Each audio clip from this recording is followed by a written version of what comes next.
The rain fell in heavy sheets, turning Mistwood Town's streets into a blur of gray and silver. Amin trudged home from school, his umbrella barely keeping the water at bay. The cold wind tugged at his coat as he passed the old alley near the trash bins. Where the scent of damp earth and decaying leaves filled the air, a faint whimper reached his ears, barely audible over the storm. He paused, his heart tightening as he peered into the shadows. There, huddled in a crumpled plastic bag, was a dog's fur matted with mud and rain, its body trembling. Blood seeped from a wound on its right front leg, and its eyes, wide and unblinking, met Amin's with a mixture of fear and desperation. The dog's collar, though worn, shimmered faintly in the dim light, as if reacting to the rain. Amin hesitated, his instincts warring between the urge to run and the pull of something deeper, something unspoken. He reached out slowly, his fingers brushing against the dog's fur. It flinched, then relaxed, its body going limp against his touch. A soft whine escaped its throat, and Amin felt a strange warmth in his chest. Like the first flicker of a flame, he knelt, wrapping his scarf around the dog's shivering body. "Come home with me," he whispered more to himself than to the creature. The dog's ears twitched, and for a moment Amin thought he saw a flicker of recognition in its eyes. It let out a soft, almost imperceptible sigh, and nuzzled his hand. As Amin lifted the dog into his arms, the collar pulsed with a faint glow. A vision flickered in his mind. A girl with glasses, her hand steady as she tied the collar around the dog's neck. The tree behind her bloomed with white flowers, untouched by the rain. Amin blinked, shaking the image from his mind. He had no idea who the girl was, but something about her felt familiar, like a memory he had yet to uncover. With a deep breath, he turned away from the alley and began the long walk home. The dog nestled against his chest, its warmth seeping into his coat. Back in the warmth of his small apartment, Amin carefully wrapped the shivering dog in a blanket, his hands steady despite the lingering chill. He set the dog on the floor, where it immediately curled into a small ball, its breath shallow and uneven. Amin's heart ached at the sight of the wound on its leg, and he quickly fetched a first-aid kit from the kitchen. As he cleaned the injury with a damp cloth, the dog let out a soft whine, its eyes watching him with an almost human expression of trust. Amin hesitated, then gently pressed a warm compress against the wound. The dog didn't flinch, only tilting its head as if studying him. A strange sense of connection settled in Amin's chest, as if the dog had chosen him for a reason beyond mere chance. He reached for his sketchbook, the one he kept tucked beneath his bed, and began to draw.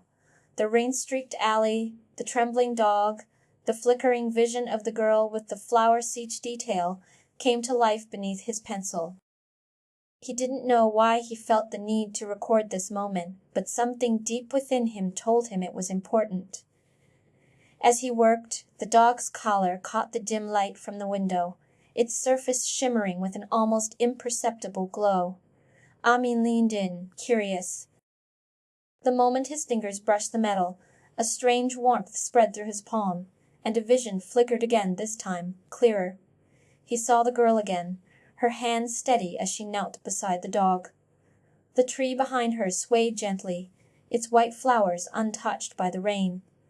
Amin blinked, shaking his head. "Who are you?" He whispered, not sure if he was speaking to the dog or to the memory itself. The dog let out a soft, contented sigh, its eyes closing, as if it too had heard the question. Amin's mind drifted to the quiet evenings of his childhood, when his parents had sat by the window, their laughter mingling with the rustle of leaves outside. He had always felt a pull toward the stories of old. The legends of Mistwood Forest and the strange artifacts that seemed to appear in the town's forgotten corners. Now, as he held the dog in his arms, he wondered if this was one of those stories, his own waiting to unfold. The dog's collar pulsed again, and Amin felt a strange certainty settle in his chest. This wasn't just a coincidence. The dog had been waiting for him, just as he had been waiting for something more in his life. Amin's small apartment was a cocoon of warmth against the storm's chill, its windows fogged with condensation, its walls lined with sketches of landscapes that had never existed. He placed the trembling dog on the floor, where it curled into a ball, its breath shallow and uneven. The first aid kit's contents lay scattered across the table: gauze, antiseptic wipes, and a bottle of water. As he cleaned the wound on the dog's leg, his hands moved with careful precision, the dog's whine a soft, almost imperceptible sound that made his chest tighten. It's okay. He murmured, pressing a warm compress against the injury. The dog didn't flinch, only tilted its head, its dark eyes studying him with a strange, almost human patience. Amin hesitated, then reached for his sketchbook, its pages blank, save for the faint smudge of charcoal from earlier. He began to draw the rain-streaked alley, the trembling dog, the flickering vision of the girl with the flowers.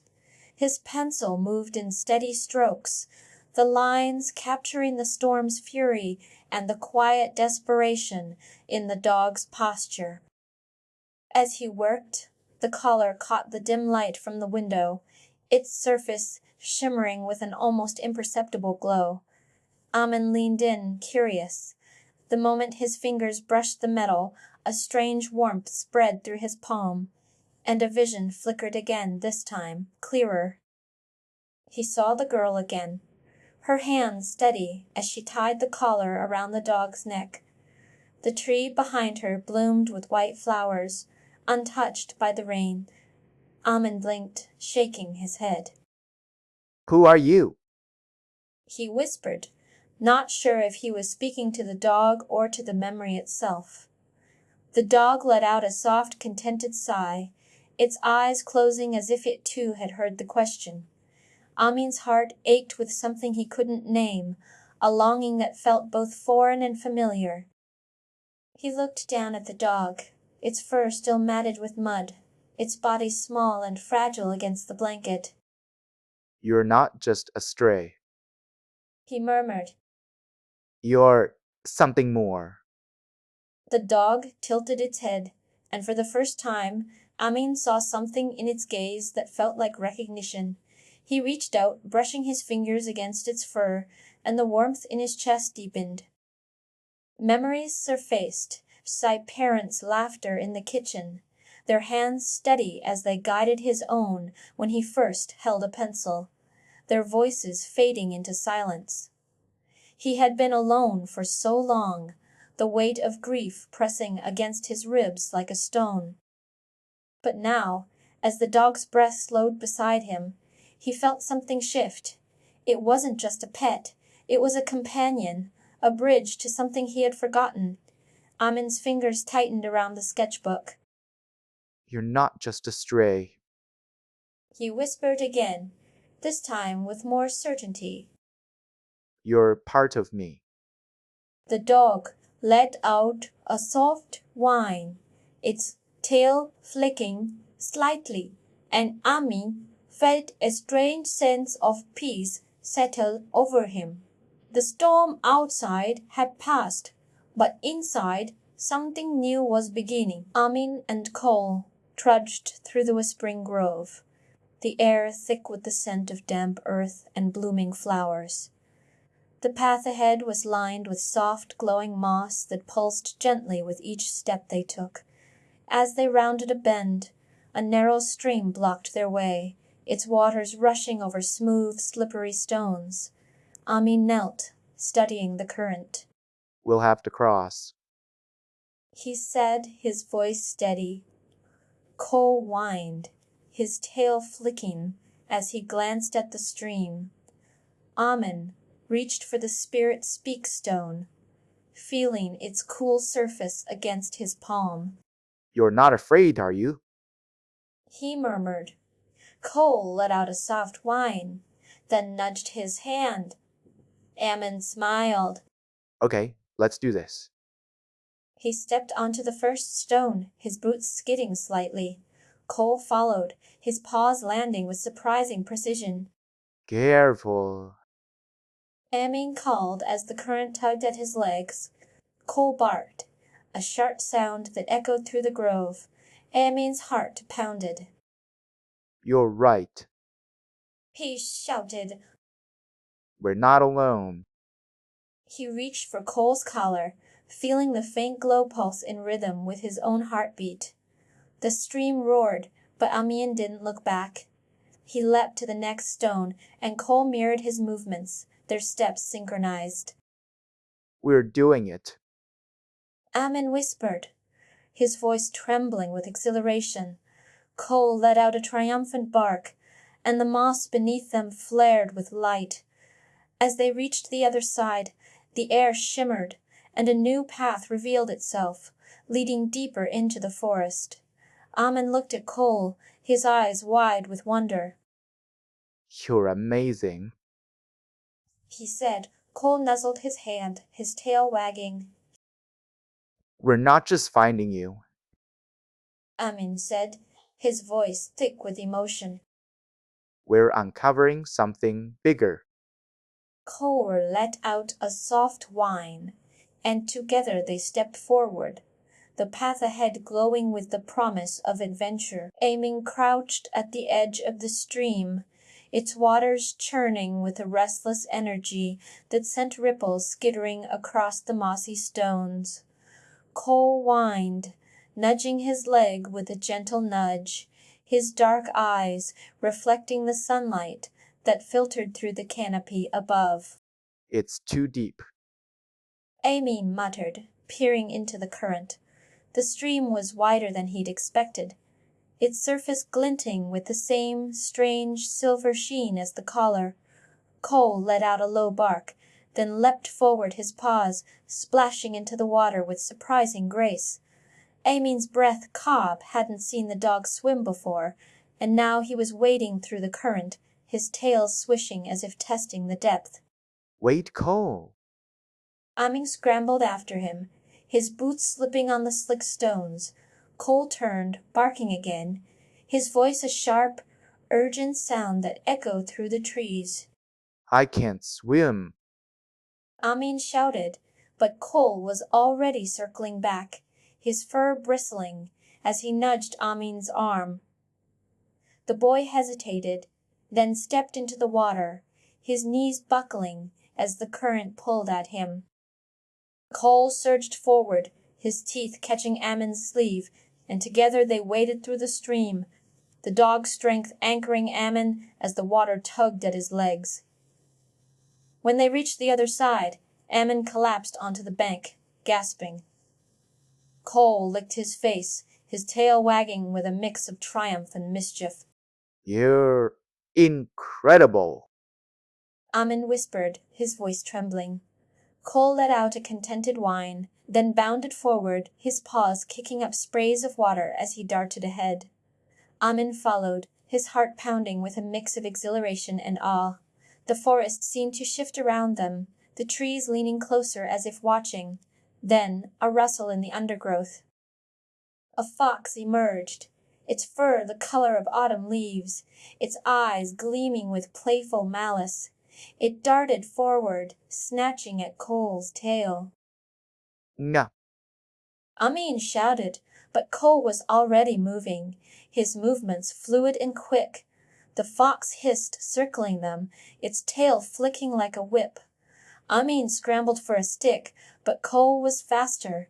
His jaws snapped at the fox's hind leg, and with a yelp the creature darted away, disappearing into the trees.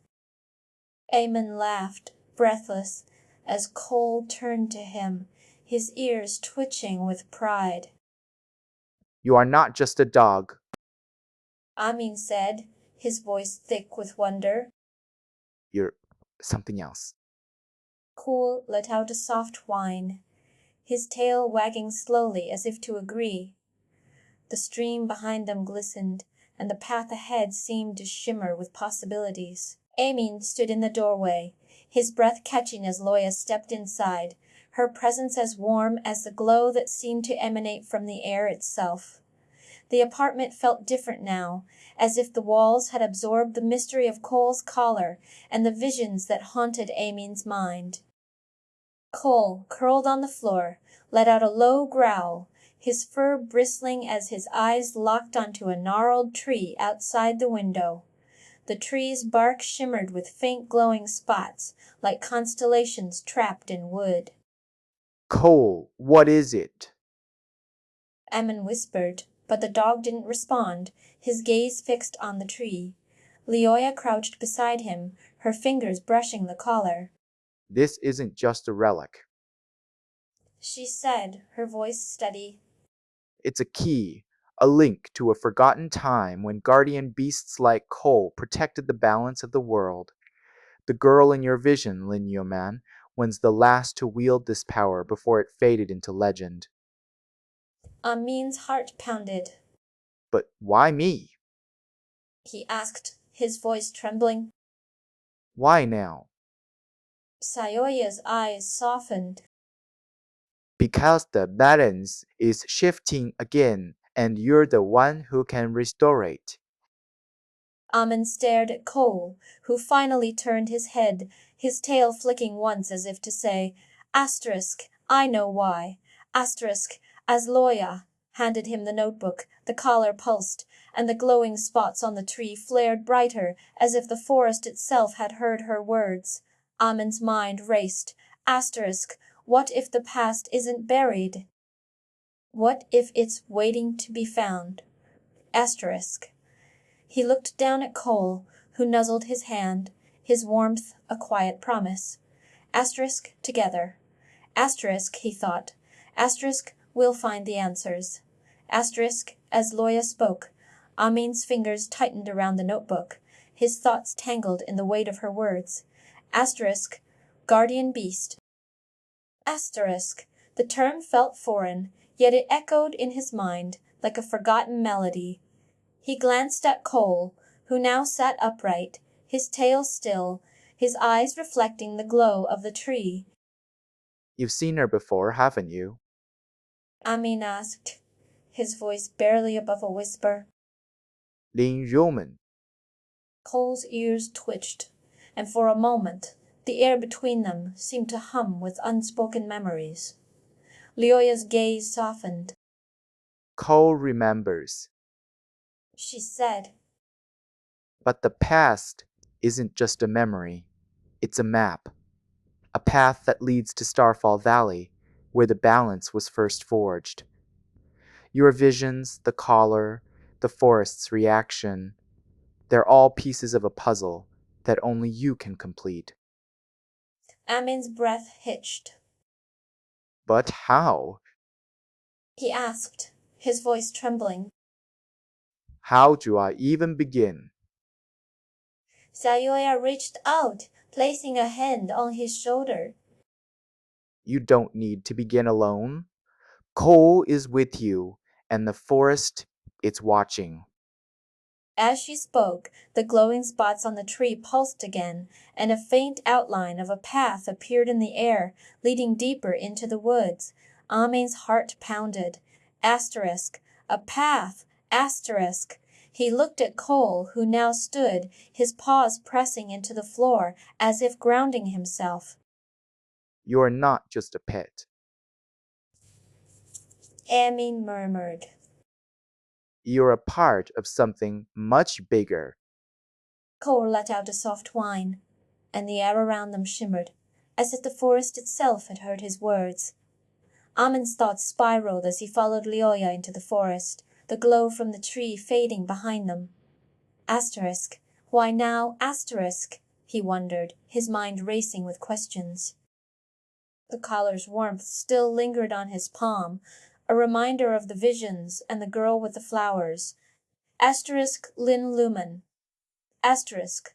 The name felt like a key he couldn't quite turn. He glanced at Cole, who walked beside him with a quiet determination, his eyes scanning the trees as if searching for something unseen. Asterisk. What does he see? Asterisk. Amin's fingers brushed the spirit. Speakstone, its cool surface sending a shiver through him. The forest seemed to breathe around them, the air thick with the scent of moss and something older, something ancient. Asterisk. Is this what the legends spoke of? Asterisk. He recalled the stories Leoya had shared of guardian beasts who once roamed the land, protectors of balance and harmony. Asterisk. But what happened to them?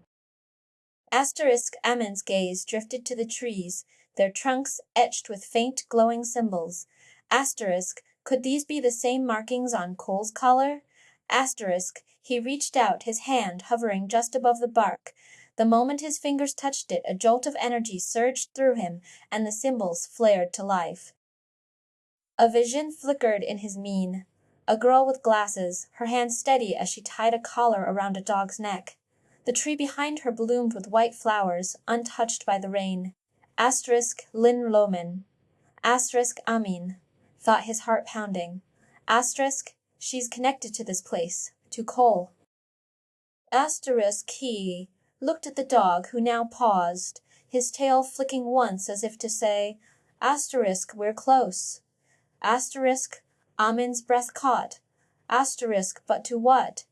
Asterisk, as they ventured deeper, the forest grew denser, the trees leaning closer, as if whispering secrets. Amin's boots sank into the moss, the ground soft and spongy beneath his feet. Cole's ears twitched, and he suddenly halted, his nose pressed to the earth. Amin crouched beside him, his hand brushing the dog's fur. What is it? He asked, but Cole didn't respond, his eyes fixed on a patch of ground ahead. Amin followed his gaze and froze. There, half buried in the soil, was a stone tablet, its surface worn by time but still marked with intricate carvings. At the center of the tablet was a paw print, and beside it a symbol that mirrored the ones on Cole's collar.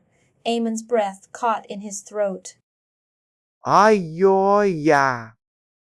He called, his voice trembling.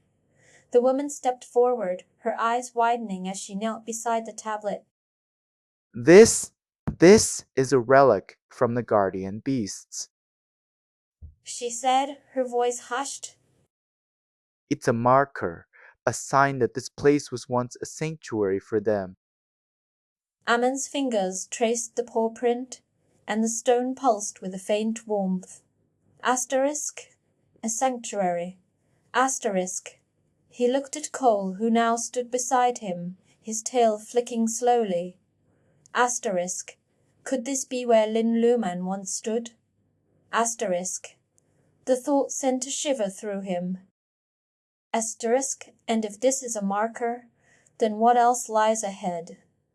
Asterisk. Amin's mind raced, the pieces of the puzzle shifting into place. Asterisk. The forest is watching, the past is waiting, and Cole. Asterisk. He looked at the dog, who now turned his head, his eyes meeting Amin's, with a quiet understanding.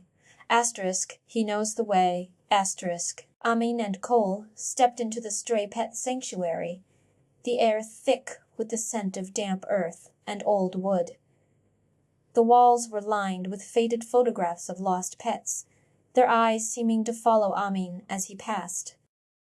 Cole's tail stiffened as they approached a gnarled tree in the center of the room, its bark etched with symbols that pulsed faintly. The dog let out a low growl, his fur bristling, and Amin felt a strange warmth spread through his chest, as if the tree itself was alive. Old Zal, the caretaker, watched with a knowing smile. That tree has watched over this place for centuries. He said, his voice a low rumble. It's said to be the heart of the sanctuary, a guardian of forgotten stories. Amin knelt, brushing his fingers against the tree's bark and the symbols flared brighter. What does it mean? He asked, his voice trembling. Old Zhao's eyes softened. It means you're not just here by chance. That collar of yours, it's not just a relic, it's a key. Ko whined, nudging Amin's hand, and the warmth in Amin's chest deepened. He looked at the tree again, its glow intensifying, and felt a strange certainty. This was where their journey began, as he stood. A faint light flickered in the corner of the room, revealing a stone tablet half buried in the floor, its surface covered in paw prints and symbols that mirrored those on Cole's collar. Amin's breath caught. This is a map. He whispered, his fingers tracing the markings. Old Zal nodded, his gaze lingering on the tablet. A map to the past and maybe the future. Amin turned to Cole, who was watching the tablet with wide, curious eyes. You've been here before, haven't you? He asked, his voice barely above a whisper. Cole let out a soft whine, and the air around them seemed to hum with a quiet, ancient energy. The rain had long since ceased, leaving the whispering grove bathed in a silver glow that filtered through the dense canopy above. Amin knelt beside Cole, whose trembling had eased into a steady rhythm as the dog rested his head on Amin's knee. The warmth of their shared breath mingling with the cool forest air. The spirit speaks stone in Amin's palm pulsed faintly, its surface cool against his skin, and he traced the intricate patterns with his thumb, feeling the weight of the bond between them. Cole's eyes, dark and luminous, met his, and for a moment Amin saw not just a dog, but a companion, a guardian, a part of himself. You're not just here by chance. Amin whispered, his voice barely audible over the rustle of leaves. Cole let out a soft whine, nuzzling his hand, and Amin felt a surge of gratitude that made his throat tighten. The Greenleaf tribe member, her emerald eyes reflecting the glow of the heart of the forest, stepped forward. The forest has chosen you. She said, her voice like the rustle of wind through branches. But it will test you. Amin's heart pounded as he looked up at the towering tree, its carvings shimmering with a light that seemed to pulse in time with the stone in his hand. What do you mean? He asked, his voice trembling. The woman's gaze softened. The heart of the forest does not give its gifts freely. It demands trust, unity, and a willingness to listen. Amin looked down at Cole, who was watching him with an expression that seemed to say, Asterisk, I'm here. Asterisk, the air around them thickened, and the carvings on the tree flared to life, revealing a vision of Lin Liumen standing before the same tree, her hands outstretched as if reaching for something beyond the forest. Amin's breath caught in his throat. You were with her. He murmured, his voice shaking. Cole's tail flicked once, and Amin felt a deep certainty settle in his chest. This wasn't just a journey. It was a legacy, one they would carry together. Amin sat on the edge of the Whispering Grove's clearing, the spirit speak stone resting in his palm as its faint glow pulsed in time with his heartbeat. Cole lay beside him, his fur damp from the morning mist, his tail curled around Amin's wrist like a silent promise. The air was thick with the scent of pine and blooming white flowers, the same flowers that had appeared in the visions. Amin's fingers brushed against the stone, and for a moment he felt the warmth of Cole's thoughts quiet, steady, a presence that had become as familiar as his own breath. You're not just a dog. He murmured, his voice barely audible over the rustle of leaves. You're more than that. Cole let out a soft whine, his dark eyes meeting Amin's, and the stone flared brighter, sending a ripple of light across the clearing. Leoya's voice echoed from the trees. The bond between you is a bridge to something ancient, something forgotten. Amin's chest tightened. He had spent weeks caring for Cole, tending to his wounds, learning his moods, and now, standing here, he felt the weight of a truth he couldn't yet name. Cole nuzzled his hand, his breath warm against his skin, and Amin closed his eyes, letting the moment settle. The forest seemed to hold its breath, as if waiting for him to take the next step. What if I fail? He whispered, his voice trembling. Cole's tail flicked once, a silent reassurance, and the stone pulsed again, brighter this time, as if answering. The trees leaned closer, their shadows stretching toward him. And Amin felt the first stirrings of a challenge that would test everything he thought he knew about trust, courage, and the unspoken bond between a boy and his dog. Amin knelt beside the totem, his fingers brushing the speak stone as it pulsed faintly in his palm. Cole stood rigid, its dark eyes fixed on the tree line, ears twitching as if listening to something beyond the forest. Amin glanced at the woman from the Greenleaf tribe, who watched them with quiet patience. You said this is the first test.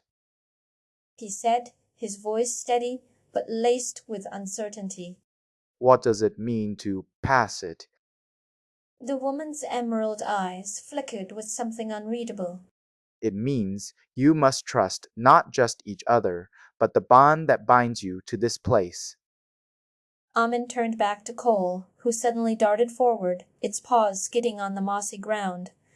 It paused, tail low, and nudged a small, weathered journal from beneath a cluster of roots.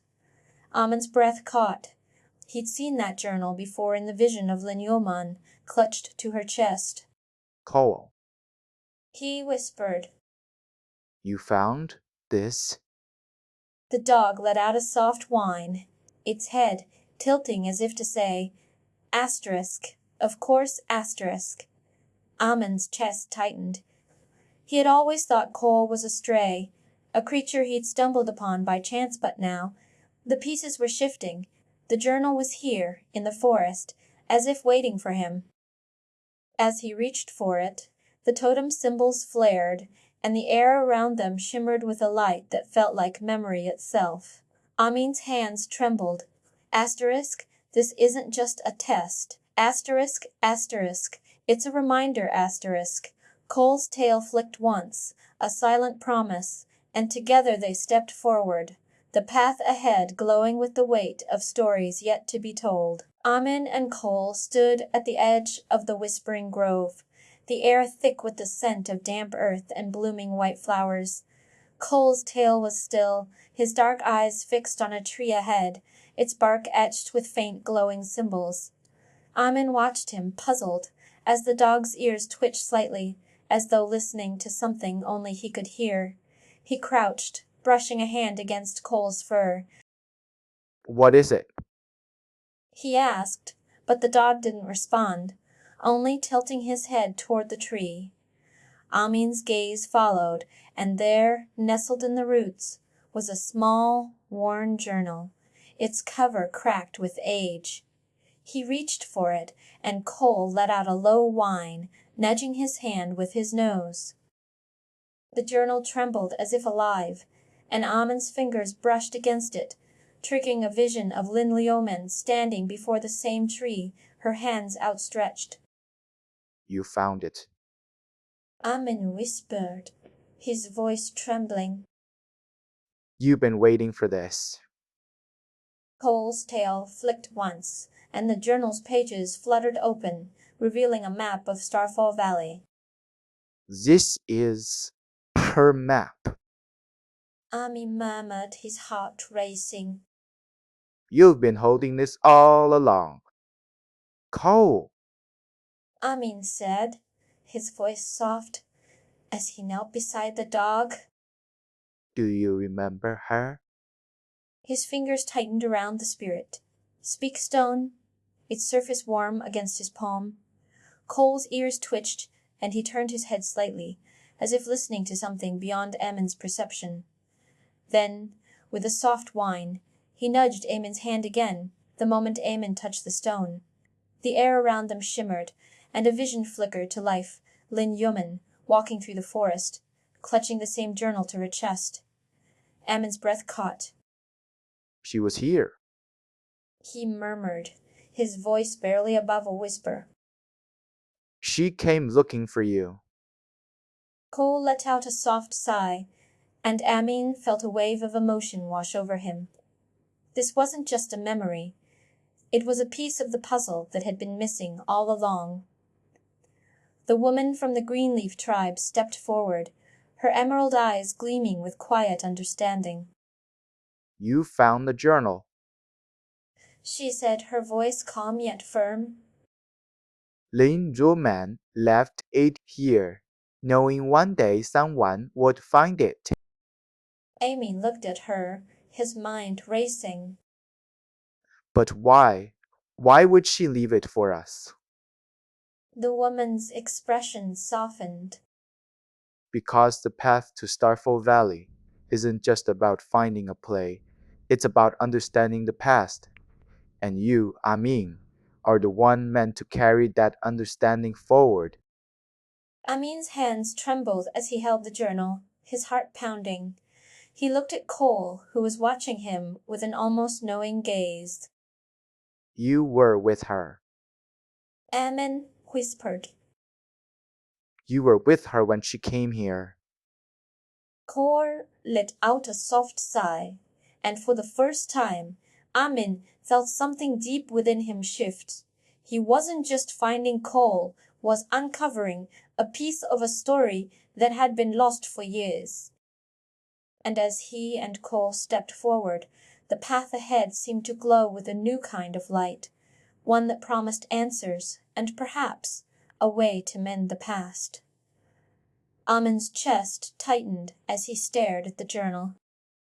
Its pages fluttering open to reveal a map of Starfall Valley, the same one that had appeared on Cole's collar.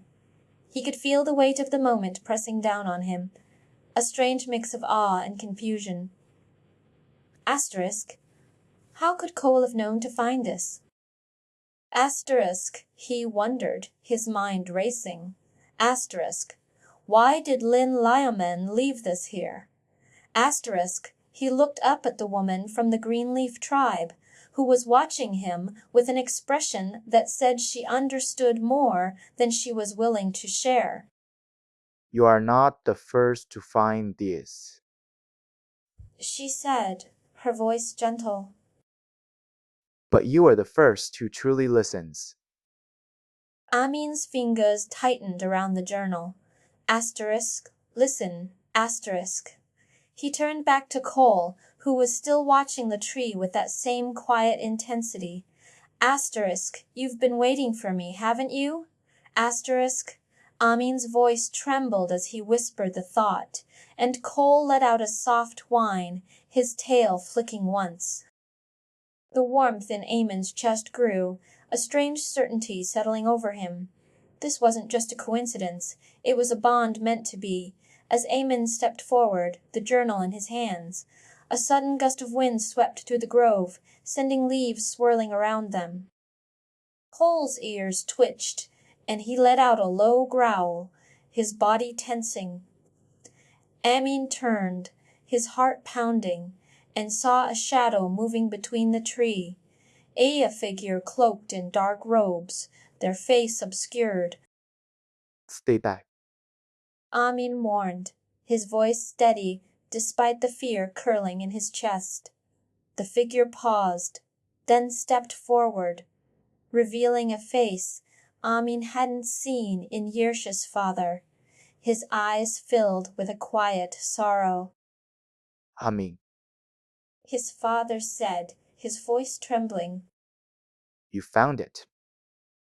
Amin's breath caught. How do you know my name? His father stepped closer, his hands outstretched. I've been watching you, son. Watching you and Cole. This isn't just a journey for you. It's for me, too.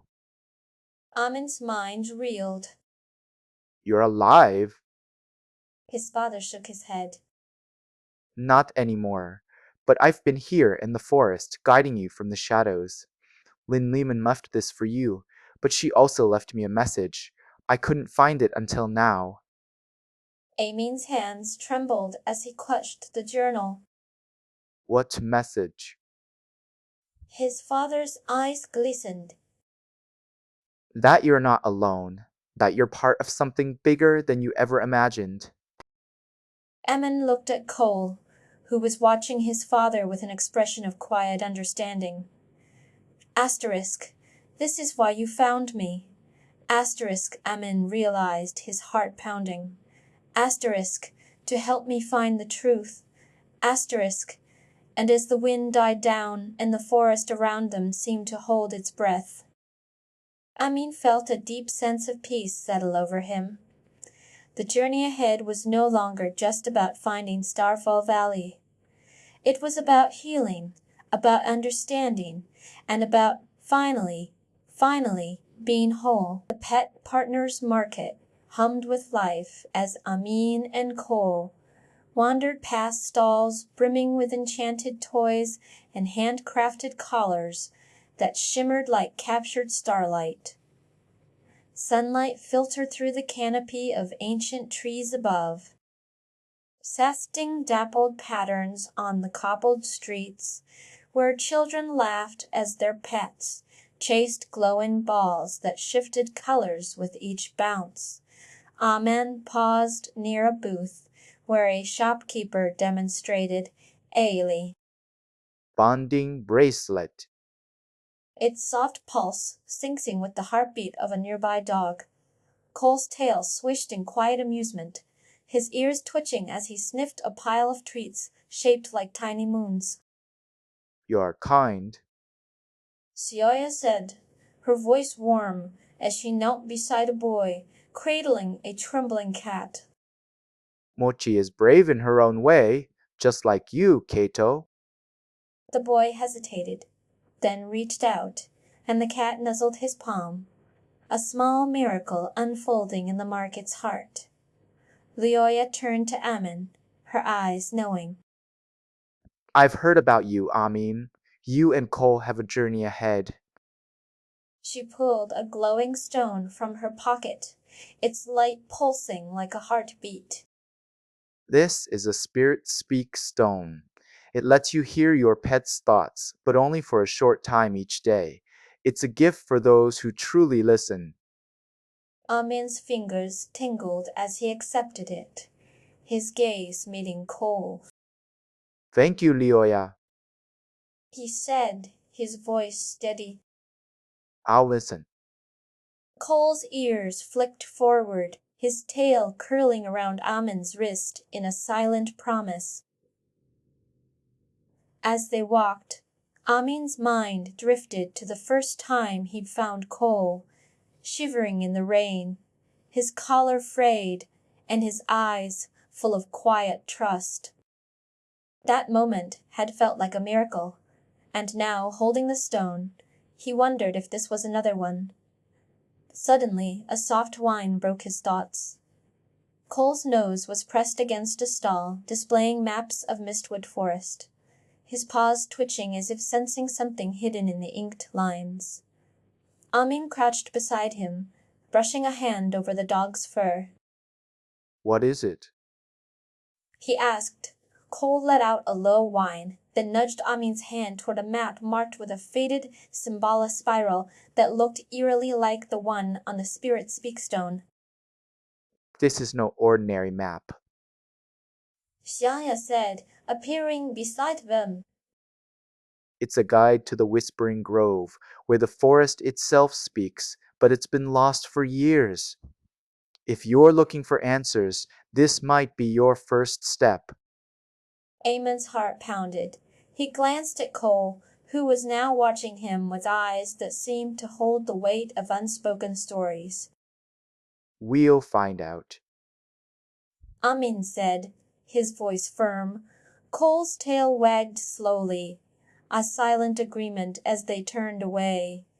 The market's cheerful chatter faded, replaced by the quiet hum of possibility. Amin stepped cautiously into the whispering grove, the air around him thick with the scent of moss and blooming wildflowers. The trees here were ancient, their trunks twisted with age, their silver leaves shimmering like liquid moonlight. Cole's fur bristled as he sniffed the air, his tail swishing in slow, cautious arcs. Amin knelt beside a tree, placing his palm against its bark. Thank you. He whispered, his voice barely audible over the rustling leaves. The tree shuddered, and a gentle voice echoed through the grove. You are kind. Amin's breath caught. He had heard stories of the Whispering Grove's ability to repeat kind words, but hearing it in person felt like a miracle. He looked down at Cole, who was watching him with wide, unblinking eyes. You are brave. The trees chimed again, their voices overlapping in a harmony that made Amin's chest ache with warmth. Cole let out a soft whine, his tail wagging slowly. Amin smiled, his heart swelling with a quiet certainty. He had always been shy, afraid of speaking up, but here in the forest he felt something different. He looked at Cole, who was watching him with an expression that seemed almost proud. As they moved deeper into the grove, the trees began to speak to others. Children laughed as the forest praised their kindness. An elderly man paused to listen to its gentle words. Amin realized that the Whispering Grove was not just a place of wonder, it was a place of healing, where the forest itself reminded people of the good in their hearts. Suddenly, a soft cry echoed through the trees. Amin and Cole turned toward the sound, their eyes locking onto a small, shivering fox caught in a tangle of thorny vines. We need to help it. Amin said, his voice steady. Cole barked sharply, his paws digging into the moss as he lunged forward. Amin scrambled to his feet, his hands trembling as he reached for the vines. Hold on. He whispered to the fox, his voice a mix of fear and determination. The trees rustled, their leaves brushing against his arms, as if urging him on. With a deep breath he pulled, his fingers aching as the vines gave way. The fox wriggled free, its fur matted with dirt, its eyes wide with gratitude. Amin knelt beside it, his hand outstretched. You're safe now. He said, his voice soft. The fox nuzzled his palm, its tiny body trembling. Cole let out a low whine, his tail swishing in a slow, comforting rhythm. Amin felt a warmth in his chest, a quiet understanding that this was more than just a rescue. It was a reminder of the bond between them. He looked up at the trees, their silver leaves shimmering in the sunlight. Thank you. He said, his voice barely above a whisper. The forest rustled again, and a new voice joined the chorus. You are loved. Amin's eyes welled with tears, his heart swelling with the love he had never known he needed. Cole nuzzled his hand, his tail wagging slowly.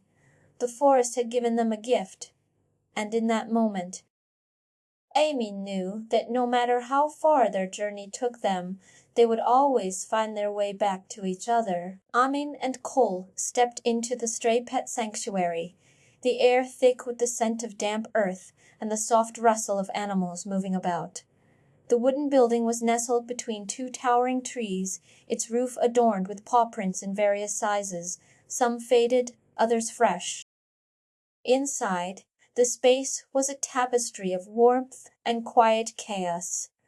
Stray dogs napping in sunbeams, cats weaving through low-hanging vines, and a small fox darting between the legs of a group of children who giggled as it stole a scrap of bread. At the center of it all stood old Zal, his hands moving in slow, deliberate motions as he spoke to a shivering cat curled in his lap. Amin hesitated at the threshold, Cole's tail swishing in quiet approval beside him. This is Miso. Xieyuya said, gesturing to the cat. She's been here for weeks, but she's still scared. Amin stepped forward, his boots crunching on the moss-covered floor. Miso blinked slowly, her eyes wide with uncertainty.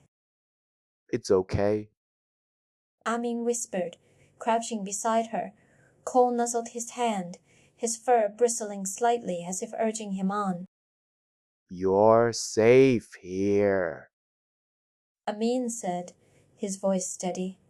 Miso let out a soft meow, her body relaxing as old Zal's hands moved in a gentle rhythm. This is my calming touch. He said, his voice a low hum. It helps pets find comfort when they're scared. Amin watched as Miso's breathing slowed, her tail flicking lazily. Then, a sudden rustle in the undergrowth made Cole's ears twitch. A fox emerged, its eyes gleaming with mischief, and before Amin could react, it darted toward Miso, snatching the bread from the child's hand. Hey, The child shouted, but old Zal chuckled. let them play. He said. Amin hesitated, then laughed, watching as Cole bounded after the fox, his paws thudding against the ground.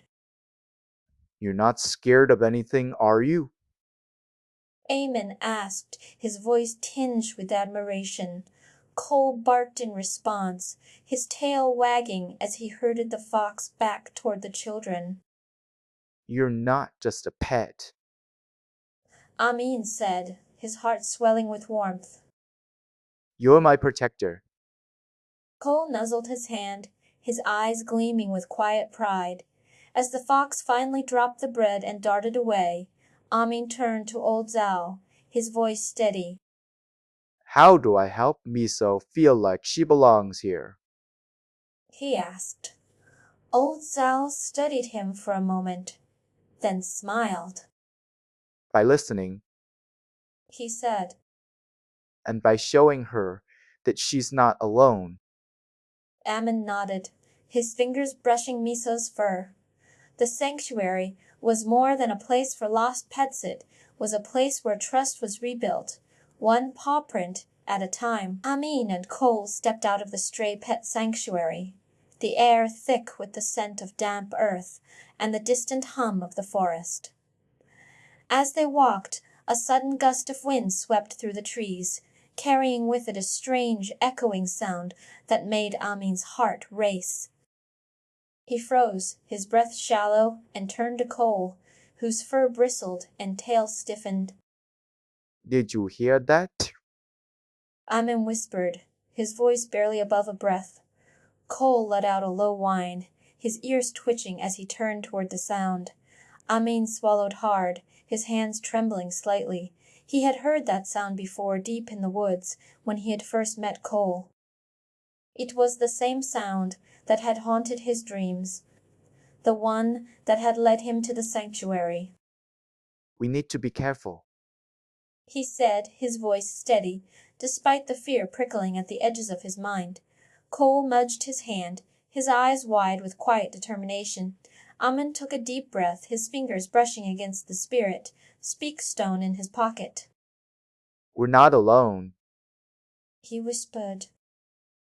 but we're not afraid. As the wind died down, a shadow moved at the edge of the trees. The phantom sound beast emerged, its form shifting like mist, its eyes glowing with an eerie silver light. It let out a low, resonant growl, and the air around them trembled with the sound. Amin's heart pounded, but he forced himself to stay still. Cole took a step forward, his body tense, his collar glowing faintly. Don't be afraid. Amin whispered, his voice barely above a breath. He reached out, placing a hand on Cole's back. The dog's fur softened slightly, his tail swishing in a slow, calming rhythm. Amin closed his eyes, focusing on the warmth of the spirit, speak stone, in his pocket. He had only used it once before, but he knew now was the time. He pressed the stone to his palm, and a soft hum filled the air. A voice Cole's whispered in his mind, asterisk. You are safe with me, Amin. Asterisk. The words wrapped around him like a warm blanket, easing the fear in his chest. The phantom sound beast let out another low growl, but this time it was different. It was not a sound of fear. It was a sound of recognition. The beast's glowing eyes flickered, and for a moment Amin saw something in them that looked almost like sorrow. Then, as if satisfied, the beast turned and melted back into the mist, leaving only the lingering echo of its presence.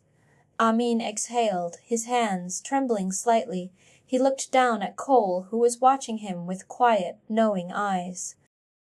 You were right. He said softly. You're not just a pet, you're my protector. Cole nuzzled his hand, his tail wagging slowly. The fear had passed, and in its place was something stronger trust.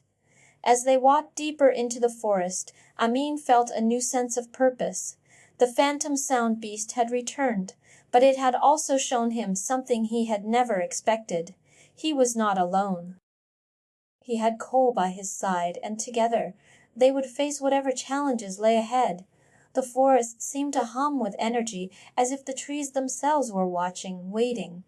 Amin glanced at Cole, who was now trotting beside him with a confident gait. We're not done yet.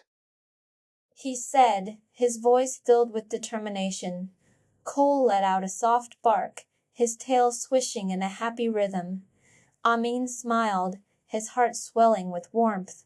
The adventure was just beginning, and he was ready. Amin and Cole's path through the forest thickened with an eerie stillness, the air humming with a low, resonant frequency that made the hairs on Amin's arms rise. Cole's fur bristled as he halted abruptly, his growl vibrating through the undergrowth.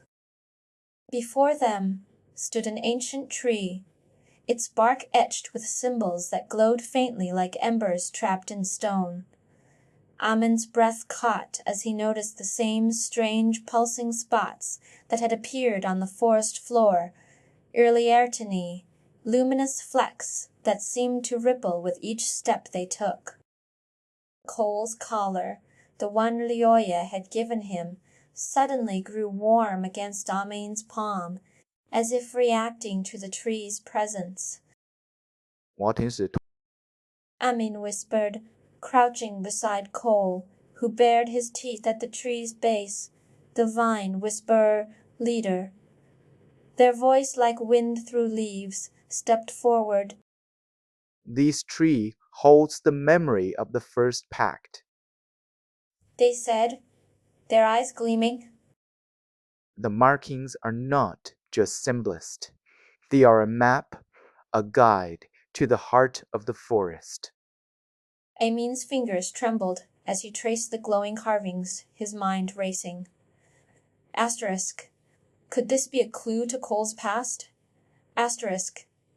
He glanced at the dog, who now pawed at the ground, his whine low and urgent. The forest remembers.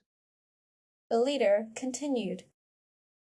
And it waits for those who listen. Amin's heart pounded. He had always felt the forest was alive, but now it felt like it was watching him, waiting for him to understand.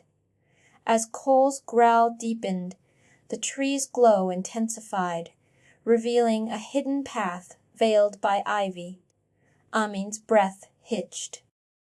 This was no ordinary journey. It was a test, one that would unravel secrets buried in the roots of the forest itself. As Amin and Cole approached the towering totem, a low growl rumbled from Cole's throat, his fur bristling as he stared at an ancient tree whose bark shimmered with faint silver veins.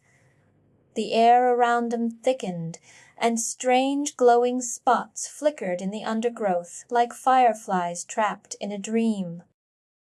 Cole's collar suddenly grew warm against Amin's palm, its threads vibrating with the pulse that matched the totem's glow. What is it, Cole? Amin whispered, his voice trembling as he reached for the spirit. Speak, stone. The leader of the Greenleaf tribe stepped forward, their eyes gleaming with quiet wisdom. This totem does not just test knowledge. They said, their voice like rustling leaves. It tests the bond between an owner and their pet. Only those who truly listen may pass. Amin's heart pounded as he glanced at Cole, who was now watching the tree with unwavering intensity. But why does he react to it? Amin asked, his mind racing. The tree holds memories. The leader replied. Memories of the first pact. Your pet is not just a companion, is a guardian, a descendant of those who once stood beside the first guardians. Amin's breath caught as he pressed the stone to his palm, and Cole's voice whispered in his mind. Asterisk. You are not alone, Amin. I am here with you. Asterisk. As the totem pulsed again, a stone tablet half buried in the moss revealed itself, etched with paw prints and symbols that mirrored the patterns on Cole's collar.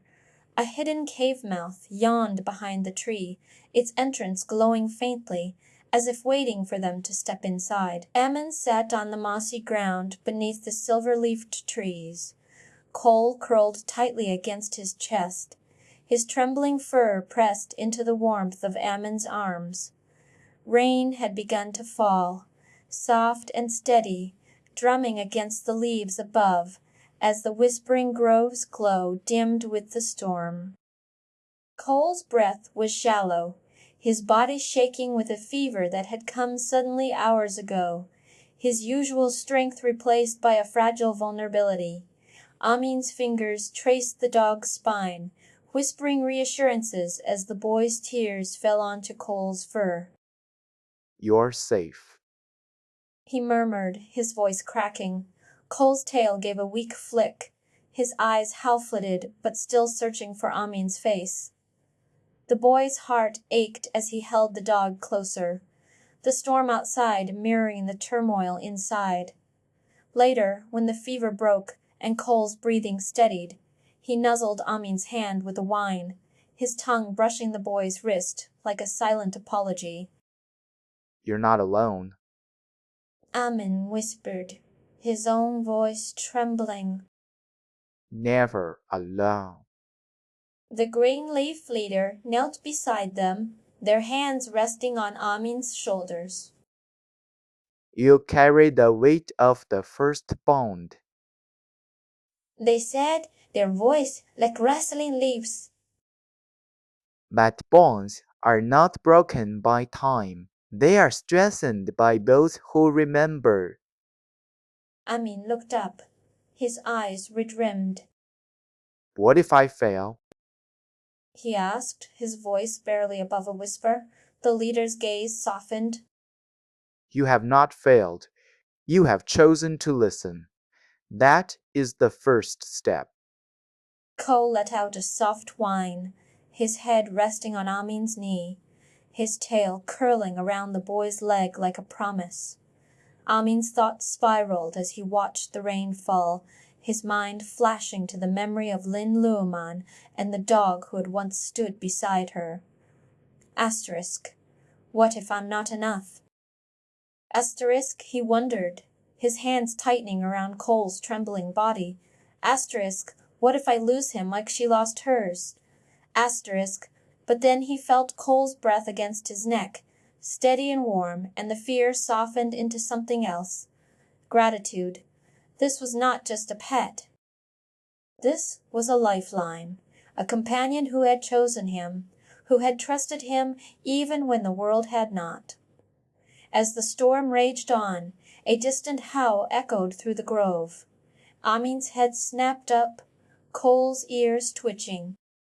The sound was not from the forest, it was from the edge of the clearing where a group of travelers had gathered, their faces pale with worry. A young girl clutched a small, shivering dog to her chest, her tears streaking her cheeks. Please. She begged, her voice trembling. He won't stop shaking. Amin rose to his feet, Cole's weight suddenly lighter in his arms. We'll help, He said, his voice firm. The girl's eyes widened in hope, and as Amin stepped forward, Cole let out a low, reassuring bark, his tail wagging slowly. The storm had not broken their bond, it had only made it stronger. The Mirage Marsh stretched before Amin and Cole like a mirror of the soul, its surface rippling with the weight of unspoken memories. The air was thick with the scent of damp earth and blooming nightshade, and the trees leaned inward, as if whispering secrets to one another. Amin hesitated, his fingers tightening around Cole's collar as the dog's fur bristled. The marsh's water shimmered, reflecting not just the sky, but the deepest corners of his heart, lair in the rippling depths. He saw his parents standing hand in hand, their faces etched with the same quiet joy he had lost years ago. His breath caught, and tears welled in his eyes. Cole let out a low whine, nuzzling his palm as if to say, Asterisk, I'm here, I'm here. Asterisk. Amin knelt, his hands trembling as he pulled the dog close, his cheek pressed against the warm, velvety fur. I miss them, He whispered, his voice barely audible. Cole's tail swished slowly, his ears twitching as he glanced at the reflection, then back at Amin. You're not alone. Amin murmured, his fingers tracing the curve of Cole's back. The dog let out a soft bark, a sound that echoed like a promise. I wish I could go back. Amin said, his voice breaking. I wish I could hold them one more time.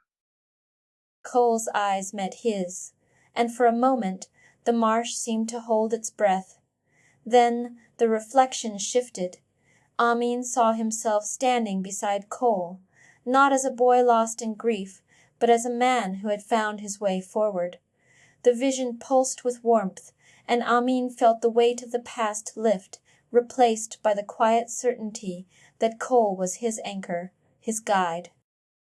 You are my protector. He whispered, his voice steady now. Cole's tail wagged slowly, his nose pressing against Amin's hand as if to say, Asterisk always. Asterisk, the marsh's surface rippled again, and this time the reflection showed not sorrow, but hope. Amin closed his eyes, letting the warmth of the moment wash over him. He had come so far, and now the past was no longer a burden, it was a part of him, a part of them both. Amin knelt beside the memory's spring, its surface shimmering like liquid starlight, while Cole sat rigidly, his tail frozen mid-swish, as if tethered to a memory only he could see. The air hummed with an unseen current, and Amin's fingers brushed the edge of a small, weathered pendant he had found earlier, its silver chain tangled in the moss. Cole's eyes locked onto the pendant, his ears twitching as though he had heard a voice only he could hear. You're not just a pet. Amin murmured, his voice soft. You're more than I ever imagined. Cole tilted his head, his tail unfurling slowly, and the pendant slipped from Amin's grasp, landing at his feet with a soft clatter. The spring's glow flared, and the trees around them seemed to lean inward, their leaves whispering secrets. You've always known, Amin said, his voice trembling. even when I didn't. Cole let out a low whine, his paws pressing into the moss as if grounding himself. The leader of the Greenleaf tribe, who had been watching silently, stepped forward. The spring does not just reveal the past. They said, their voice like wind through leaves. It reveals the bond between those who share a memory. Amin's breath caught as the pendant began to glow, its surface reflecting not the spring's light, but a vision of Lin Ruaman and the silver-furred dog standing together, their hands clasped over the spring's edge. Cole's fur bristled, and he lunged forward, his paws splashing into the water, the vision shifting to show Amin and Cole standing side by side, the pendant now around Amin's neck. You're not alone. Amin whispered, tears blurring his vision as he felt the weight of the pendant settle against his chest, its warmth seeping into his skin like a promise. The spring's glow softened, and the trees exhaled, their whispers fading into the hush of dawn. Amin crouched beside the memory spring, his fingers trembling as he pressed the spirit, speak stone to his palm, the air around them humming with a low vibration. Cole sat rigid beside him, his silver fur glinting in the spring's glow, his eyes fixed on the water's surface, as if searching for something unseen. Amin's gaze drifted to the dog's collar, its threads shimmering faintly, and for a moment he thought he saw a flicker of movement. Cole's tail twitched, and without warning the dog lunged forward, digging his paws into the mossy ground. A small weathered object emerged from the earth, a faded silver pendant, its surface etched with the same spiral patterns as the totem. Amin's breath caught. Cole, you found this? He whispered, his voice unsteady. The dog let out a low whine, nudging the pendant toward him, his eyes never leaving the spring. Amin picked it up, his fingers brushing against the cool metal. And the vision shifted again. This time, Lin Lim stood beside the dog, her hand clasped around the pendant, her face lit with quiet determination. You're not just a pet. Amin murmured, his voice breaking. You're part of this. Cole's tail swished slowly, and the spring's glow intensified, reflecting not just the past but a future where Amin and Cole stood together unbroken. I wish I could go back. Ling Liman's voice echoed, but this time Amin heard another voice overlapping hers Cole's, steady and sure. You don't have to. You're here now. Amin's eyes welled with tears as he realized the truth. The bond had never been broken. It had only been waiting to be remembered. Amin and Cole stepped into the Whispering Grove, where sunlight filtered through the dense canopy in golden shafts that danced across the forest floor. The air was thick with the scent of moss and blooming wildflowers, and the trees here seemed to hum with an ancient energy. As Amin paused, his voice soft with hope, he murmured, I hope we find the answers we're looking for. The words hung in the air for a moment before the trees rustled, and the same phrase echoed back, wrapping around them like a warm embrace. Cole tilted his head, his ears twitching as if listening to a melody only he could hear, his tail flicking gently against the soft earth.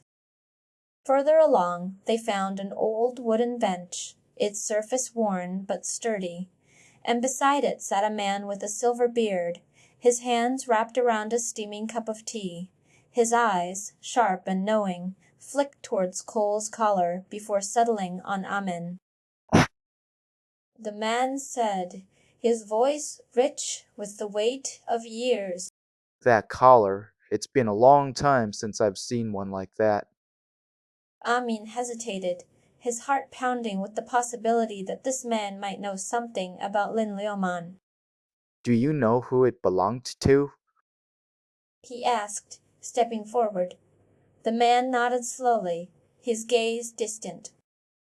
A girl named Lin Liuman. She used to walk these paths, searching for something or someone. He gestured toward the forest. She was brave, but the forest has a way of testing those who enter. Amin's breath caught, his mind racing with questions. Do you know where she went? He pressed. The man's eyes softened, and he placed a hand on Amin's shoulder. She disappeared into the heart of the forest, where the trees remember everything. He stood, his figure fading into the shadows, like a whisper. If you're looking for her, you'll need more than just courage. You'll need to listen. Amin turned to Cole, who was now staring at the bench with an almost reverent expression. We need to find her. Amin whispered, his voice trembling with determination.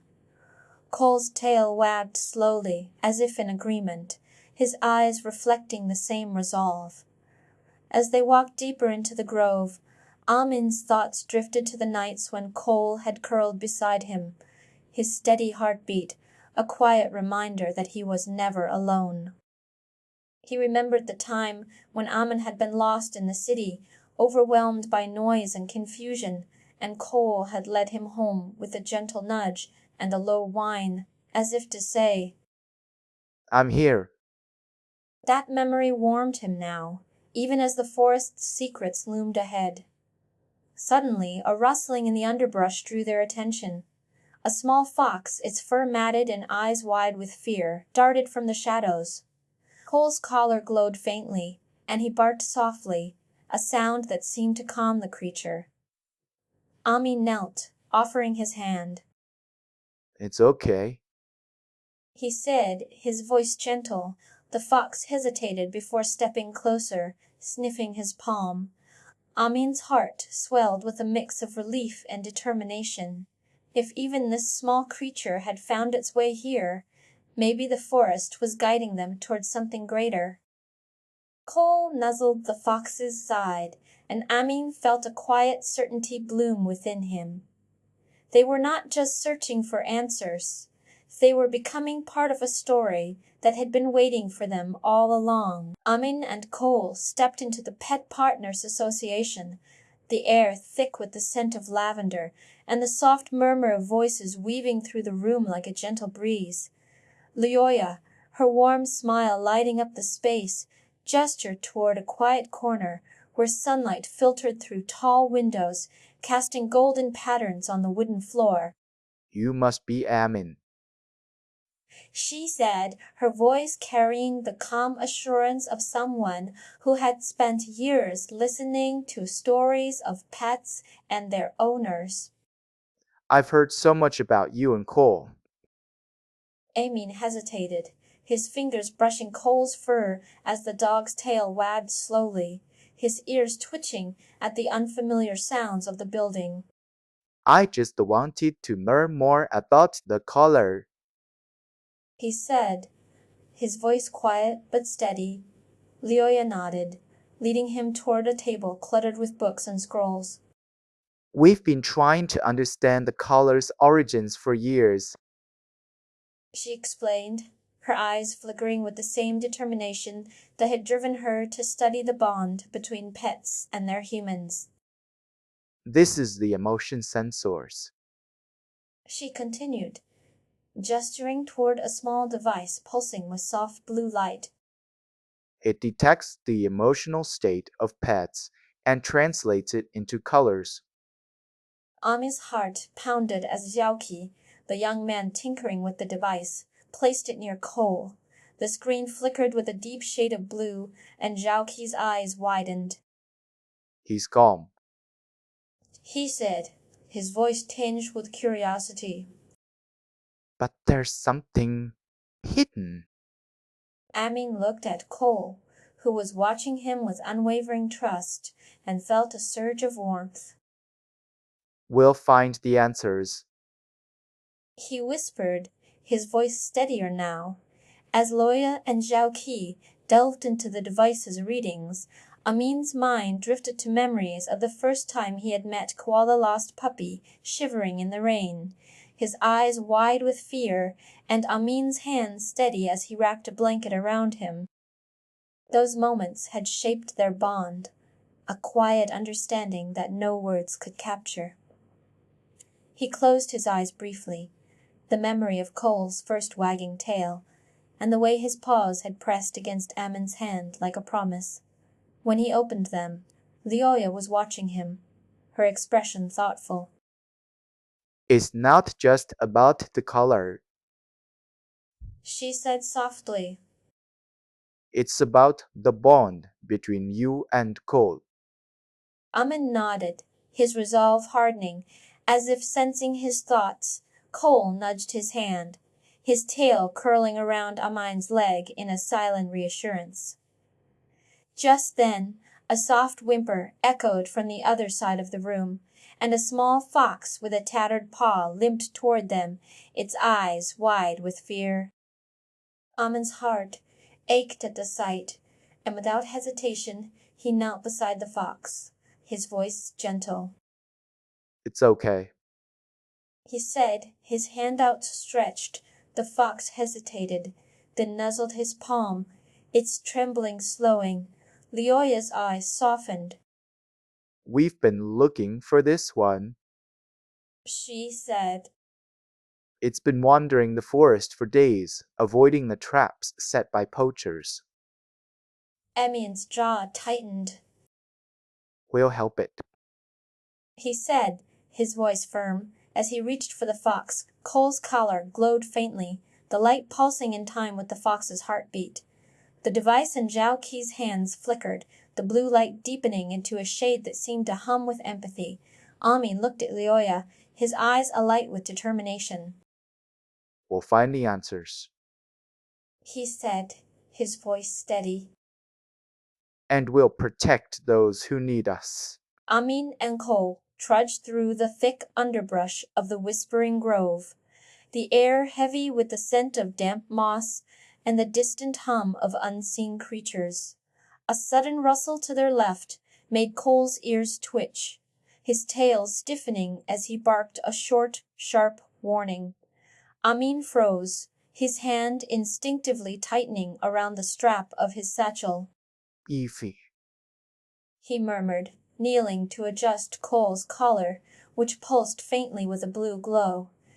The trees around them seemed to lean in, their leaves whispering secrets in a language only the forest understood. We're not alone. Amin said, his voice low. Cole's tail flicked once, then twice, as if counting something only he could see. Amin's heart thudded in his chest. He had heard stories of the grove's guardian spirits that tested travelers with riddles, illusions, or sudden bursts of danger. We're not afraid. He said, more to himself than to Cole. The words hung in the air, and the trees shuddered. A sudden gust of wind whipped through the canopy, carrying the scent of pine and something sharper, metallic. Cole's collar flared brighter, and he turned sharply, his nose twitching. There. Amin whispered, pointing to a narrow stream ahead, its waters glinting with an unnatural silver sheen. We need to cross it. He said, though the idea of wading through the stream sent a shiver down his spine. Cole barked again, this time with a note of urgency. Wait. Amin said, stepping back. What if it's a trap? His voice wavered, but Cole's eyes were fixed on the stream, his tail swishing in a slow, deliberate rhythm. You're right. Amin admitted, his voice soft. But we're not turning back.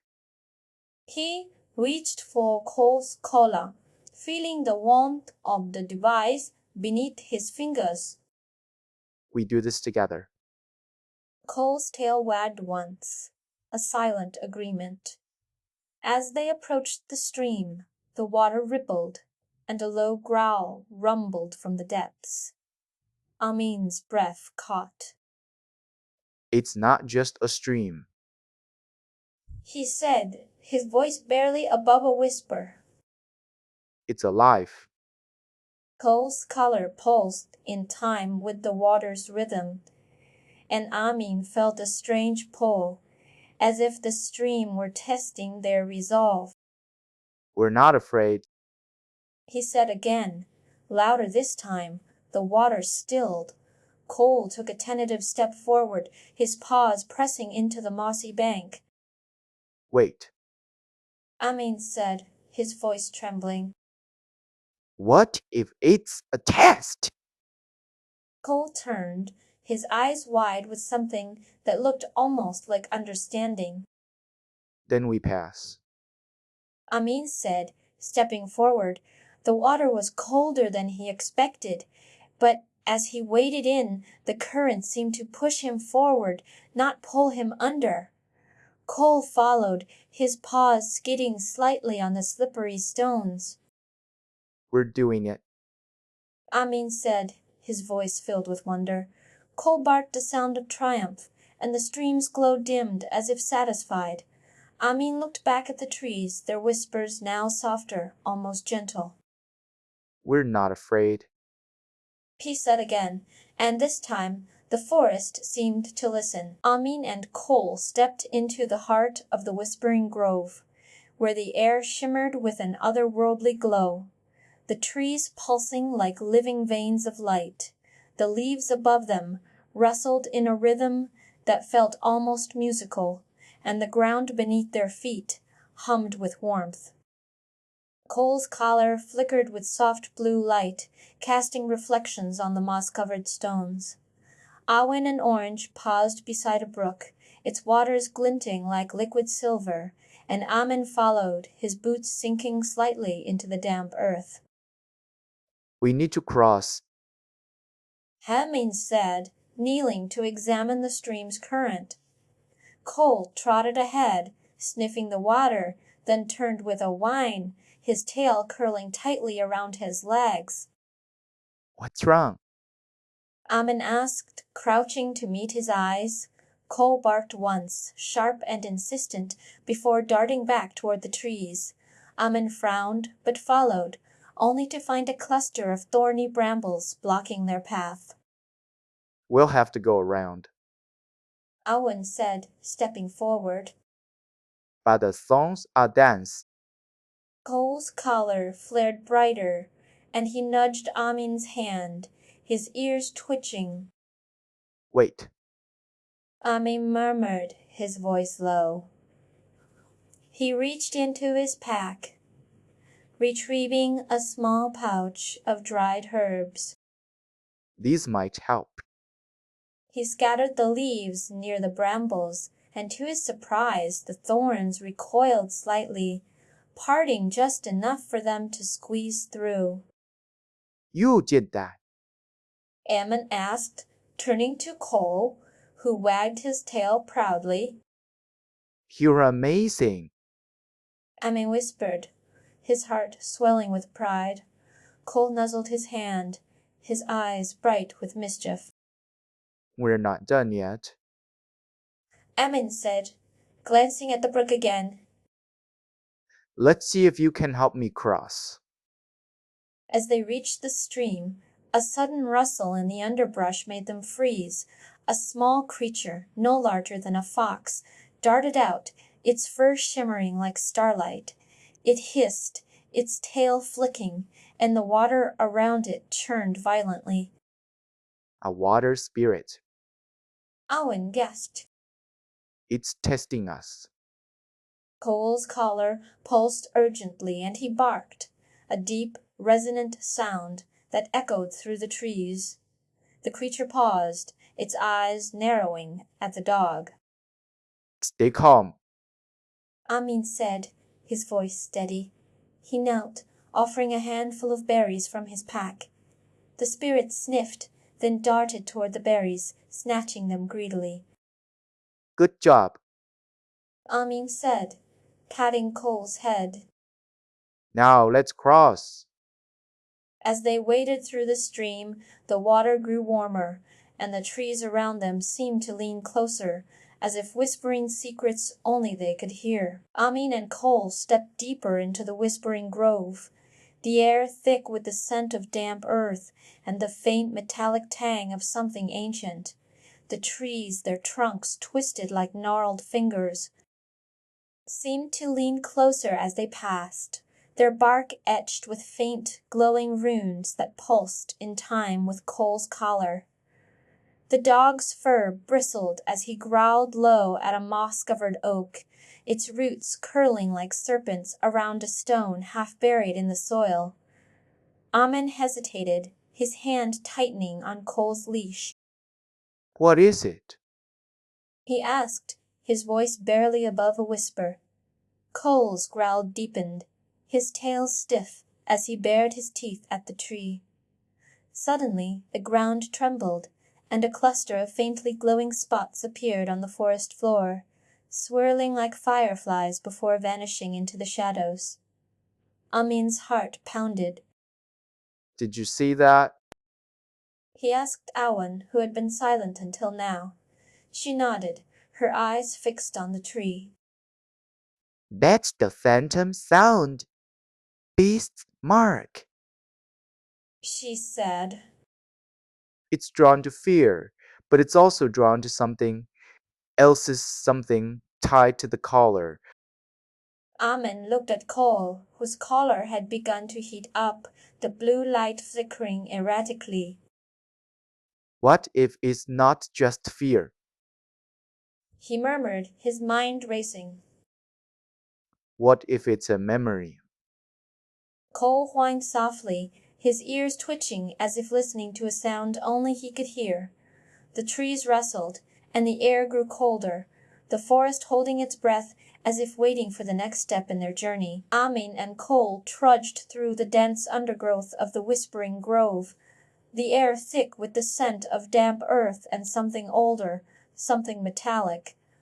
Cole's collar suddenly heated against Amin's palm, and the dog's ears twitched as he growled low at an ancient tree whose bark shimmered with faint, pulsing veins of silver. Strange, glowing spots flickered between the roots, like fireflies trapped in amber. Amin knelt, brushing his fingers over the moss-covered stone tablet that had emerged from the soil, its surface etched with symbols that seemed to shift when he blinked. This isn't just a tablet. Amin murmured, his voice tight. It's alive. Awen, standing nearby with her notebook, clutched to her chest, leaned in. The first Guardians didn't just protect the star's brain. She said, her eyes scanning the carvings. They made a pact with the Guardian Beast, Ink Shadow. They traded human lifespan for the barrier's stability. But what if the pact wasn't just a sacrifice? It was a bond. Amin's fingers trembled as he traced a symbol resembling a dog's paw print. Lin Luman. She was Lin Shan's descendant. Maybe this tablet is a map or a key. Maybe the collar isn't just a relicits, a reminder of that bond. Amin looked at Cole, whose collar now glowed faintly, as if responding to the words. Why did you lead me here? He whispered. Cole nuzzled his hand, his tail curling around Amin's wrist like a lifeline. Awen's voice softened. The forest remembers, and sometimes it remembers through the ones who carry its legacy. The ground beneath them pulsed, and the trees hummed, their whispers weaving into a single urgent plea. Asterisk, listen. Asterisk. Ami and Cole stood at the edge of the Mirage Marsh, the water's eerie blue glow reflecting in Amin's wide eyes as he stared at the vision of his parents in the rippling surface. His breath hitched, and he staggered back. but Cole's collar flared with a sudden, urgent light, and the dog lunged forward, his paws skidding on the wet ground, as he nudged Amin's trembling hand with his nose. I'm here. Cole seemed to say, his tail curling tightly around Amin's leg, as if to anchor him. Awen stepped closer, her voice soft but firm. You're not alone, Amin. This is just a memory. It doesn't define you. Lin Leoman faced her own fears here, and she didn't let them break her. Amin swallowed hard, his fingers brushing against Cole's fur, the dog's warmth seeping into his bones. You're not afraid. Amin whispered, his voice cracking. Cole's collar dimmed slightly, and the water stilled, revealing Linglaman's determined face instead. Awen's eyes glistened as she reached out, her hand hovering over the tablet they had found earlier. The first guardians didn't just protect the Star Spring, they protected each other. That's what this is about. Amin, you and Cole are part of that legacy now. Amin's chest tightened. But what if I fail? He asked, his voice barely above a whisper. Cole's collar pulsed again, brighter this time, and he pressed his forehead against Amin's palm, his breath warm and steady. You won't. Awen said, her voice certain. Because you're not alone. Amin closed his eyes, tears blurring the vision of Lin Luoman, and for the first time he felt the weight of his fear lift, replaced by the quiet certainty that Cole would never leave him. Amin's breath came in shallow gasps as the phantom sound. Beast's growl reverberated through the trees, each echo twisting into a phantom version of his own voice, whispering, You're not strong enough. You'll fail. Cole will leave you. His hands trembled, but Cole's collar pulsed with a steady glow, its light brushing against his wrist like a promise. I'm here. Cole seemed to say, his ears flattening as he pressed closer, his fur warm against Amin's trembling fingers. Amin closed his eyes, forcing himself to listen, not to the beast, but to the rhythm of Cole's heartbeat, steady and unshaken. We're not afraid. He whispered, his voice cracking, and the forest stilled. Owen's voice cut through the silence. The beast feeds on fear, but it can't touch you if you're united. Amin opened his eyes, finding Owen's gaze firm, her hand resting on the hilt of a small, silver pendant at her neck. This is a guardian's token. She said, her voice low. It's a reminder that the bond between you and Cole is stronger than any shadow. Amin's chest tightened. He thought of the night he'd found Cole, shivering in the rain, his collar broken, and his eyes wide with fear. You were alone then. Amin murmured, his fingers tightening around Cole's fur. But now, you're not. Cole nuzzled his palm, his tail curling around Amin's leg, as if to say, I'll always be here. The trees groaned and the ground trembled, but Amin stood firm, his resolve hardening like the ancient carvings on the tablet they'd found earlier. The beast's growl faded, replaced by the whisper of leaves and the distant hum of the forest's aura. Amin turned to Awen, his voice steady now. What does the tablet say about the first guardian? Awen's eyes softened. It says that the bond between a guardian and their pet is a pact that outlives time itself. Amin looked down at Cole, whose collar glowed brighter, as if the forest itself acknowledged their connection.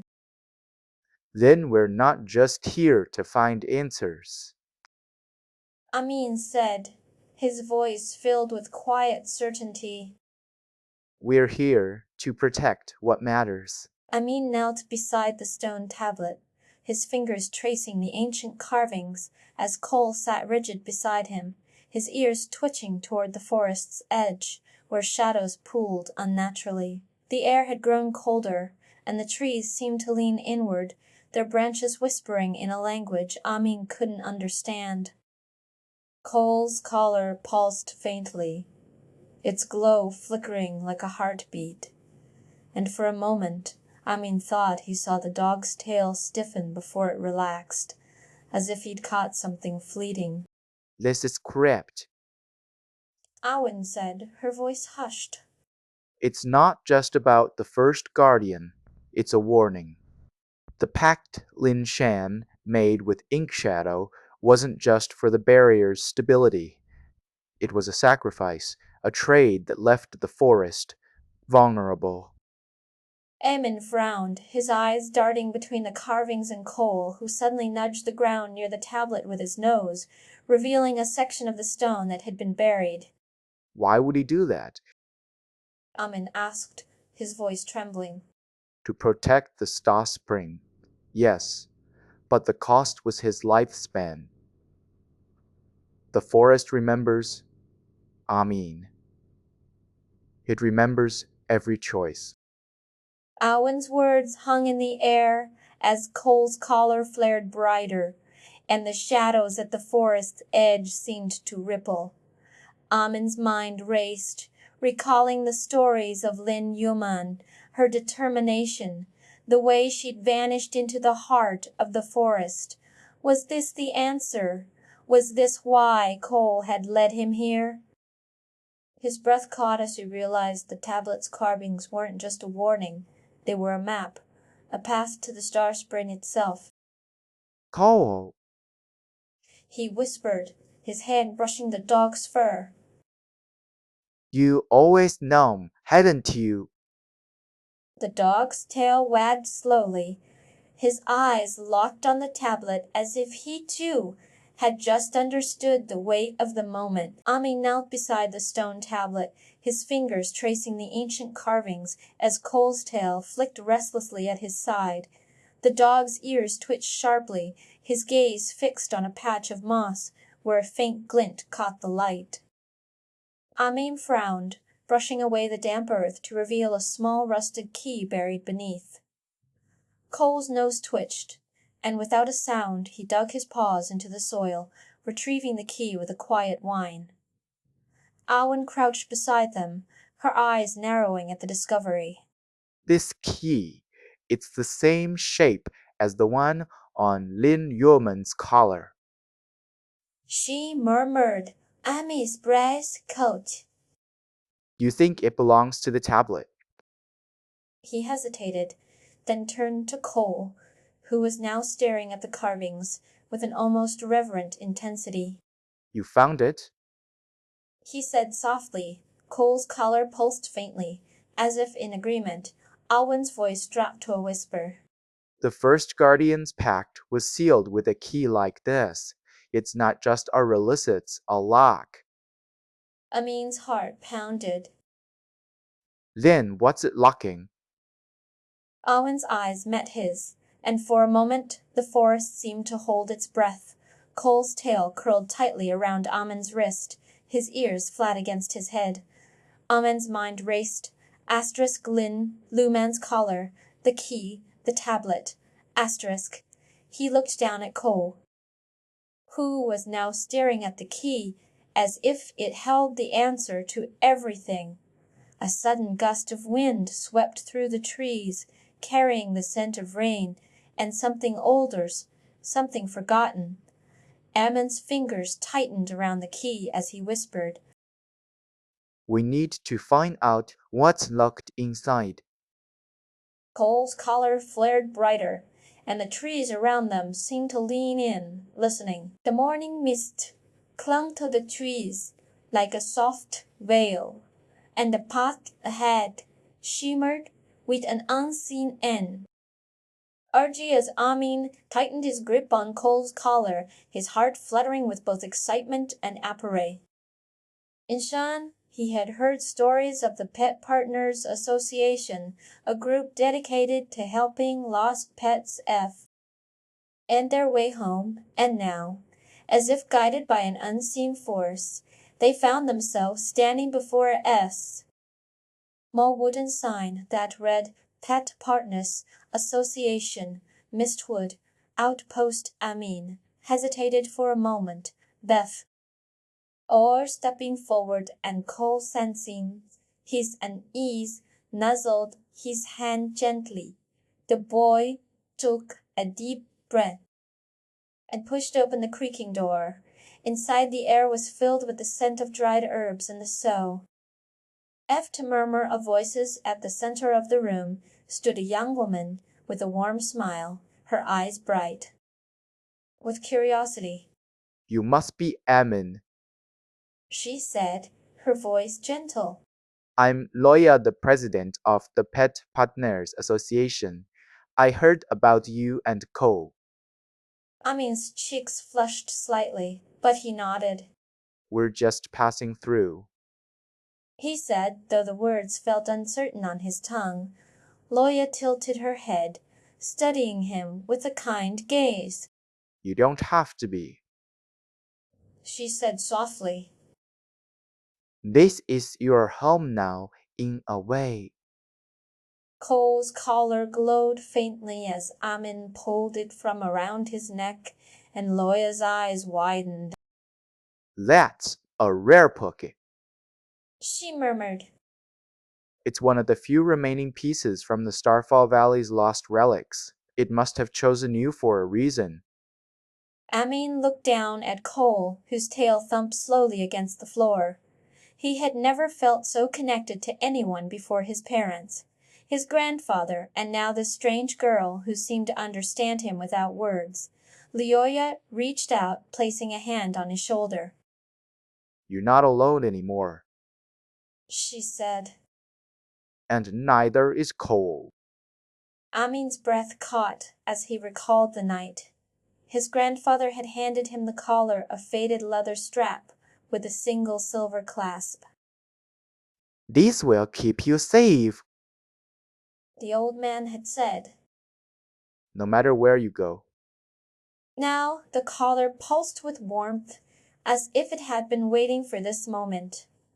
Amin's fingers trembled slightly as he met Loya's gaze. What happens now? He asked. Now, She said with a smile. we find the answers you've been searching for. Outside, the mist began to lift, revealing a path lined with wild flowers that swayed gently in the breeze. Cole's ears twitched as he sniffed the air, and Amin felt a surge of hope. This was only the beginning. The whispering grove bathed Amin and Cole in a golden glow as sunlight filtered through the iridescent leaves, casting shimmering patterns on the forest floor.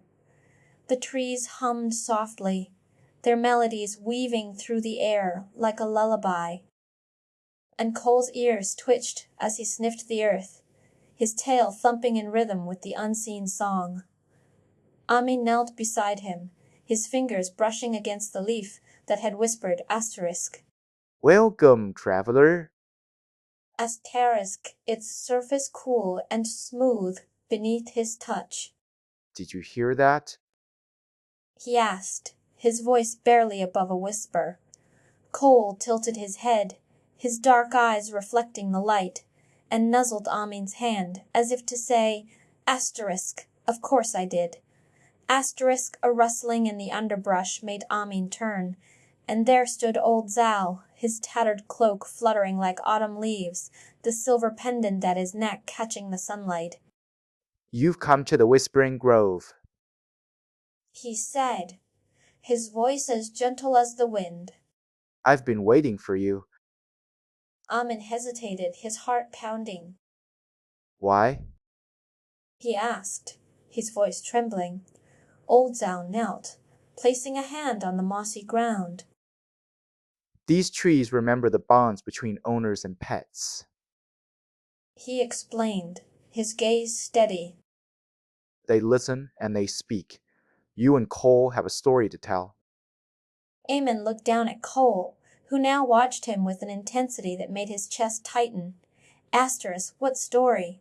Asterisk, he wondered, his mind racing with memories of his grandfather's stories about the Starfall Valley, the lost relics, and the boy who had once worn a collar like Cole's. He swallowed hard, his fingers tightening around the dog's fur. I don't know what happened to her, He admitted, his voice raw. but I want to find out. Cole's tail thumped once, a slow, deliberate rhythm, and Amin felt a surge of determination.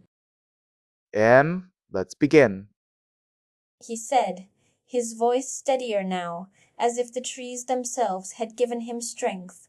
Old Zal nodded, his eyes gleaming with something that looked like hope. The path ahead is not easy, but you are not alone. As the wind shifted, the trees hummed again, and a faint scent of dried flowers drifted through the air, the same one Amin had noticed on Cole's collar. Amin's breath caught. This place was more than just a forest. It was a memory waiting to be uncovered. What do we do first? He asked, his voice filled with a mix of fear and resolve. Old Zal gestured toward the trees, their spiraling trunks glowing faintly. Follow the soul. He said. It will guide you. Amin turned to Cole, who was now standing beside him, his ears perked, his eyes filled with quiet understanding. Together. Amin whispered, and Cole's tail thumped once more, a silent agreement.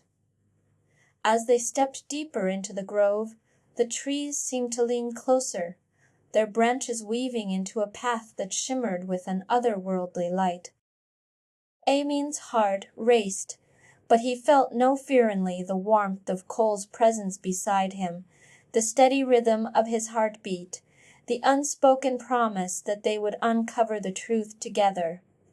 The wind carried the scent of rain-soaked earth and something sweet, like the memory of a long-lost lullaby.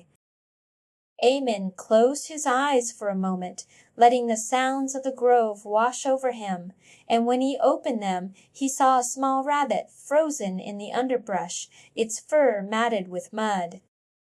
Come. Amin said softly. We need to help it. Cole's ears twitched, and without hesitation he bounded forward, his paws silent on the mossy ground. The rabbit squeaked, darting toward a nearby thicket, but Cole was faster, his movements fluid and precise. Amin followed, his heart pounding with a mix of urgency and pride. Wait. He called. It's scared. Cole paused, his tail flicking slowly, and Amin knelt beside the rabbit, his hands outstretched. It's okay. He said gently. We're here to help. The rabbit hesitated, its eyes wide with fear, but then it sniffed Amin's hand, its tiny nose brushing against his skin. Amin smiled, his chest tightening with emotion. You're safe now. He whispered, and as the rabbit nuzzled his palm, he felt a surge of connection, not just with the animal, but with the world around him, with Cole, with the trees, with the past that was waiting to be found. Cole nuzzled the rabbit's back, his fur brushing against the creature's, and Amin felt a strange sense of peace settle over him. This was what it meant to be a guardian. He realized not just of the past, but of the present, of the fragile, fleeting moments that made life worth living. The rabbit hopped onto Amin's shoulder, its tiny paws gripping his collar, and as they continued deeper into the grove, the trees seemed to hum with approval, their melodies weaving around them like a protective embrace. Amin looked down at Cole, who was now walking beside him, his tail swishing lazily, his eyes filled with a quiet confidence. We'll find her. Amin said, his voice steady. I know we will. Cole's ears twitched, and he gave a small, almost imperceptible nod, as if to say, "Asterisk, I believe you. Asterisk." And in that moment Amin knew that, no matter what lay ahead, he would face it, not alone, but with Cole by his side, the bond between them stronger than the mist that clung to the trees, stronger than the memories that waited in the shadows, stronger than the world itself. The sun dipped low, casting golden light through the whispering grove's iridescent leaves as Amin and Cole stood before the spirit. Speak stone, its surface shimmering with shifting patterns that seemed to pulse in time with the forest's hum. Leoya and old Zal lingered nearby, their expressions expectant as Amin hesitated, his fingers hovering over the stone. Are you sure? He asked, glancing at Cole, who tilted his head with a quiet, almost knowing gaze. It's just a stone. Amin muttered, though his voice wavered. Cole's tail thumped once, a gentle rhythm that felt like a heartbeat, and he nudged Amin's hand toward the stone. Okay. Amin whispered, placing his palm against the cool surface. A surge of warmth spread through his hand, and for a fleeting moment he heard the girl's voice again. Asterisk. Cole, I'll come back for you. Asterisk. The words sent a shiver through him, and he gasped, pulling back as Cole's ears twitched and his eyes locked onto Amin's with an intensity that made his breath catch. Did you hear that? Amin asked, his voice trembling. Cole nuzzled his hand, his fur soft against Amin's skin, and for the first time Amin felt the weight of the unspoken bond between them, a connection that transcended words. You're not alone. Sayoya said softly, her hand resting on Amin's shoulder. Neither is he. Oldazal nodded, his gaze fixed on the stone. But the past isn't finished yet. It's waiting for you to listen. Amin swallowed hard, his heart pounding as he turned back to the stone, determination flickering in his eyes. We're not done yet. He said, his voice steady now. Cole's tail thumped once more, and together they stepped forward, the forest around them alive with the sound of rustling leaves and distant laughter. As they moved deeper into the grove, a sudden rustle in the underbrush made Amin freeze. Cole, stay close. He whispered, but the dog was already darting ahead, his nose to the ground. Amin followed, his boots crunching over fallen leaves as he navigated the tangled roots. A stream appeared ahead, its waters glinting like liquid silver. How do we cross? Amin asked, but Cole was already leaping over the rocks, his paws skidding on the slippery stones. Wait. Amin called, but the dog was too quick, disappearing into the mist on the other side. Amin hesitated, then took a deep breath and stepped into the stream, the cold water biting his ankles. He waded forward, his balance precarious, but Cole was there, nudging his shoulder gently. You got this. The dog seemed to say, his eyes bright with encouragement. Amin grinned, his heart racing as he reached the other side, where Cole waited, tail wagging. We did it. He said, breathless, and Cole barked in triumph, the sound echoing through the grove. But as they turned, a flicker of movement caught Amin's eye. A small, mischievous creature, with fur like molten gold darting between the trees. What is that? Amin whispered, but Cole was already on the move. His growl low and steady, the creature hissed, its tiny claws clicking against the ground, and Amin's pulse quickened. Don't let it scare you. He told himself, but his hands trembled as he reached for Cole's collar. The dog's ears flattened, and he bared his teeth, a fierce determination in his eyes. We're not backing down. Amin muttered, his voice firm. Cole's growl deepened, and together they charged, the creature vanishing into the mist as if it had never been there. Amin exhaled, his chest heaving, and looked down at Cole, who was now nuzzling his hand again. You're amazing. He whispered, and Cole's tail thumped once more, a silent promise that they would face whatever came next together. The sun dipped lower, casting golden light through the whispering grove, as Amin and Cole stood before the spirit. Speak stone, its surface shimmering like liquid silver. Amin's fingers trembled as he pressed his palm against it, the warmth spreading through his hand like a heartbeat. Cole's tail thumped slowly, his eyes locked on the boy's face, as if urging him forward. Suddenly the air hummed, and a voice soft, distant, and achingly familiar echoed in Amin's mind. Asterisk. Cole, I'll come back for you. Asterisk, the words sent a shiver down his spine, and he gasped, pulling his hand away. Cole's ears twitched, his gaze now intense, as though he too had heard the voice. Did you know her?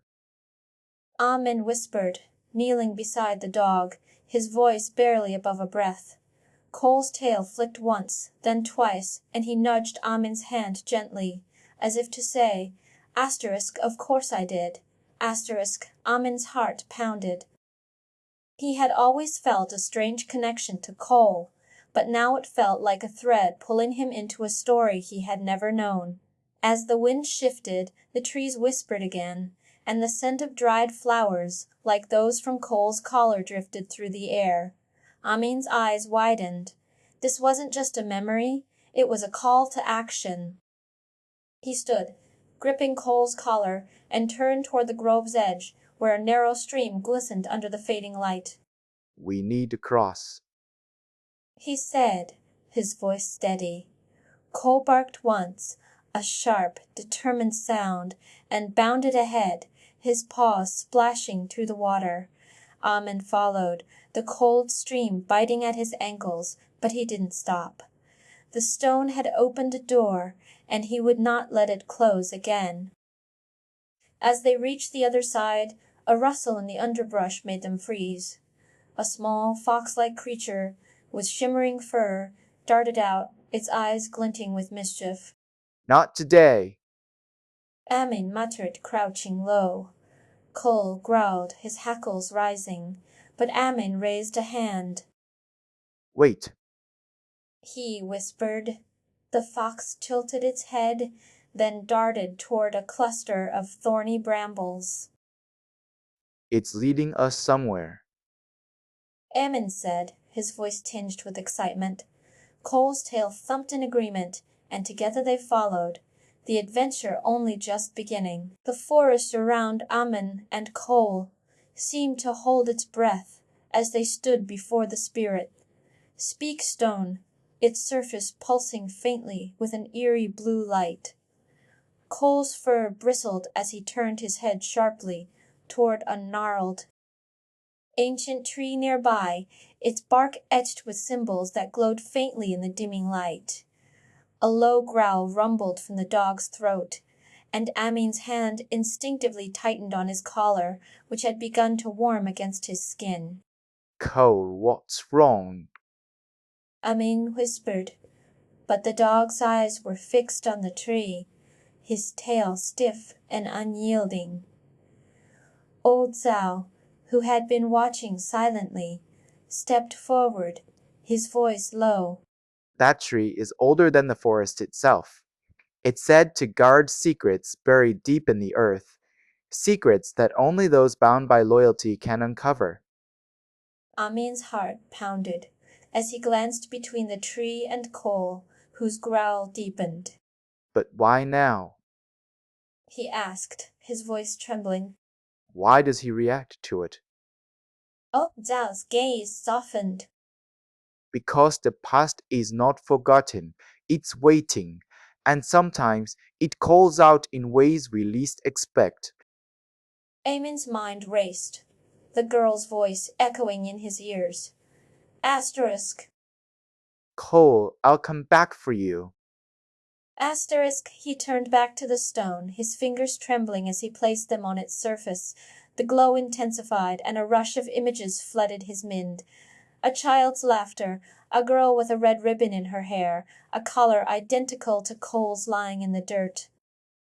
Amin, Old Zhao's voice cut through the haze. the stone isn't just a tool, it's a bridge.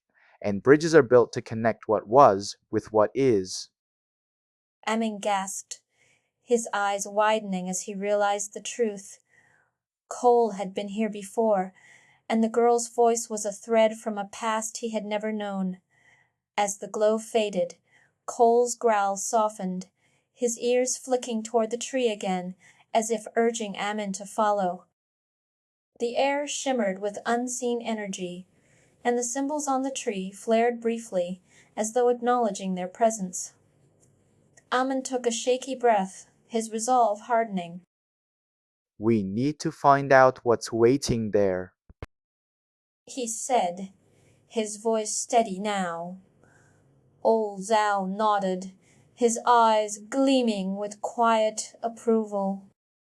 Then let's go. The forest seemed to hold its breath as Amin and Cole stepped deeper into the whispering grove, the air thick with an uncanny stillness. Cole's fur bristled as he halted abruptly, his low growl vibrating through the underbrush. Before them, an ancient tree with gnarled roots twisted like skeletal fingers toward the sky, its bark etched with symbols that glowed faintly in the dim light. Amin's pulse quickened as he noticed strange, luminous spots flickering between the trees, their soft green light pulsing in rhythm with the distant hum of the grove. Cole's collar, which had been cool to the touch since their arrival, suddenly heated against Amin's palm, sending a sharp jolt of energy up his arm. Cole, what is it? Amin whispered, crouching beside the dog. Cole's eyes locked onto the tree, his growl deepening as if warning of something unseen. You think it's connected to the collar. Amin mused aloud, his voice barely above a breath. Maybe the symbols on the tree, they're the same as the ones on the stone at the outpost. He glanced at the glowing spots, now swirling like embers in the air. Could this be a trail? A path to something or someone? Cole's tail thumped once, a slow, deliberate rhythm that sent a shiver down Amin's spine. As if in answer, the tree's glow intensified, and the spots coalesced into a faint, shimmering line, leading deeper into the grove. Amin's heart pounded. We're not just passing through. He murmured. We're being led. Do you feel that? Xiaoya's voice cut through the silence as she stepped forward, her eyes narrowing at the glowing spots. This isn't just a forest, it's a memory, a place where the past lingers. That tree, it's a guardian, and those lights are echoes of something lost. She knelt, tracing a finger over the symbols on the bark, and the glow flared brighter. The collar must have drawn you here, Amin. It's not just a Lysix, a key. Her gaze flicked to Cole, who remained rigid, his growl steady. But keys only work if the lock is willing. And Cole, he's not just a dog. He's a bridge between worlds. Amin's breath hitched. A bridge? To what? Xiaoya's smile was both warm and enigmatic. To the girl who called out to him. To the story that's been waiting to be told. She reached for the collar, but Cole barked sharply, his teeth flashing in the dim light. He's not ready yet. Xiaoya said softly. But the grove will show you. Just to follow the light. As she stepped back, The symbols on the tree pulsed once more, and the glowing path ahead seemed to shimmer with anticipation. Amin's mind raced as he watched the lights dance between the trees, their rhythm mirroring the steady thump of Cole's tail. Asterisk, a bridge between worlds. Asterisk. The words echoed in his thoughts, tangled with the memory of the girl's voice from the spirit. Speakstone. Was she connected to this place? To Cole? His fingers tightened around the dog's collar, the warmth now a constant hum against his skin. The symbols on the tree felt familiar, almost like the ones on the stone at the outpost, but these were older, deeper, as if carved by hands long forgotten. Asterisk. Could the grove be a place where lost things, people, memories, even pets were kept? Asterisk. He glanced at Cole, who was still staring at the tree, his posture tense. The dog had always been loyal, but there was something in his eyes now, a quiet determination, as though he understood something Amin didn't. Asterisk. What if the collar wasn't just a relic? What if it was a message? Asterisk. The thought sent a shiver through him. He had spent his life searching for answers about his parents, about the accident that had taken them. But now it felt as though the answers were here, waiting in the grove, in the glow of the spots, in the silent watchfulness of the ancient tree. Asterisk. But what if the truth wasn't something he wanted to know? Asterisk. As the glowing path led them deeper into the grove, the trees grew denser, their trunks twisting into impossible shapes that seemed to shift when Amin blinked. Cole's growl softened into a low, rumbling sound, and he took a step forward, his nose twitching as if scenting something just beyond their reach. Amin followed, his boots crunching over fallen leaves that sparkled faintly in the dim light. Then, without warning, Cole halted again, his body rigid. Before them, a stone tablet lay half buried in the moss, its surface covered in intricate carvings that pulsed with the same green glow as the spots in the air. Amin crouched, brushing away the moss to reveal a series of paw prints, their edges etched with the same symbols as the tree. His breath caught. Cole, these are your prints. He whispered. The dog's ears twitched, and he stepped closer, his nose pressing against the stone. Amin's fingers traced the carvings, and a sudden rush of warmth flooded his palm. This isn't just a tablet. He murmured. It's a map or a message. He looked up at the tree, its glow intensifying as if in agreement. You were here before. He said softly. And you're leading me back. Cole's tail thumped once, a slow, deliberate rhythm that sent a shiver down Amin's spine. The path ahead shimmered, and the grove seemed to hold its breath, waiting. The sun dipped low, casting golden light through the whispering grove, as Amin sat cross-legged on the forest floor, Cole's head resting gently on his knee. The boy's fingers traced the faint glow of the dog's collar, its warmth a quiet promise. Rain had fallen earlier, leaving the air thick with the scent of damp earth, and now the two of them sat in silence, the trees humming softly around them. Cole's tail thumped slowly, his breath even, as if content to simply be near Amin. The boy's eyes softened, his hand moving to stroke the dog's fur, the motion slow and deliberate. You're safe now. He whispered, his voice barely audible over the rustle of leaves. Cole's ears twitched, and he nuzzled Amin's palm, his tongue flicking out to lick the boy's wrist. Gesture of trust, of comfort. Amin's chest tightened. He had been alone for so long, but now, with Cole by his side, he felt the weight of the world lift, if only slightly. Do you remember her? Amin asked, his voice trembling as he looked into Cole's eyes. The dog's tail stilled, and for a moment the boy thought he saw a flicker of recognition in those dark, knowing eyes. The girl who called your name. Amin continued, his throat raw. Cole's ears twitched, and he leaned closer, his nose brushing against Amin's palm. A soft whine escaped him, a sound that carried the weight of memory, of longing. I wish I could remember. Amin said, his voice breaking. But I don't know if I want to. Cole's tail thumped once, a gentle rhythm that seemed to echo the boy's heartbeat. Old Zal knelt beside them, his weathered hands resting on his knees. The past is a river. He said, his voice a low murmur.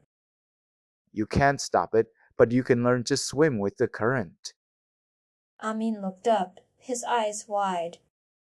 You think I can find her? He asked, hope flickering in his chest. Old Zol's gaze softened. Not to find her, but to understand why she left and why she still calls your name. Amin's fingers tightened around Cole's collar. The dog's ears twitched again, and he pressed his forehead against the boy's hand as if to say, Asterisk, I'm here. I'll always be here. Asterisk. Amin's breath caught. He had feared losing Cole, had clung to the dog's presence like a lifeline, but now he saw the truth. Cole had been his anchor all along. The boy closed his eyes, the weight of gratitude pressing against his ribs. How many nights had Cole kept him from falling apart? How many times had the dog's quiet presence reminded him that he was not alone? As the sun dipped lower, a rustling in the underbrush drew their attention. A small shivering puppy emerged, its fur matted with mud, its eyes wide with fear. Amin's heart clenched. We have to help it. He said, his voice firm. Cole's ears perked up, and he stood, his tail wagging slowly, as if to reassure the trembling creature. Amin knelt, his hand outstretched. It's okay. He whispered. We're here now. The puppy hesitated, then crept closer, its nose brushing against Amin's palm. Cole nuzzled the puppy's side, his presence a quiet promise. Amin's chest tightened. This was their purpose not just to remember the past, but to protect the future. The rain had begun to fall in soft, steady sheets, turning the forest floor into a mosaic of glistening leaves and moss. Amin sat cross-legged beneath the shelter of a wide, gnarled tree, Cole curled tightly against his chest, his body trembling with a quiet shiver that Amin felt in his bones. The dog's breath was shallow, his ears pinned back, as if the storm outside mirrored the storm inside him.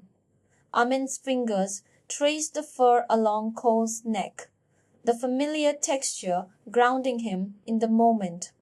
It's okay. He whispered, his voice barely louder than the rain. We're here. We're safe. Cole's tail thumped once, weakly against Amin's leg, and he nuzzled his hand, his nose warm against the boy's palm. The memory of the girl's voice still echoed in Amin's mind, but now, in the damp embrace of the forest, he felt something Stidiera promise, a tether. You're not alone. He murmured the words, echoing Loya's earlier assurance. Cole's eyes fluttered shut, his breathing slowing, and for a moment the world felt still. Old Zal's voice broke the silence. The stone shows what the heart already knows. Amin looked up, the old man's gaze steady as he knelt beside them. You've seen the past, but the future is still yours to shape. Amin swallowed, his throat tight. What if I can't protect him? He asked, his voice cracking. Old Zal's hand rested on his shoulder, firm but gentle. You already do. Every time you stay by his side, every time you listen. Cole's ears twitched, and he pressed closer, his weight a silent reassurance. Amin's fingers tightened around the dog's collar, the faint glow pulsing in rhythm with his heartbeat. Amin's thoughts spiraled as he stared at the spirit speak stone, its patterns shifting like liquid silver. Asterisk. What if the girl's voice was a warning? What if this bond is a burden, not a gift? Asterisk. He clenched his jaw, the weight of responsibility pressing against his ribs. Cole's head lifted, his eyes meeting Amin's with an intensity that made his breath catch. Asterisk. You're not alone. Asterisk, the dog seemed to say, his tail curling around Amin's wrist like a promise. The memory of the girl's voice faded, replaced by the sound of his own heartbeat, steady and unyielding. The forest shuddered as a low hum rippled through the trees, the air thick with an energy that made Amin's skin prickle. Cole's body went rigid, his growl low and warning. What is it? Amin asked, his voice barely a whisper. Old Zal's expression darkened. The stone's power is stirring something ancient. The forest remembers, but it also guards. Amin's hands trembled as he reached for Cole, who now stood at his side, his fur bristling. We need to find the source. Amin said, his voice firm, despite the fear clawing at his chest. Cole's tail thumped once, a silent agreement, and together they stepped into the mist. The rain now a cascade of silver threads, weaving through the trees. The sun dipped low, casting long shadows across the forest floor as Amin and Cole stood before the spirit. Speak stone, its surface shimmering with shifting patterns that seemed to pulse in time with the wind.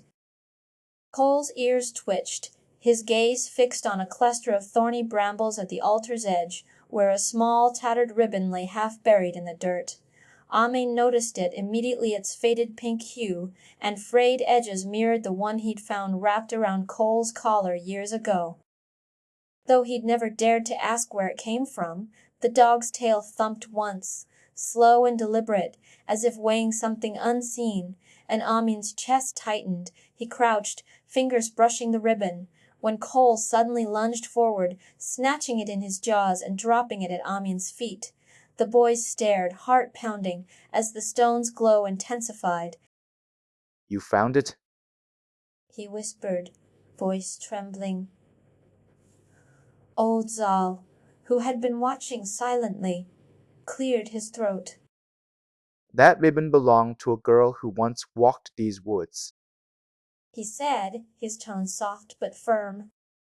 She vanished, but her bond with Cole never did. Amin's breath caught. But how? He began, but old Zal interrupted. Some connections are forged in silence, not words.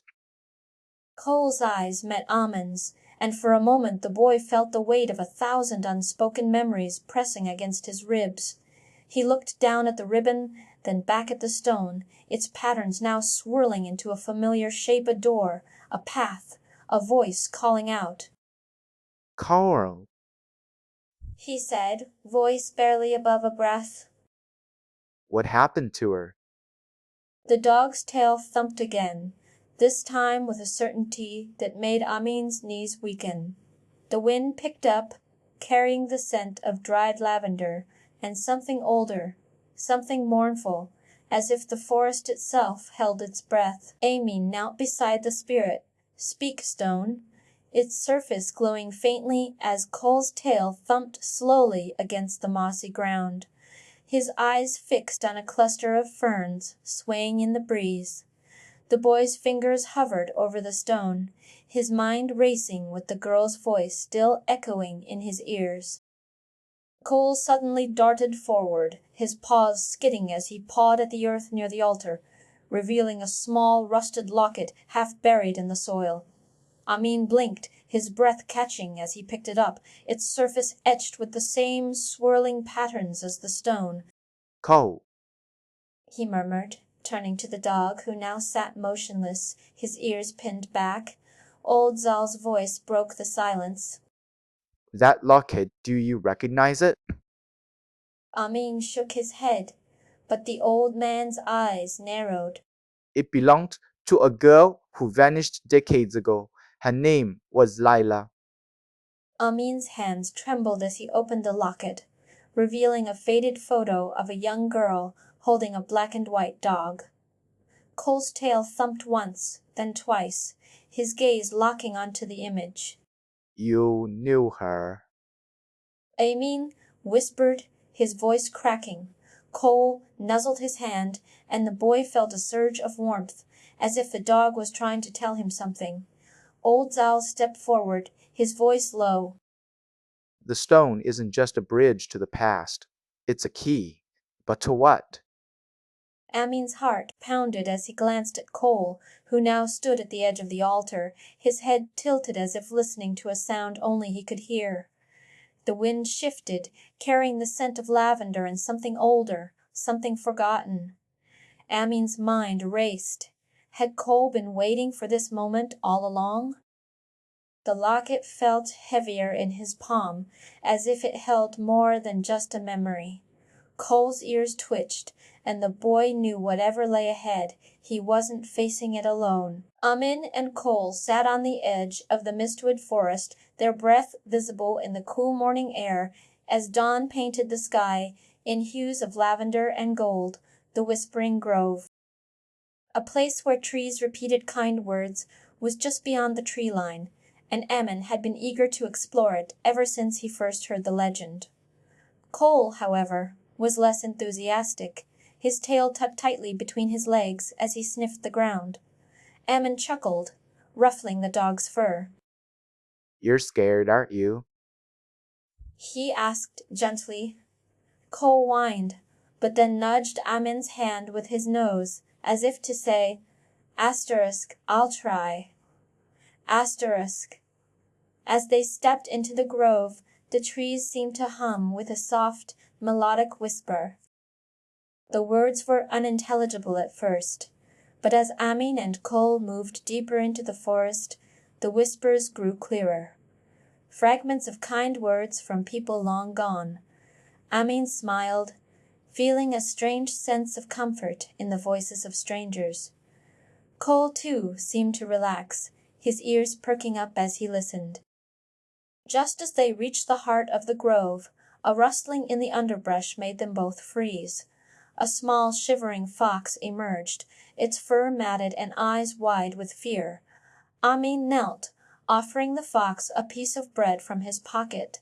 The fox hesitated, then sniffed the offering before nibbling it cautiously.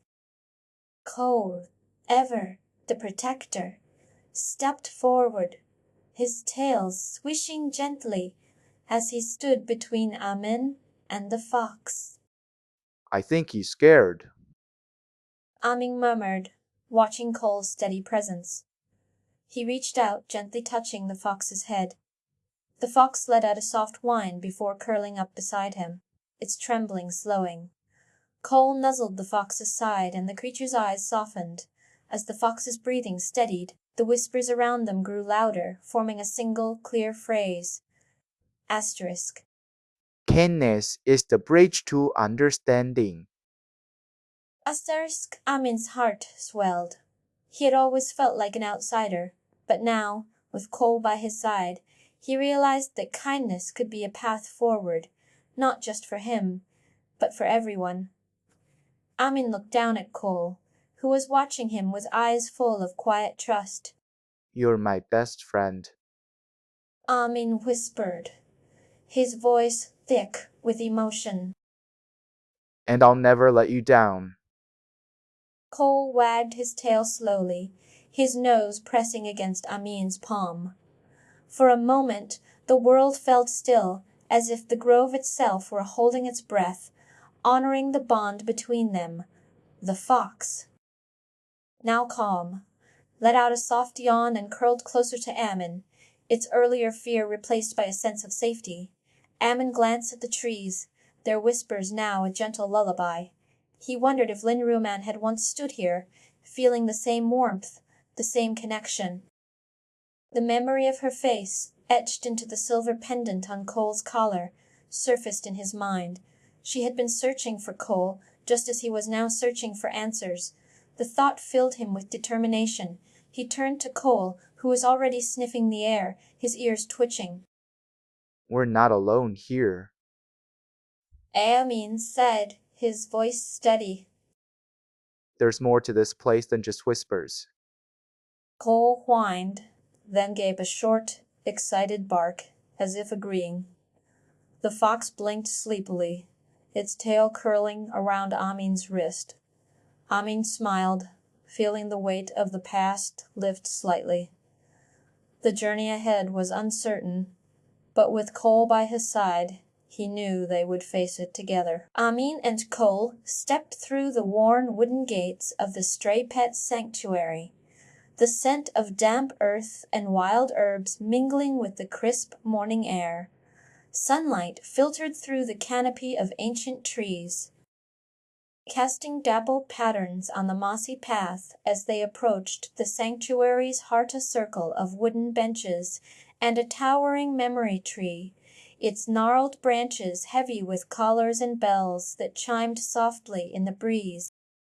A group of stray animals gathered near the tree, their eyes bright with curiosity, as they watched Amin and Cole approach. Old Zal stood beside the tree, his kind smile softening as he greeted them. Amin and Cole, you've come to learn more about that color, yes? He said, his voice carrying the weight of years spent tending to lost souls. Amin nodded, his gaze drifting to the collars swaying gently on the tree. Among them one caught his eye, its engraving faint but unmistakable asterisk. Linjulman asterisk. Cole's collar pulsed faintly as if responding to the memory. Amin's heart pounded. Do you think she's still out there? He asked, his voice barely above a whisper. Old Zhao's eyes softened. Maybe, but sometimes the past isn't the only thing that matters. Sometimes it's the present that shapes the future. Amin looked down at Cole, who was watching him with unwavering trust. The memory of the Whispering Grove's fox surfaced in his mind. How Cole had stood between him and the creature, his tail swishing gently as if to say, asterisk, I'll try asterisk. That moment had felt like a bridge between them, a fragile connection that had grown stronger with every step they took. Now, here in the sanctuary, he felt the weight of Lin Rioman's absence, but also the warmth of Cole's presence. We'll find the truth. He murmured to himself. Together. Old Zal gestured toward the tree. Each color holds a memory, a story. Lin Romance was about protection and hope. You see. As Amin reached out to touch the collar, a soft chime echoed through the air. Cole's collar glowed brighter, and the sanctuary's animals stirred as if sensing a shift. A small fox from the Whispering Grove emerged from the underbrush, its eyes wide with recognition. Amin knelt, offering the fox a piece of bread. The creature hesitated, then nibbled it cautiously. Cole stepped forward, his tail swishing gently as he nuzzled the fox's side. The sanctuary's bells began to play, a melody of laughter and barks, a sound that seemed to weave the past and present into one. Amin looked up at old Zal. What if the colors can help us find her? He asked. Old Zal smiled. They already have. You're not just following her footsteps, you're walking your own path, and Cole is your guide. Amin's breath caught. He had always felt like an outsider, but now, with Cole by his side, he realized that kindness was the bridge to understanding. The fox curled beside him, its trembling slowing as the sanctuary's air filled with the hum of ancient memories. Amin and Cole stepped into the Pet Partners Association, the air buzzing with the chatter of children and the soft rustle of paper. Leoya knelt beside a trembling terrier, her hands brushing the dog's fur as she spoke in a calm, melodic voice. You see, This is how we help pets feel safe. she said, her eyes meeting the terrier's. By showing them that we care. The terrier's tail twitched, then slowly wagged as it leaned into her touch. Amin watched, his heart swelling with a strange ache. Cole's tail swished beside him, his ears perked as he observed the scene. Leoya looked up, her smile warm. Amin. She said. Cole, I see you've been helping people already. Amin looked down at Cole, who gave a small proud wag of his tail. He's been helping me too. Amin said quietly. Leoya's gaze softened. Then maybe it's time you helped others too. Amin nodded, his fingers tightening around Cole's collar. The terrier let out a soft whine, then bounded toward a group of children, its anxiety melting into playful curiosity. Amin exhaled, feeling a flicker of determination. He had always felt like an outsider, but here, with Cole by his side, he saw a path forward. The association was alive with energy, and for the first time, he felt like he belonged. As Leoya gestured toward a nearby table, Amin and Cole followed, their steps light with the promise of new beginnings. Let's see what we can learn. Amin said, his voice steady. Cole's collar glowed faintly, as if echoing his resolve. Together they moved forward, ready to embrace the adventure ahead. Amin and Cole stepped cautiously into the Mistwood forest, the air thick with the scent of damp earth and the faint metallic tang of the collar glowing softly around Cole's neck. The trees loomed like silent sentinels, their branches weaving a canopy that filtered the sunlight into fractured beams. Amin's boots sank slightly into the mossy ground as he glanced at Cole, who sniffed at a cluster of thorny brambles, his tail swishing in alertness. We should keep moving. Amin murmured, but the moment he turned, a low guttural growl echoed through the trees. Cole's fur bristled instantly, his collar flaring with a pulse of light that seemed to sync with the rhythm of his heartbeat. Amin froze, his breath catching as a shadow slithered between the trunks of a creature of shifting mist and sound, its eyes glowing like twin moons. Cole! Amin whispered, tightening his grip on the dog's collar. Cole bared his teeth, his stance rigid, but the beast didn't strike. Instead, it let out a resonant howl that vibrated through Amin's bones, and for a heartbeat the forest seemed to hold its breath. Amin's mind raced. He had heard stories of the phantom sound beast, a guardian of the forest's secrets, but none had ever spoken of its eerie, melodic howl. We're not here to fight. Amin said, his voice steady despite the tremor in his hands. We're here to understand. Cole whined softly, his tail swishing as he took a tentative step forward, the collar's glow intensifying. The beast tilted its head as if listening, and Amin felt a surge of determination. You're not the enemy. He said, his voice firm. You're just like us.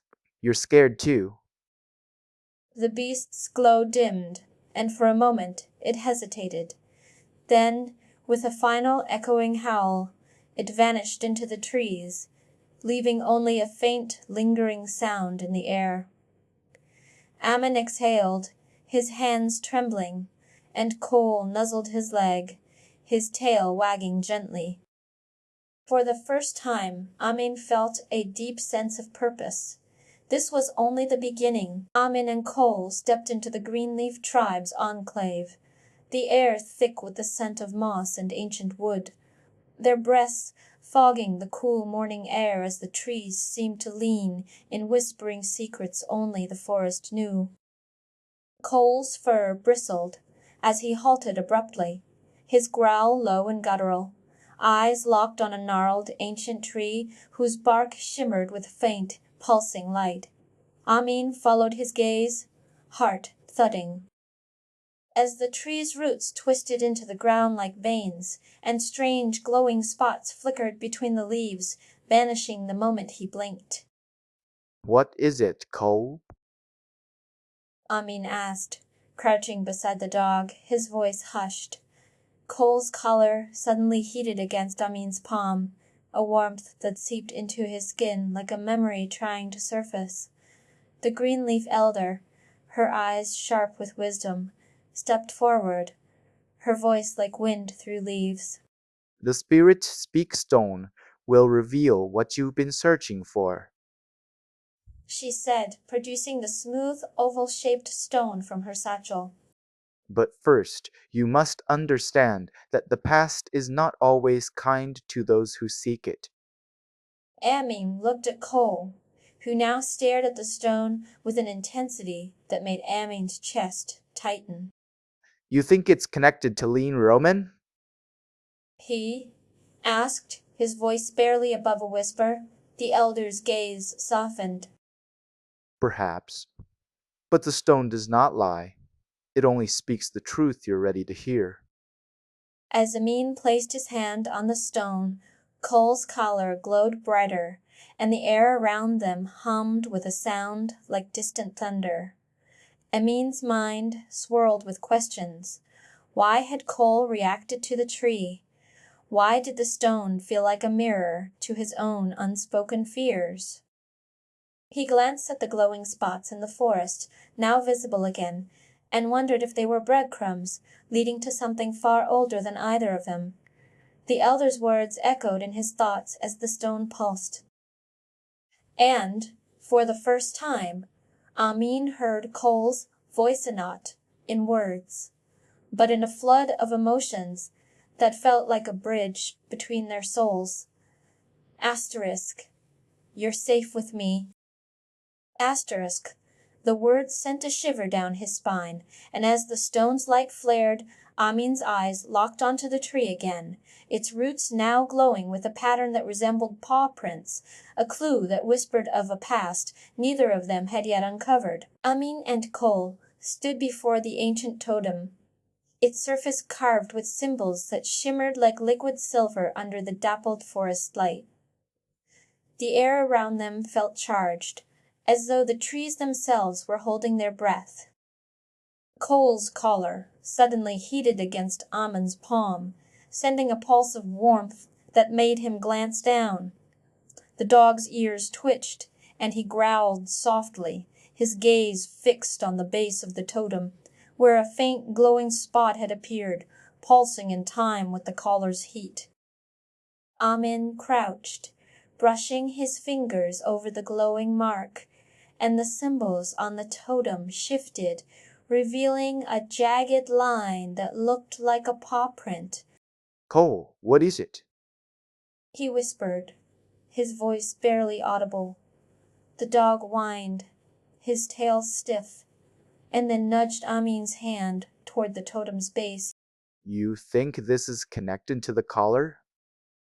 Amin asked the green-leaf elder, who stood nearby, her eyes sharp with knowing. She nodded slowly. The totem responds to bonds, but also to echoes of the past, that glow. She gestured to the spot beneath the totem. Is a mark left by a guardian who once stood here. Your pet's collar may be tied to that history. Amin's heart thudded. He turned back to Cole, who was now sniffing the glowing spot, his tail swishing in slow, deliberate arcs. You've been here before. Amin murmured, his voice thick with wonder. Cole's collar flared brighter, and the symbols on the totem rearranged themselves, forming a new image, a girl with a dog, standing at the edge of a forest, her hands outstretched toward a glowing stone. Amin's breath caught. He had seen that girl before, in the photo hidden in Cole's collar. The weight of the past pressed against him, but he knew now that this was no ordinary journey.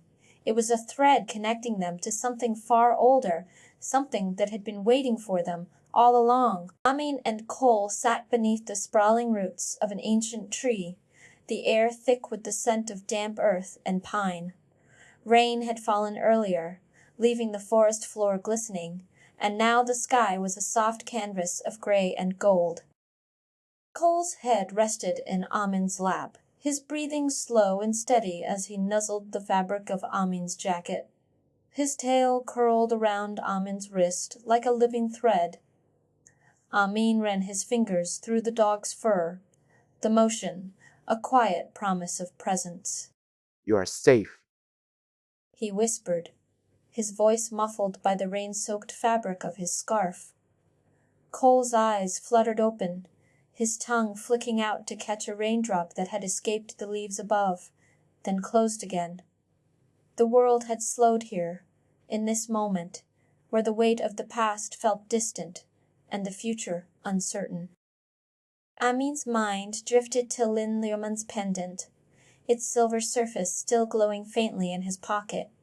He wondered if she had felt the same fragile hope, the same need to believe in something beyond the shadows. Cole's collar pulsed gently, a rhythm that matched Amin's heartbeat. We'll find her. Amin said, his voice firmer now, as if the words could anchor them both. Cole's tail gave a small wag, his ears twitching as if listening to something only he could hear. The elder's words echoed in Amin's mind. Asterisk. The journey is only beginning. Asterisk. He tightened his grip on Cole's fur. The dog's warmth, a quiet reassurance. Somewhere in the distance, a bird called, and the forest seemed to hold its breath, waiting. Amin closed his eyes, the rain still falling, and let the silence speak for him. Amin knelt in the rain-soaked earth, his hands trembling as he cradled Cole's shivering body, the dog's fur matted with rain and the scent of fear. The storm had broken without warning, thunder clapping like a warning drum as lightning split the sky. Cole's breath was shallow, his eyes wide with something Amin couldn't name fear, or maybe the echo of Lynn Roman's sorrow. You're not alone. Amin whispered, his voice barely audible over the storm. Cole nuzzled his hand, his tail swishing weakly against Amin's leg, as if to say, asterisk, I know asterisk.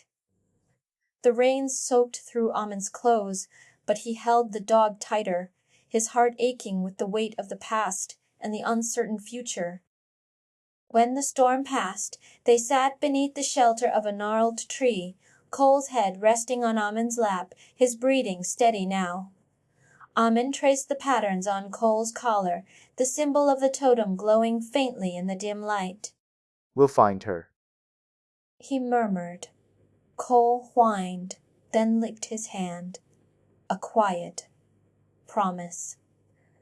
Amin looked up as old Zal approached, his face lined with the weight of years. You've been carrying that collar for years. The old man said, his voice thick with memory. Lin Liuman left it behind, but she never meant for it to be a burden. It's a bridge, not a chain. Amin's fingers tightened on Cole's fur. But what if she's gone? He asked, his voice cracking. Old Zal knelt, placing a hand on Amin's shoulder. She's here in every step you take with him, in every moment you choose kindness over fear. Cole's collar pulsed, and Amin felt a warmth spread through his chest. I don't want to lose him. He said, his voice barely above a whisper. Old Zal smiled. Then don't. Keep walking. Amin's thoughts spiraled as he sat alone beneath the stars, the totem symbol glowing faintly on his palm. Asterisk, what if I fail? Asterisk, he wondered, the weight of Lin Liuman's story pressing down on him. He had always felt like an outsider, but now, with Cole by his side, he understood that kindness wasn't just a path, it was a choice. He remembered the fox in the Whispering Grove, the whale Cole had stood between him and fear, and the way the trees had whispered asterisk kindness is the bridge to understanding asterisk. He had been afraid of the past, but now he saw it as a guide, not a prison. Cole's collar glowed brighter, and Amin felt a surge of gratitude. This journey wasn't just about finding Lynn Luminate, it was about finding himself. And as long as Cole was by his side, he knew he wouldn't walk alone. The forest trembled as a low, mournful howl echoed through the trees, and Amin's breath caught. Cole's collar flared with light, and the ground beneath them rumbled. What is that? Amin asked, his voice tight with unease. Old Zal's expression darkened. The phantom sound beast. He said. It's been restless since the totem's awakening. It feeds on fear, and it's drawn to the collar's energy. Amin's hands clenched into fists. Can we stop it? He asked. Old Zal nodded. Only if you're willing to face it, not as a stranger, but as a guardian. The howl grew louder, and Cole's fur bristled. Amin looked down at the dog, who was watching him with unwavering trust. We'll do it together. Amin said, his voice steady. Cole whined, then stepped forward, his collar glowing brighter. The forest seemed to hold its breath as the two of them faced the unknown, their bond a quiet but unshakable force. Amin and Cole stood at the edge of the Mistwood forest, the air thick with the scent of damp earth and pine. Cole's ears twitched as he stared intently at a patch of moss-covered ground, his tail frozen mid-swish. Amin, clutching the spirit, Speak Stone in his palm, glanced at the spot where Cole's gaze lingered, noticing a faint indentation in the soil. A sudden gust of wind swept through the trees, carrying with it the scent of rain and the distant echo of a memory. Cole's collar pulsed faintly, its glow dimming as the wind shifted, and for a moment the dog's usually alert posture softened into a quiet stillness. Amin frowned, his fingers tightening around the stone. You are acting like you've seen this before. He murmured, kneeling to brush away the moss. His hand met something cold and metallic, Linliamon's pendant, buried beneath the earth. Cole whined softly, nudging the pendant toward him with his nose. You found it. Amin whispered, his voice trembling. All this time, you've been protecting it. Cole's eyes met his, and for the first time Amin saw not just loyalty, but a silent understanding of the past. I was trying to find a way to protect you. The voice echoed in his mind, the words from the totem now clear. Amin's breath caught. He had always thought Lynn Roman's journey was about searching for Cole, but now he realized it had been about protecting him. The weight of the past settled heavily on his chest, but as Cole nuzzled his hand, Amin felt the first stirrings of resolve. The journey ahead was no longer about uncovering the truth, it was about carrying it forward. Amin and Cole stood at the edge of the Mistwood forest, the first light of dawn painting the sky in hues of gold and rose. Cole's tail was still, his ears pricked forward as he stared intently at the ground, his nose twitching. Amin knelt, brushing a hand over the mossy earth where a small, glinting object lay half buried. He pulled it free, a silver pendant, its surface etched with the same swirling patterns as the spirit speak stone. Cole's collar pulsed faintly, and he nudged the pendant toward Amin with a quiet whine. Amin frowned, tucking the pendant into his pocket. You've been keeping this from me? He asked, his voice tinged with surprise. Cole wagged his tail once, then turned his head toward the forest, his eyes dark with unspoken urgency. Amin looked up at the trees, their branches swaying as a sudden gust of wind swept through the clearing. The air smelled of rain, though no clouds had formed yet. What's going on, Cole? He murmured, his fingers tightening around the pendant. Cole's collar glowed brighter, and the forest seemed to hold its breath. Amin's heart pounded. He had always trusted Cole, but now, for the first time, he wondered if the dog understood something he didn't. You're not just my guardian. He whispered. You are something more. A distant sound, like a whisper, carried on the wind, made him freeze. Cole's ears flattened, and his tail stiffened. Amin's breath caught. Somewhere in the forest, something was waiting. Have you ever wondered why the collar glows when you're near the trees? Sioya asked as she joined Amin and Cole at the forest's edge, her voice calm but curious. She had just returned from a meeting with the Pet Partners Association, her hands still smudged with ink from a new brochure she'd been designing.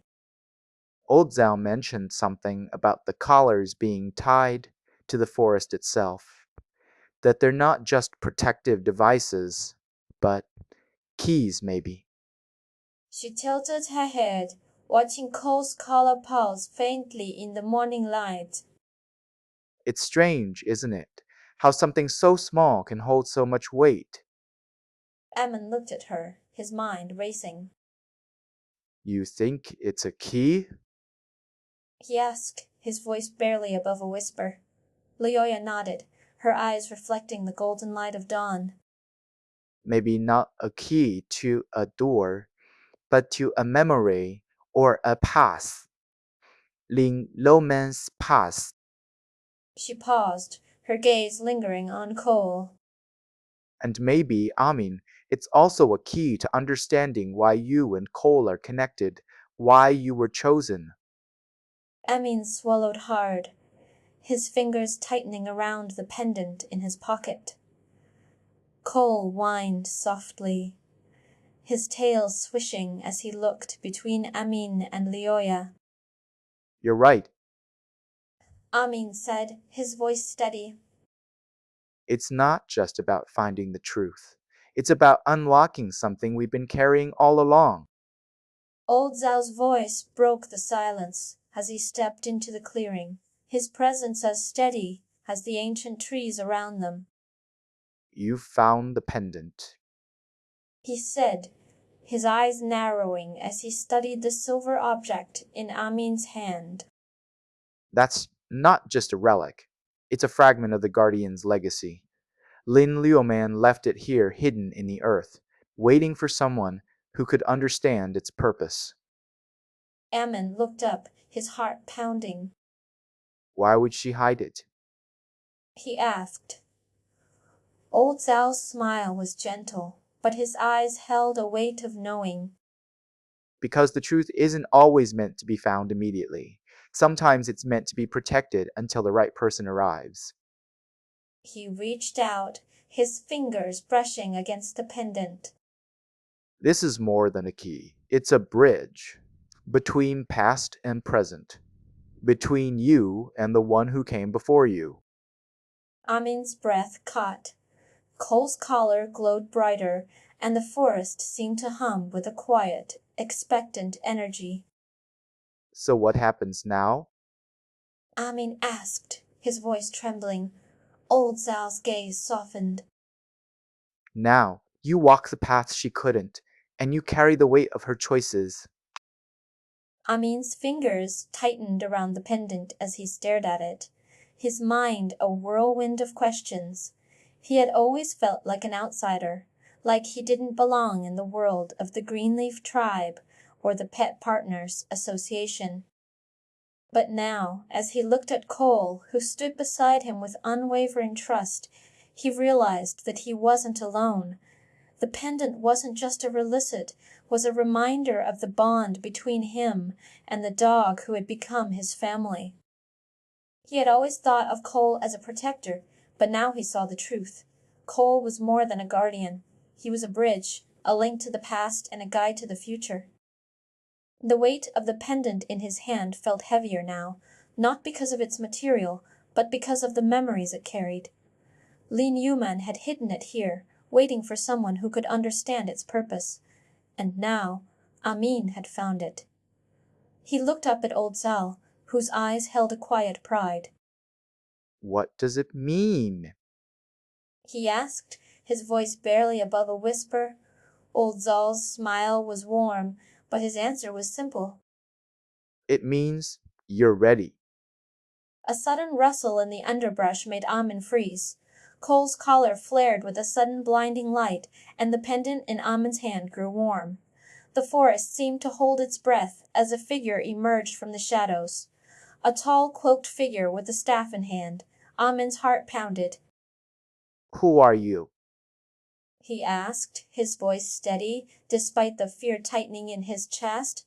The figure stepped forward, the cloak shifting like mist. I, the guardian of the forest. The voice said, deep and resonant. Lane Lehman's final act was to protect you. She knew you would come. Amin's breath caught. Protect me from what? He asked. The guardian raised the staff, and the ground beneath them shimmered with a faint golden light. From the truth.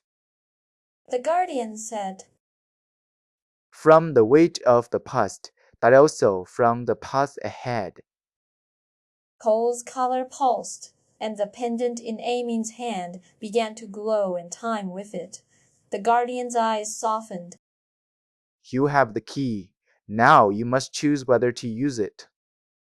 Amin looked down at the pendant, then at Cole, who was watching him with unwavering trust. He had always felt like an outsider, but now he understood. He wasn't just following Lin Luman's footsteps, he was walking his own path, and with Cole by his side, he was ready to face whatever lay ahead. As Amin and Cole ventured deeper into Mistwood Forest, the air thickened with the scent of damp earth and blooming moss, the trees leaning in like old friends, sharing secrets. Cole's tail flicked slowly, his ears twitching as if listening to whispers only he could hear. Amin glanced at him, concern softening his voice. Are you okay? He asked, his words barely above a whisper. Cole turned, his dark eyes reflecting the shifting light through the canopy, and gave a small, reassuring nudge with his nose before padding ahead. The forest seemed to hum with life, the rustling leaves forming a melody that tugged at Amin's heart. Then the whispering grove unfolded before them, a place where trees echoed kind words spoken by those who passed. Amin hesitated, unsure if the forest was testing them or offering a gift of warmth. As he stepped forward, a soft voice echoed around them. Welcome, travelers. From the shadows emerged the Greenleaf tribe, their robes woven with vines and leaves. At their center stood Elder Mira, her eyes glowing faintly with the same golden hue as the forest's aura. Many have passed through this grove, She said, her voice gentle as the rustling leaves. but few have come with a bond as strong as yours. She gestured to Amin and Cole, who exchanged a glance before the dog gave a small, grateful bark. Elder Mira offered them a spirit speak stone, a rare peck that allowed its owner to hear the full thoughts of their pet for 10 minutes a day. It is said that only those who truly listen can understand the language of the heart. She explained. Amin took the stone carefully, its smooth surface warm against his palm as if it recognized his intent. He looked at Cole, who was already watching him with quiet trust. Thank you. Amin said, his voice steady. Elder Mira smiled. Then let the journey begin. Amin's fingers trembled slightly as he traced the stone's surface. memories flooding back of the day he found Cole shivering outside his grandfather's cabin, a collar around his neck that smelled faintly of dried flowers. He remembered how Cole had followed him home, his eyes full of unspoken stories, and how their bond had grown through every adventure since. Now, as the stone pulsed with warmth, he felt a deeper connection, as if the forest itself was acknowledging their unbreakable tie. Suddenly, a rustling in the undergrowth drew Amin's attention. A small, injured fox lay trapped beneath a fallen branch, its paw caught in the tangled roots. Cole whined, his tail stiffening, and Amin knelt beside the creature, gently prying the branch loose. The fox blinked up at him, its eyes wide with gratitude. We'll help you. Amin murmured, his voice steady. Cole nuzzled the fox's side, his presence a quiet reassurance. As the creature limped away, Amin felt a surge of pride. This was what their bond was for. To protect, to care, to heal. Elder Mira's voice echoed softly in his mind. Asterisk. The bond between guardian and pet is eternal. Asterisk. Amin looked at Cole, who was watching him with an expression of quiet understanding. You're not just a pet. He whispered. You're a guardian, just like your ancestor. Cole gave a small, imperceptible nudge, his tail flicking gently. Amin smiled, his heart swelling with purpose. Whatever lay ahead, they would face it together. As Amin and Cole ventured deeper into the whispering grove, the air thickened with the scent of damp earth and blooming moss, the trees leaning in like old friends sharing secrets. Cole's tail flicked slowly, his ears twitching as if listening to something only he could hear, and Amin's heart tightened with concern. Are you okay? He asked, his voice barely above a whisper, the words catching on the forest's hushed hum. Cole turned to him, his dark eyes reflecting the shifting light through the canopy, and gave a small, reassuring nudge with his nose before padding ahead. The grove seemed to breathe around them, the trees whispering kind words spoken by those who passed, and Amin hesitated, unsure if the forest was testing them or offering a gift of warmth. As he took a step forward, a soft voice echoed around them. Welcome, travelers. From the shadows emerged a small group of figures, their robes woven with vines and leaves, and at their center stood Elder Mira, her eyes glowing faintly with the same golden hue as the forest's aura. Many have passed through this grove, She said, her voice gentle as the rustling leaves. but few have come with a bond as strong as yours. She gestured to Amin and Cole, who exchanged a glance before the dog gave a small grateful bark. Elder Mira offered them a gift, a spirit speak stone, a rare peck that allowed its owner to hear the full thoughts of their pet for up to 10 minutes a day.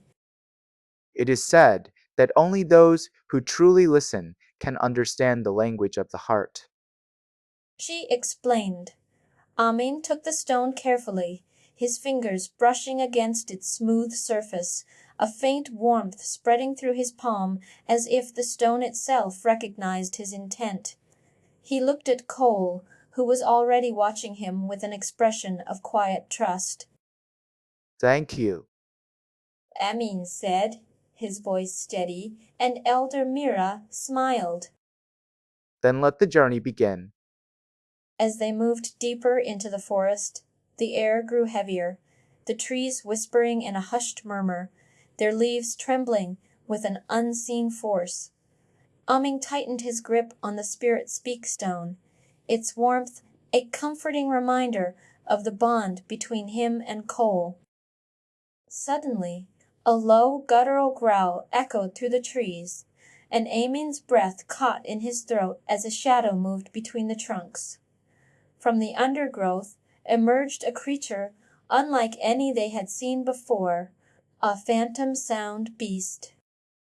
Its body a shifting mass of mist and shadow, its eyes glowing faintly with an eerie blue light. Cole's fur bristled, his tail stiffening, and Amin felt a surge of fear, but he forced himself to stay still, his mind racing for a solution. The phantom sound beast was known to feed on fear, amplifying it until it consumed its prey. If they ran, it would only grow stronger. Don't move. Amin whispered to Cole, his voice barely audible, the dog giving a low whine, his body trembling as the creature's growl intensified. Then a soft voice filled the air, not from the beast, but from within Amin's mind. You are not alone. The spirit, speak stone. Whispered, Amin closed his eyes, focusing on the bond between him and Cole, reaching out with his thoughts not to fight, but to listen. And in that moment, he felt Cole's fear, his determination, his unshakable trust. I'm here with you. Amin said, his voice steady now, and Cole's tail relaxed, the dog taking a cautious step forward. The phantom sound beast hesitated, its form flickering as if uncertain. Then, with a final echoing cry, it dissolved into the mist, leaving only a faint echo behind. Amin exhaled, his heart still pounding, looking at Cole, who gave him a small, grateful nudge. Together. Amin said, his voice filled with quiet resolve. As they continued deeper into the forest, the trees grew denser, their trunks twisting into intricate patterns that seemed almost deliberate. Amin and Cole moved cautiously, the air around them humming with an unseen energy. Then they came upon a clearing where a massive stone totem stood, its surface etched with glowing symbols that pulsed with a soft, rhythmic light. Amin stepped forward, his fingers brushing against the stone, and a surge of warmth spread through his hand, a voice echoing in his mind. Only those who listen can pass. Cole whined softly, his tail flicking as he looked up at Amin, and the boy swallowed hard, his mind racing. This was no ordinary puzzle. Lit was a test of their bond. He took a deep breath. Reaching out with his thoughts, focusing on Cole, on the trust they had built, on the quiet understanding that had grown between them. And then he heard, it not words, but a feeling, a sense of calm and reassurance that only Cole could provide. Amin closed his eyes, listening, truly listening, and in that moment he understood. He turned to Cole, his voice steady. You're not afraid anymore, are you? Cole gave a small, almost imperceptible nod, and Amin smiled. Then let's do this together. As he spoke, the totem's glow intensified, the symbols on its surface shifting, the air around them shimmering, and the ground beneath them trembling. Then, with a final pulse of light, the totem opened, revealing a hidden path beyond. Amin and Cole exchanged a glance, their bond stronger than ever. As they stepped through the newly revealed path, the air around them grew cooler, the scent of damp earth replaced by something more, familiar dreed flowers, the same scent that had lingered on Cole's collar. Amin's breath caught in his throat, Cole's tail stiffening as he looked down at the ground. Amin knelt beside him, gently brushing his fingers against the collar, and a faint image flickered into view, a girl with glasses tying a collar around a dog's neck. The image was faint, like a memory long buried, but Amin could see the unmistakable features of Lin Yoman. He looked up at Cole, his heart pounding. You knew her. Cole gave a small, hesitant whine, his ears drooping slightly, and Amin reached out, his hand resting gently on the dog's head. It's okay. he whispered. We'll find out the truth together. As if in response, the collar's glow intensified and the image shifted. Now, Lin Leoman stood at the edge of the forest, her face filled with determination, looking back over her shoulder as if expecting someone to follow. Amin's breath caught in his throat. This was the same moment that had been etched into the collar, the same moment that had led to her disappearance. Amin's fingers trembled as he traced the image. You were with her. He murmured. You were with her when she disappeared. Cole's tail twitched, and he gave a small, almost imperceptible nudge, and Amin smiled, his heart swelling with a sense of purpose. Whatever had happened to Lin Leoman, he would find out, and with Cole by his side, he knew they would face whatever lay ahead together. Amin and Cole approached the totem, its glowing symbols pulsing like a heartbeat. The air hummed with an unseen energy, and the trees around them seemed to lean in, their leaves whispering secrets only the forest could understand. Amin's fingers brushed the stone, and the moment he did, a voice echoed in his mind. Asterisk. Only those who listen can pass. Asterisk. Cole's tail flicked nervously, his ears twitching as if listening to something beyond Amin's perception. You're not afraid, are you? Amin asked, his voice steady. Cole gave a small, hesitant whine, then nuzzled Amin's hand, his eyes reflecting the totem's golden light. Then let's do this together. Amin said, and as he spoke, the symbols shifted, revealing a hidden path. But before they could step forward, a sudden rustle in the undergrowth made Cole freeze. Amin turned, his hand instinctively reaching for the spirit speak stone. From the shadows emerged a small, mischievous Crachera fox, with fur like flame and eyes that glinted with mischief. It darted between the trees, its laughter echoing through the grove. Not again. Amin muttered, watching as the fox taunted them, leaping over roots and dodging thorns. Cole barked, his tail stiffening, but the fox only giggled, leading them in a chaotic chase. Amin's heart pounded as he dodged low-hanging branches, his breath coming in short gasps. Stay focused.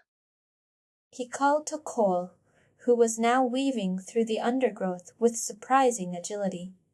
The fox paused, its tail flicking, as if deciding whether to flee or fight. Amin stepped forward, holding out his hand. You're not a threat. He said, his voice calm. The fox hesitated. Then, with a final mocking leap, it vanished into the trees. Amin exhaled, his fingers brushing Cole's head. You're amazing. He whispered. Cole gave a small, proud bark, and together they stepped into the hidden path, the totem's glow intensifying as if acknowledging their bond. As they walked, Amin's mind raced. He had always trusted Cole. But now he saw the depth of that trust, the way the dog's instincts guided them, the way his presence steadied Amin's nerves. He had never felt so connected to anyone, not even his grandfather. The forest seemed to shift around them, the trees parting as if welcoming them. Amin's heart swelled with determination. Whatever lay ahead, he would face it with Cole by his side. Amin knelt beside Cole, his fingers trembling as he traced the faint image on the collar. The girl with glasses, her hands steady as she fastened the leather strap around the dog's neck. The air around them shimmered, the whispering grove's leaves rustling with a hushed urgency. Cole's tail flicked nervously, his dark eyes fixed on the image as if it might vanish if he blinked. You knew her. Amin whispered, his voice barely audible over the forest's murmur. Cole gave a low whine, his ears drooping slightly, and Amin felt a surge of protectiveness. He reached out, his palm resting gently on the dog's head. It's okay. He murmured. We'll find out the truth together. Cole's tail twitched, and the image shifted. Lin Loman now standing at the forest's edge, her face set with determination, her gaze lingering over her shoulder as if expecting someone to follow. Amin's heart pounded. You were with her. He said, his voice steadier now. You were with her when she disappeared. Cole gave a small, almost imperceptible nudge, and Ammon's breath caught. The collar's glow intensified, the memory deepening, and for a moment the forest seemed to hold its breath. Amin's mind raced. He had always felt a connection to Cole, but now it was undeniable. This was no ordinary bond. It was a legacy, a thread woven through time, and he would follow it to the end. We'll find her. He said, his voice resolute. Together. Cole's tail flicked in agreement, and as they rose, the path ahead shimmered, revealing a narrow stream cutting through the undergrowth. Amin hesitated, then turned to Cole. We'll cross it. He said. Hold on to me. Cole's tail wagged, and with a soft bark he bounded forward, his paws skidding slightly on the mossy stones. Amin followed, his hand gripping the dog's collar as they navigated the current. The water was cold, the stream's flow swift, but Cole's steady pace kept them moving. Just as they reached the other side, a rustling in the bushes made Amin freeze. A small fox-like creature darted out, its eyes gleaming with mischief. Not today. Amin muttered, crouching low. Cole barked, his fur bristling, and the creature hissed, darting back into the undergrowth. Amin exhaled, his heart still racing. We're not alone, he said, his voice tinged with both fear and excitement. Cole gave a small, confident nudge, and Amin smiled. Then, let's keep moving. As Amin and Cole stepped deeper into the forest, the air grew thick with an eerie stillness that made the trees seem to hold their breath. Cole's fur bristled as he paused, his nose twitching toward an ancient oak whose bark was etched with symbols that glowed faintly in the dim light. A low growl rumbled from his throat, a sound that sent a shiver down Amin's spine. What is it? Amin whispered, his hand tightening around the spirit. Speak, stone. Cole's tail flicked sharply, his eyes locked on the tree as if it had just spoken. Then, without warning, the ground beneath them trembled, and a cluster of glowing blue spots flickered to life in the undergrowth, pulsing like distant stars. This isn't normal. Amin muttered, his voice barely audible. Cole's growl deepened, and the oak's glow intensified, casting long shadows that seemed to shift and stretch unnaturally. You're not afraid of this, are you? Amin asked, kneeling to meet Cole's gaze. The dog's ears flattened, but his tail relaxed slightly. You've seen this before. Amin pressed his fingers, brushing against Cole's collar, which suddenly grew warm. You remember something? Something about the tree. Rainbow's voice cut through the silence, steady yet tinged with urgency. That tree is a relic of the first Guardian's choice. It holds the memory of the Symbiosis Pact. Amin's breath hitched. But why does it react to a call? Rainbow's gaze softened. Because he is the last of the Guardian beasts. The pact was never broken. It was waiting for you to find it. Amin's mind reeled as Cole's collar pulsed again, the glow mirroring the tree's symbols. Then why did my grandfather vanish? Amin asked, his voice trembling. Linbow's expression darkened. Because the pact demanded a sacrifice, and your grandfather gave everything to protect this valley. As the words settled, the glowing spots on the ground flared brighter, forming a path that led toward a hidden cave, its entrance obscured by vines and mist. Cole's tail twitched, his nose pointing toward the cave. You're leading me somewhere. Amin whispered. But where? The cave's shadows seemed to whisper in return, their secrets waiting to be uncovered. Amin and Cole moved cautiously through the thickening mist of Mistwood Forest, the air alive with the scent of damp earth and the faint metallic tang of something ancient. Cole's fur bristled as he halted abruptly, his growl low and resonant, vibrating through the undergrowth. Before them stood an ancient tree, its bark cracked and veined with glowing blue patterns that pulsed like a heartbeat. Amin's breath caught as the ground beneath his feet shimmered, revealing faint, circular spots that glowed with an eerie light. Cole's collar, usually cool to the touch, suddenly heated against Amin's palm, sending a jolt of warmth up his arm. What is it? Amin whispered, crouching beside Cole.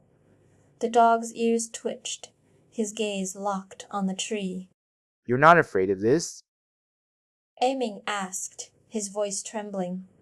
Cole whined, his tail flicking toward the glowing spots. This isn't just a tree. Amin muttered, recalling the legends of the guardian beast's resting place. It's a marker, a warning. Limbo's voice echoed from behind them. The forest remembers, and so does he. Amin turned, his eyes meeting Limbo's. What does he remember? He asked, his fingers tightening around the spirit. Speak, stone. The bond between guardian and pet is not just a tale. Limbo said, his gaze lingering on Cole. It's a legacy, one that demands more than trust. As the tree's glow intensified, a shadow shifted in the underbrush, and the air grew heavy with the weight of secrets long buried. Amin's fingers trembled as they brushed against the ancient stone, its warmth seeping into his palm like a memory long forgotten.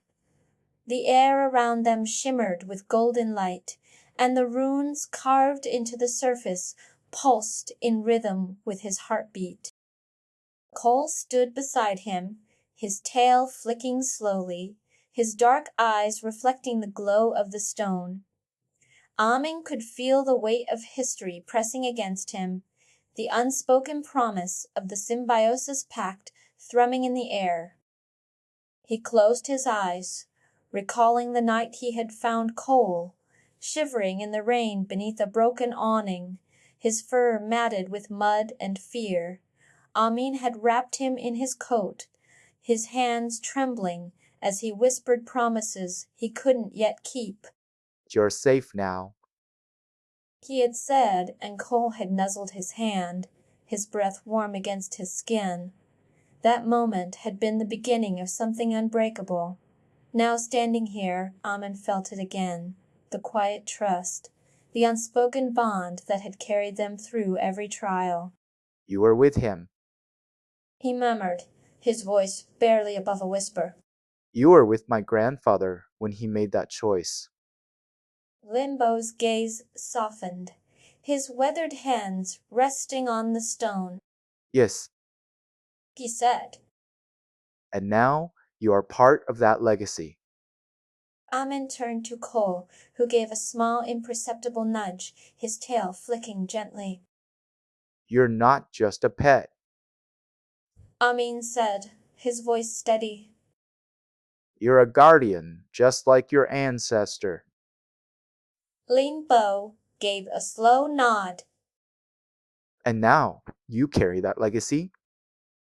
Amin's heart pounded. He had always felt a connection to Cole, but now he understood why.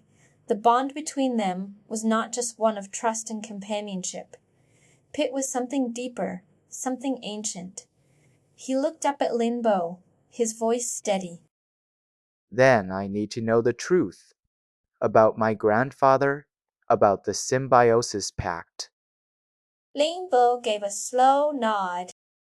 Then let us begin. As the words left his lips, the stone flared with light, and a new path revealed itself, winding into the heart of the forest. Amin and Cole exchanged a glance, their bond stronger than ever. Together they would uncover the past and forge a future. Amin knelt in the rain-soaked earth of the Whispering Grove, his hands trembling as he cradled Cole's shivering body.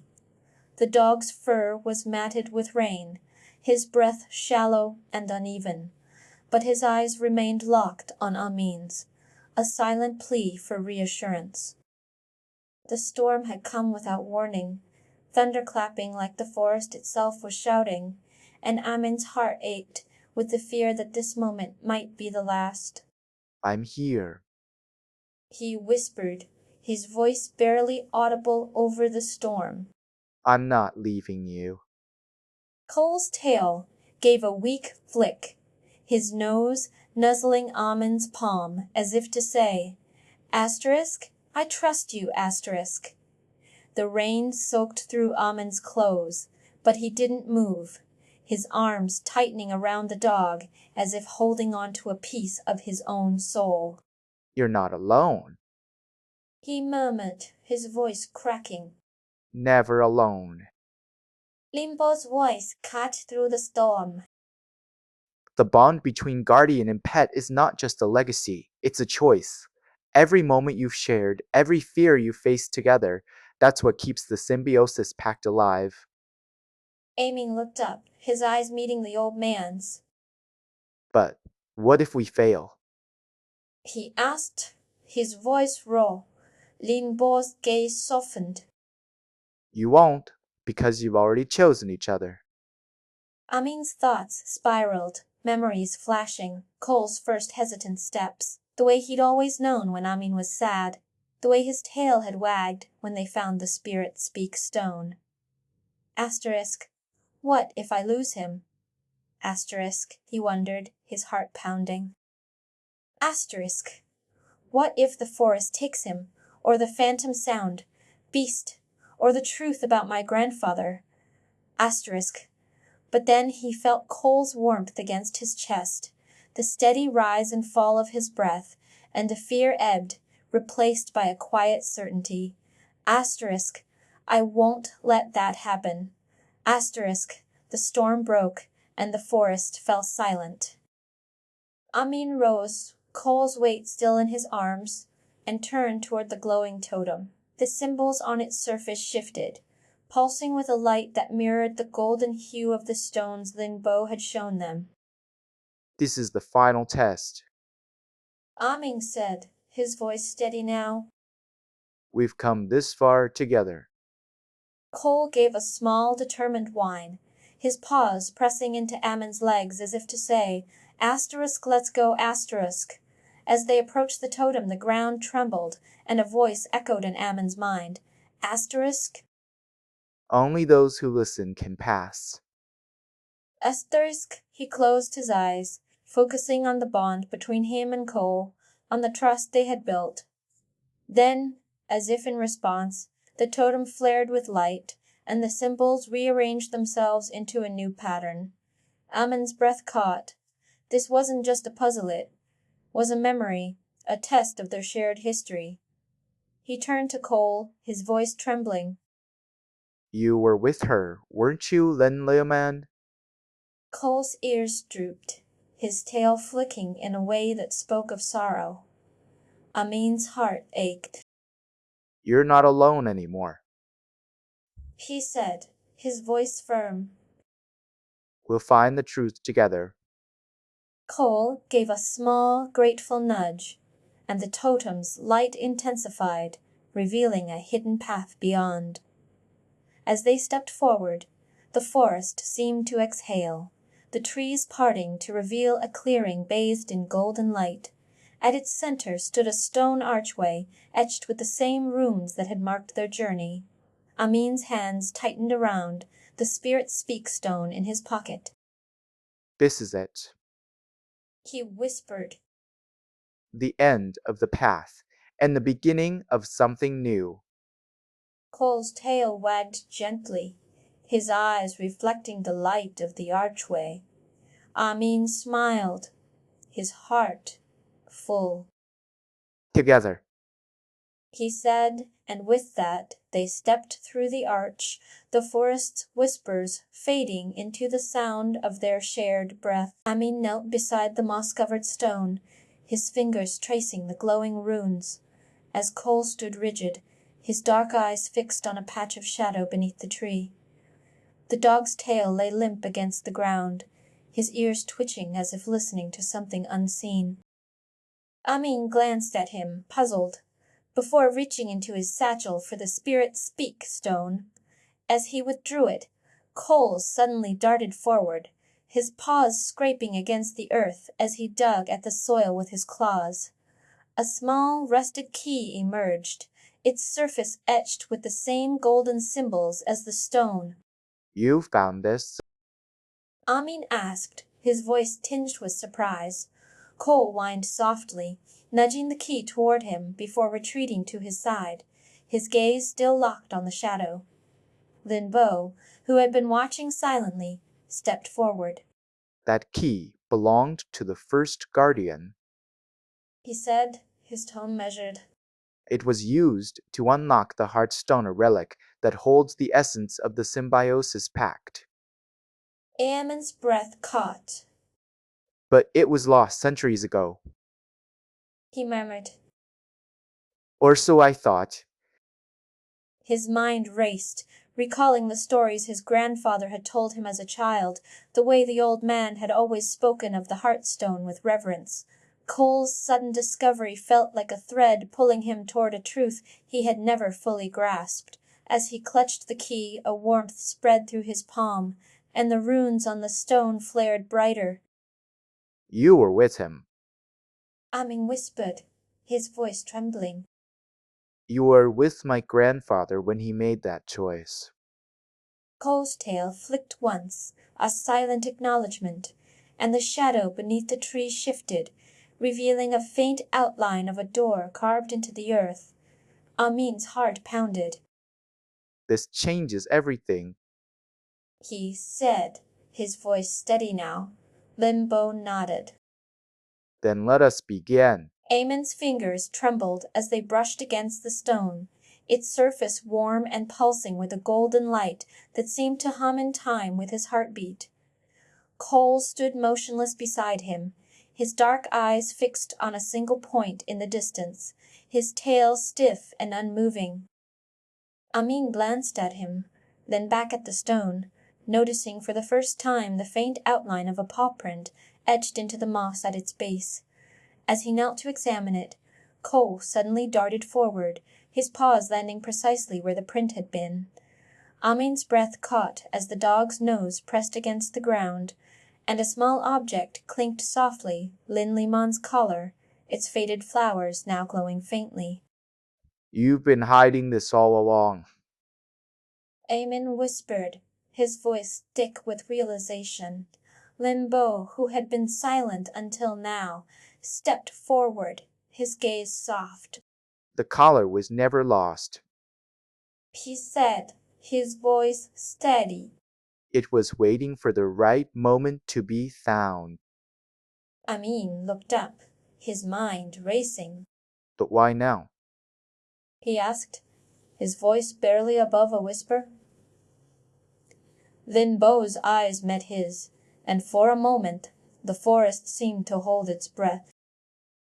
Because the bond between guardian and pet is eternal.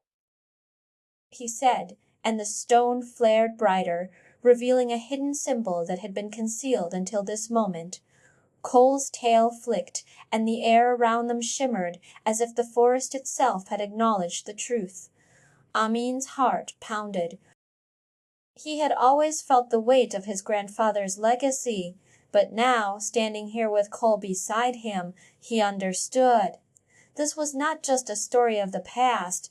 It was a promise, a future waiting to be written. As Amin and Cole stepped into the whispering grove, the air felt lighter, as if the trees themselves were holding their breath in anticipation.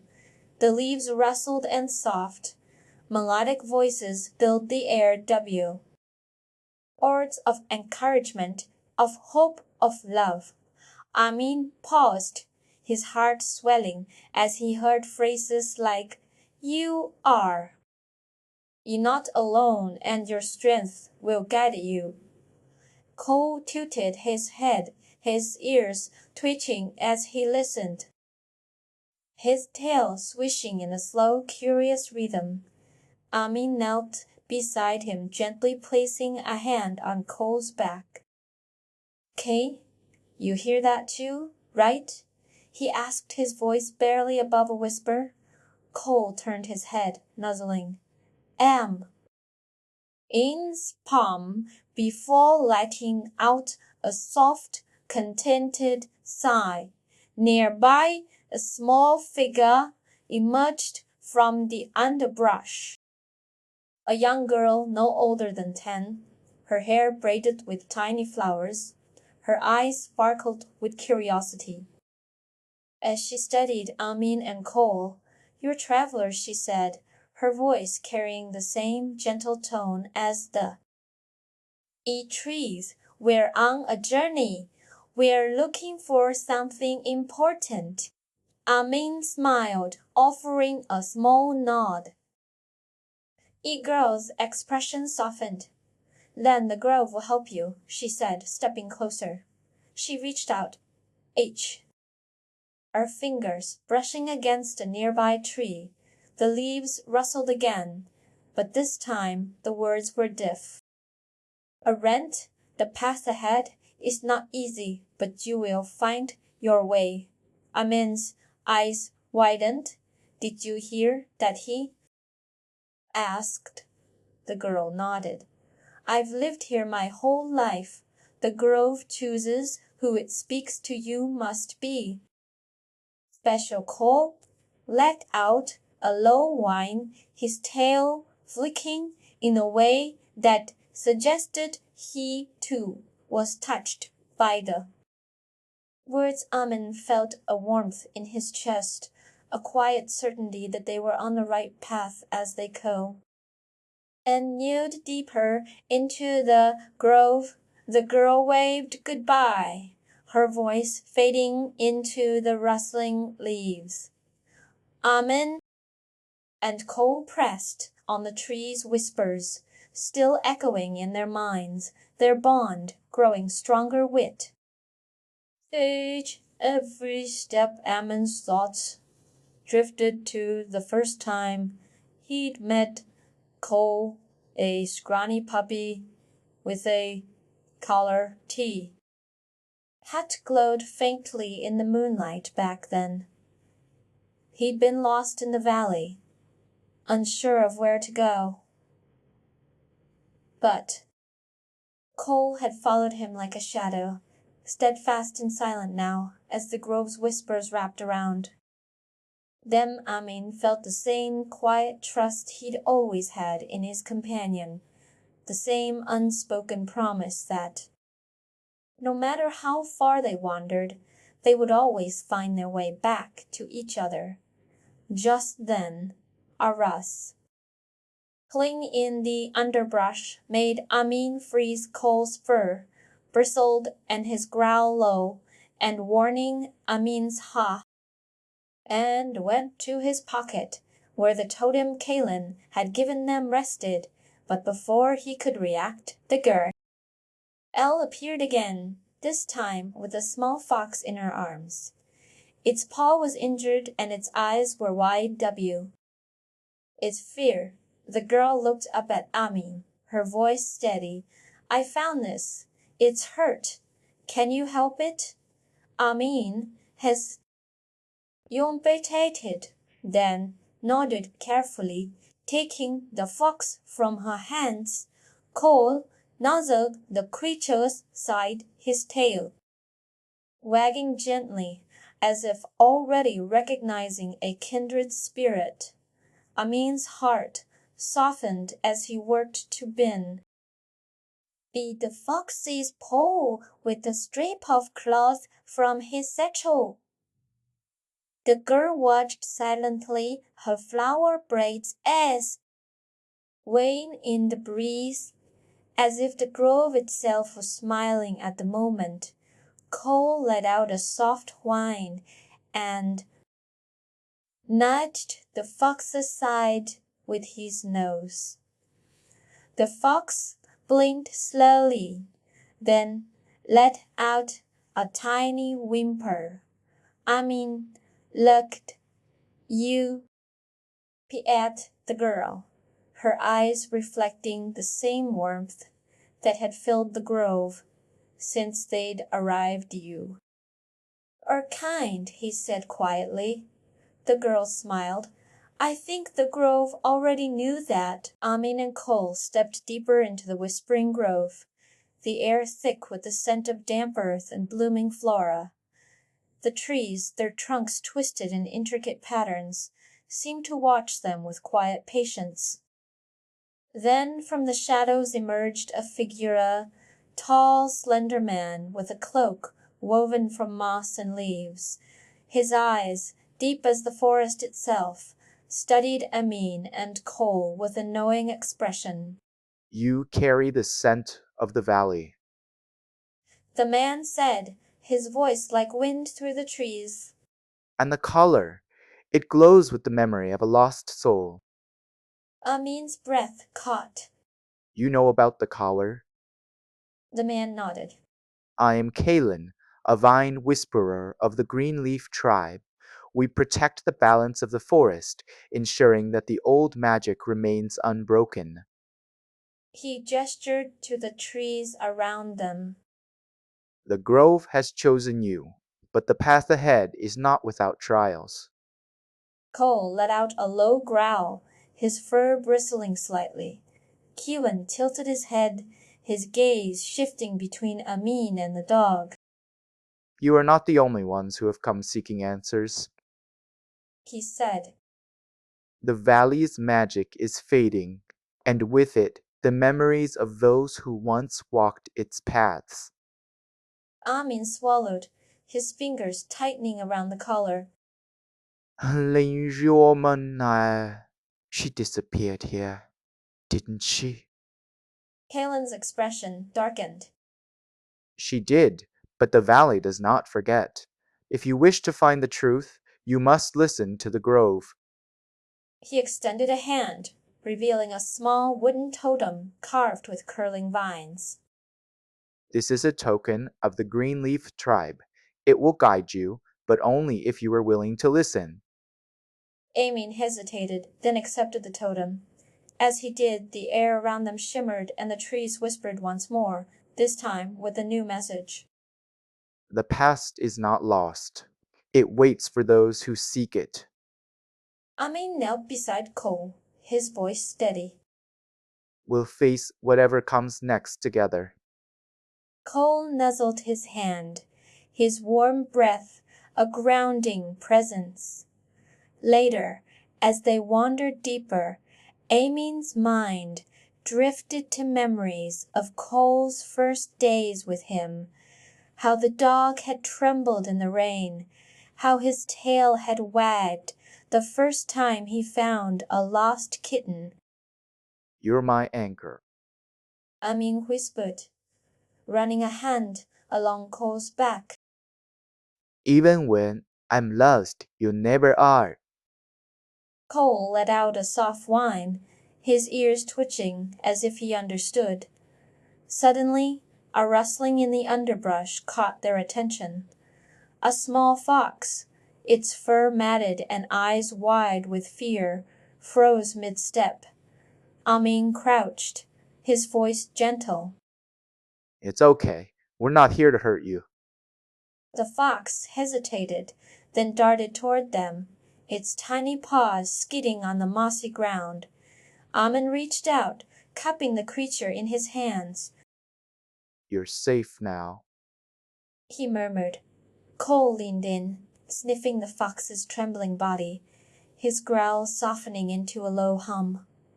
Kalen's voice echoed from the trees.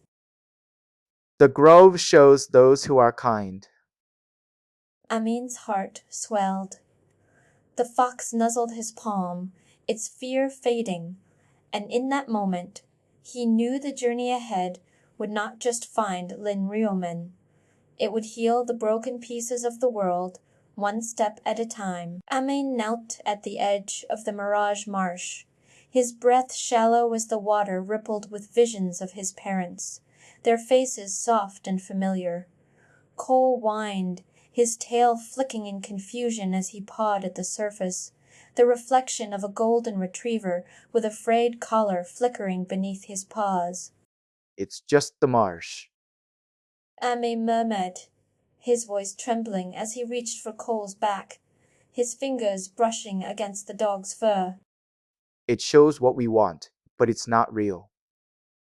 Cole tilted his head, his eyes reflecting the rippling water, then suddenly bolted, darting after a butterfly that had materialized from the mist. Amin scrambled after him, laughing despite the unease coiling in his chest. Cole, come back.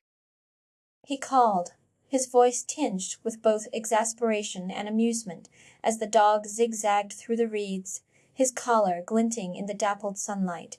Just as Amin lunged to grab him, a low, melodic voice cut through the air. You're not alone in this, Amin. He turned to see Lyrian, her braided reeds swaying as she stepped from the trees, her eyes kind but weary. I'm a guardian of the marsh. She said, her voice like wind through the reeds. Many travelers pass through, each longing for something they can't hold on to. Amin's heart clenched. I'm looking for someone who disappeared here. Lyrian's expression softened. Then you must be brave, for the marsh will test you. It will show you what you fear most. But if you hold on to the truth, you will find your way. Cole let out a low growl, his fur bristling as the water shifted, reflecting a shadowy figure that flickered between Amin's parents and Lynn Roman's face. Amin's breath caught. It's just a reflection. He whispered, though his voice was unsteady. They're not here. I know that. Cole nuzzled his shoulder, his warm breath a grounding presence. We'll face whatever comes next. Amin said, his voice steadier now. Together. Lyrian nodded, then stepped back into the trees, her presence fading like mist. The marsh remained, its surface still rippling with reflections, but Amin no longer feared what it showed. As they pressed on, Cole suddenly halted, his ears twitching. Amin followed his gaze to a narrow stream ahead, its waters glinting with silver light. We'll cross it. Amin said, his voice firm. Cole whined, but Amin knelt, placing a hand on his back. You're with me. He said, his eyes meeting the dog's. No matter what. Cole let out a soft whine, then trotted forward, his paws skidding slightly on the mossy stones. Amin followed, his heart pounding as the stream's current tugged at his boots. Just as he reached the center, a sudden splash sent a cluster of minnows darting through the water. A small, mischievous creature, water sprite, with shimmering skulls emerged from the depths, its eyes glinting with playful mischief. You'll need to outsmart me. It chimed its voice like tinkling bells. Amin's eyes widened. What do you want? He asked, his voice steady despite the sprite's antics. A challenge. The creature replied, its tail flicking. If you can cross the stream without stepping on the stones marked by the moon's reflection, you may pass. Amin glanced at Cole, who was watching the sprite with a mix of curiosity and caution. We'll do it. Amin said, his voice resolute. Together. As they moved forward, the sprite's laughter echoed through the marsh, its challenge a test of trust and courage that would bind them even closer. Amin knelt at the edge of the mirage marsh, his reflection wavering in the silver water, first showing him alone. Then with Cole, then with Lynn Ruman's face serene and distant. Cole whined, his tail flicking as he pawed at the water, his fur bristling at the illusion. It's just the marsh. Amin murmured, his voice unsteady, but Cole tilted his head, his eyes wide with confusion. Then, without warning, the surface rippled, and Amin's parents appeared, their faces smiling, their arms outstretched. Amin's breath caught, his hands trembling as he turned away, but Cole nuzzled his shoulder, his warm breath grounding him. We're not alone. Amin whispered, his voice shaking. We're not alone. Just then, a soft voice called out from the trees. You're not the only one who has seen her. Amin turned to see Larian, her hair braided with reeds, her eyes kind but weary. I'm a guardian of the marsh. She said. I've seen many travelers pass through, each one longing for something they can't hold on to. Amin hesitated, then nodded. I'm looking for someone who disappeared here. Larian's expression softened. Then you must be brave, for the marsh will test you. It will show you what you fear most, but if you hold on to the truth, you will find your way. Cole let out a low growl, his fur bristling slightly. Amin placed a hand on his back, his voice steady now. We'll face whatever comes next together. Larian nodded, then stepped back into the trees, her presence fading like mist. The marsh remained, its surface still rippling with reflections, but Amin no longer feared what it showed. As they moved forward, the water shifted, revealing a narrow stream ahead, its current swift and treacherous. Amin knelt, studying the rocks. We'll cross together. He said, his voice firm. Cole barked, his tail wagging as he leapt onto the first stone. Amin followed, his boots slipping on the moss. Careful. He called, steadying himself as Cole nudged his shoulder. I've got you. Amin grinned, his heart pounding with excitement just then. A rustle in the bushes, a small fox-like creature with shimmering fur darted out, snatching a flower from Amin's pocket. Hey! Amin laughed, chasing after it as Cole barked, his paws skidding on the wet stones. The creature darted between the trees, and Amin, laughing, grabbed a fallen branch, swishing it playfully. Come on, you little trickster. He called, his voice full of joy. Cole howled, his tail wagging wildly, and together they chased the creature until it finally darted away, leaving Amin breathless and grinning. You're amazing. He said, scratching Cole's ears. We make a good team. Cole let out a contented sigh, his eyes gleaming with pride. Amin's heart swelled.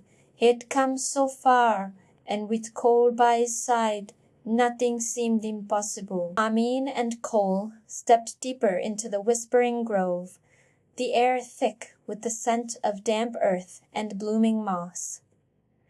Cole's fur bristled as he halted abruptly, his ears twitching toward an ancient tree whose bark shimmered with faint, pulsating blue spots. A low growl rumbled from his throat, a sound that sent a shiver through Amin's spine. The collar around Cole's neck suddenly heated, its engravings glowing faintly as if responding to the tree's presence. What is it? Amin whispered, crouching beside him. Cole's tail flicked sharply, his eyes locked on the tree. You remember this place? Amin murmured, his voice trembling. The grove. It's calling you back.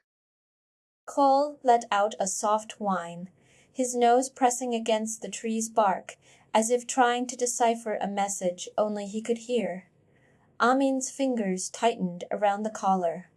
You were here before. He said, his mind racing. Before the valley's barrier. Before everything. Cole's growl deepened, and the tree's glow intensified, casting eerie shadows that danced across the forest floor. Then, as if summoned by the grove's whispers, a stone tablet emerged from the underbrush, its surface etched with paw prints that mirrored Cole's. Amin's breath caught. This is your mark. He whispered. You were never lost. You were always meant to find your way home. The forest seemed to hold its breath, the air heavy with the weight of a past long buried. Amin and Cole stood at the edge of a clearing where the forest floor was littered with strange glowing spots that pulsed like fireflies trapped in amber. Cole's fur bristled as he growled lowly. His eyes locked on an ancient tree whose bark was etched with symbols that seemed to shift when no one was looking. The collar around his neck suddenly heated, sending a jolt of warmth through Amin's fingers. Cole, what is it? Amin whispered, his voice trembling as he reached for the dog's back. Cole whined, his tail flicking toward the tree, and the symbols on its bark flared brighter. You've been here before. Amin murmured, his mind racing. This treat's like the one in your collar's memory. But why would you react to it now? He glanced at Mr. Bai, who was watching the scene with a furrowed brow. The Valley's curse isn't just about Lin Roman. Mr. Bai, said his voice heavy. It's tied to something older. This tree, it's a guardian. It remembers those who entered the valley and never returned. Amin's heart pounded as he stepped closer, the glowing spots beneath his feet dimming as if retreating from his presence. Cole let out a sharp bark, and the tree's symbols twisted into a shape that resembled a paw print. Amin's breath caught. This isn't just a memory. He said, his voice shaking. It's a warning. He turned to Mr. Bai, his eyes wide. What if the valley's curse is tied to Cole's past? What if he's the key to breaking it? Mr. Bai's expression darkened, but before he could answer the ground trembled, and a hidden cave mouth yawned open beneath the tree, its entrance lined with the same glowing symbols. Cole's growl deepened, his body rigid as if sensing something ancient within the darkness. Amin's hands tightened around the collar, his mind a storm of questions. What had Cole forgotten, and what lay waiting in the cave? The mist clung to Amin's skin like a second layer, cool and damp as he knelt beside Cole, who trembled slightly in his arms. The dog's fur was matted with dew, his breathing shallow, his eyes wide with something that looked almost like fear. Amin tightened his grip, his fingers pressing into the softness of Cole's back, whispering, It's okay. I'm here. as if the words could anchor them both. Cole nuzzled his palm, his warm breath a fragile comfort, and for a moment the world outside the mist faded, just the two of them, the rhythm of their hearts beating in sync. Amin's mind flashed to the night he'd found Cole, shivering in the alley, his collar broken, his eyes hollow. Back then he'd thought he was saving the dog. Now he realized it had been the other way around. The forest rustled, and Lin Loman's voice, soft as wind, called out. You're not alone anymore. Amin looked up, his throat tight. I know. He said, his voice cracking. But I don't want to lose you again. Cole whined, his tail flicking once as if to say, Asterisk, I won't leave you. Asterisk.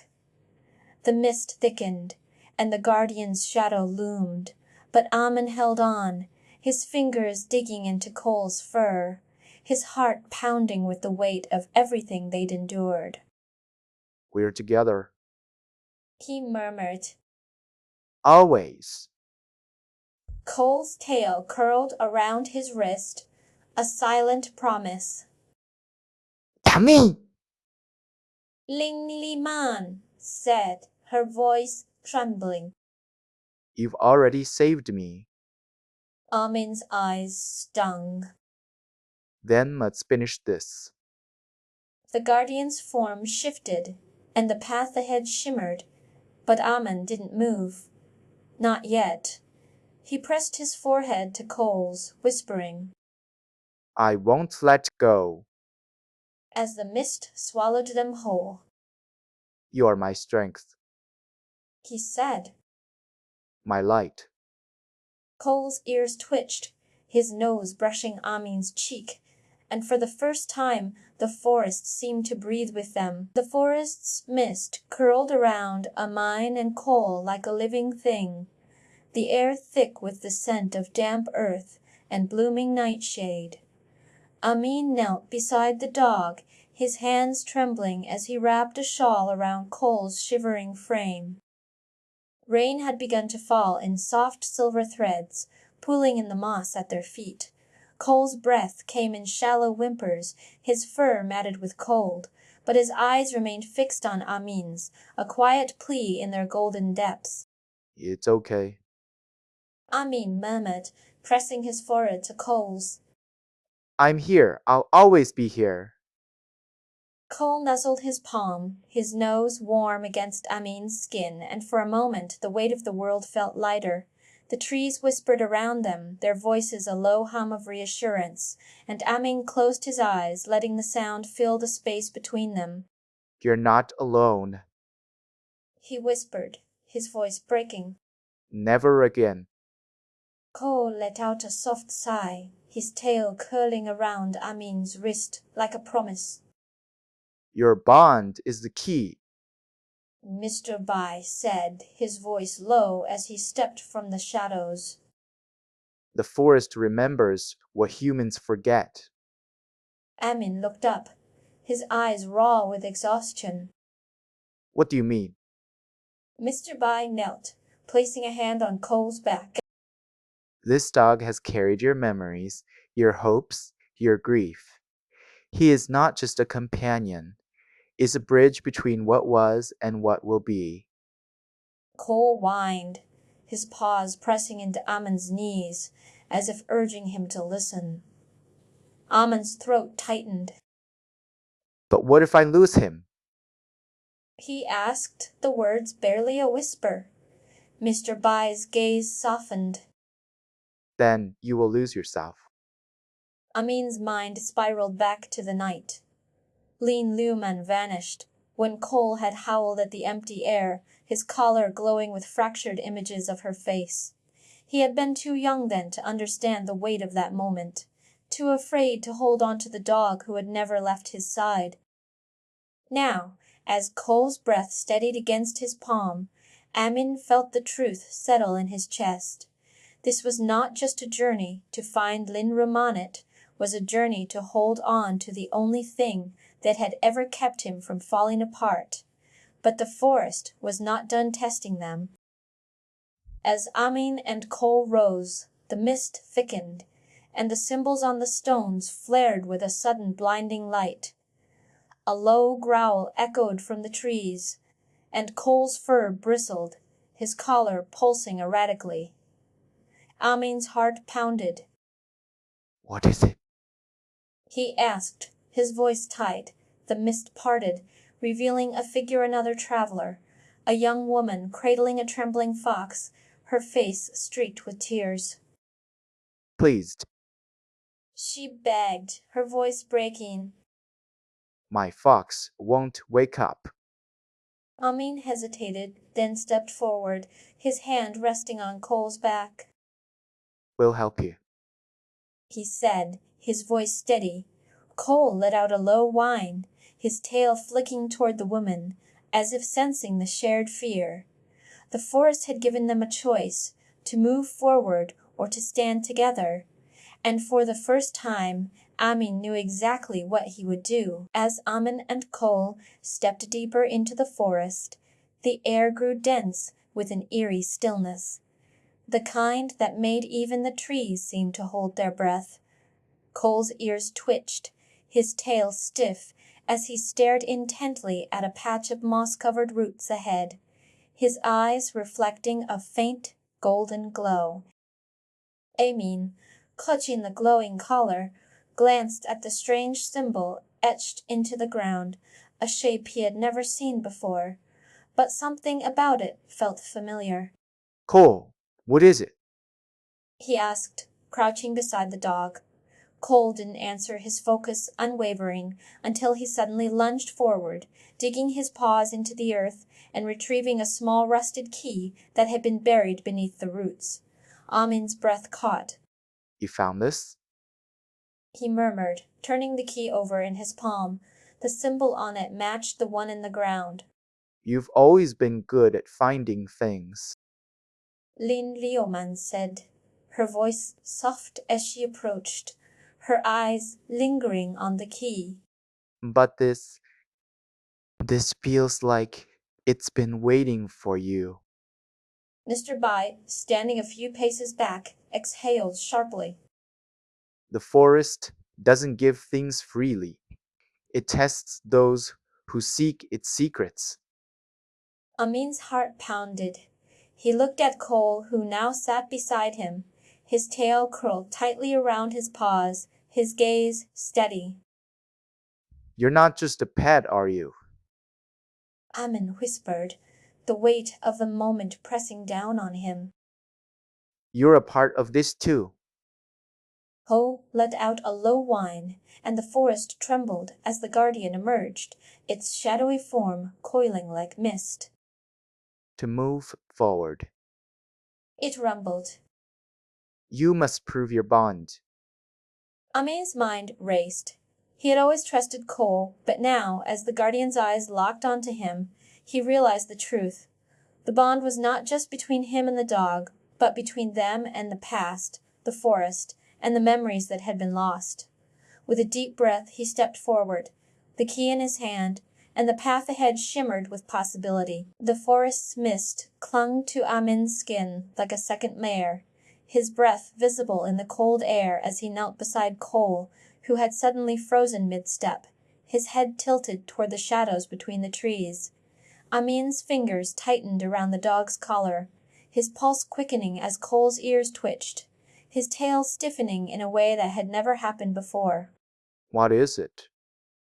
Amin whispered, but Cole didn't answer, his eyes locked on something unseen. Amin's gaze followed, and there, half buried in the moss, lay a small rusted kayaks, edges worn smooth by time. He reached for it, but Cole barked sharply, his body blocking the path. Amin frowned, his mind racing. You're acting like you've seen this before. He muttered, but Cole only whined, his paws digging into the earth. Behind them, Ling Laman and Mr. Bai exchanged a glance, the latter's jaw tightening as if he recognized the key's significance. That's not just any key. He said quietly, his voice edged with something Amin couldn't place. It belonged to the valley's first guardian. Amin's stomach twisted.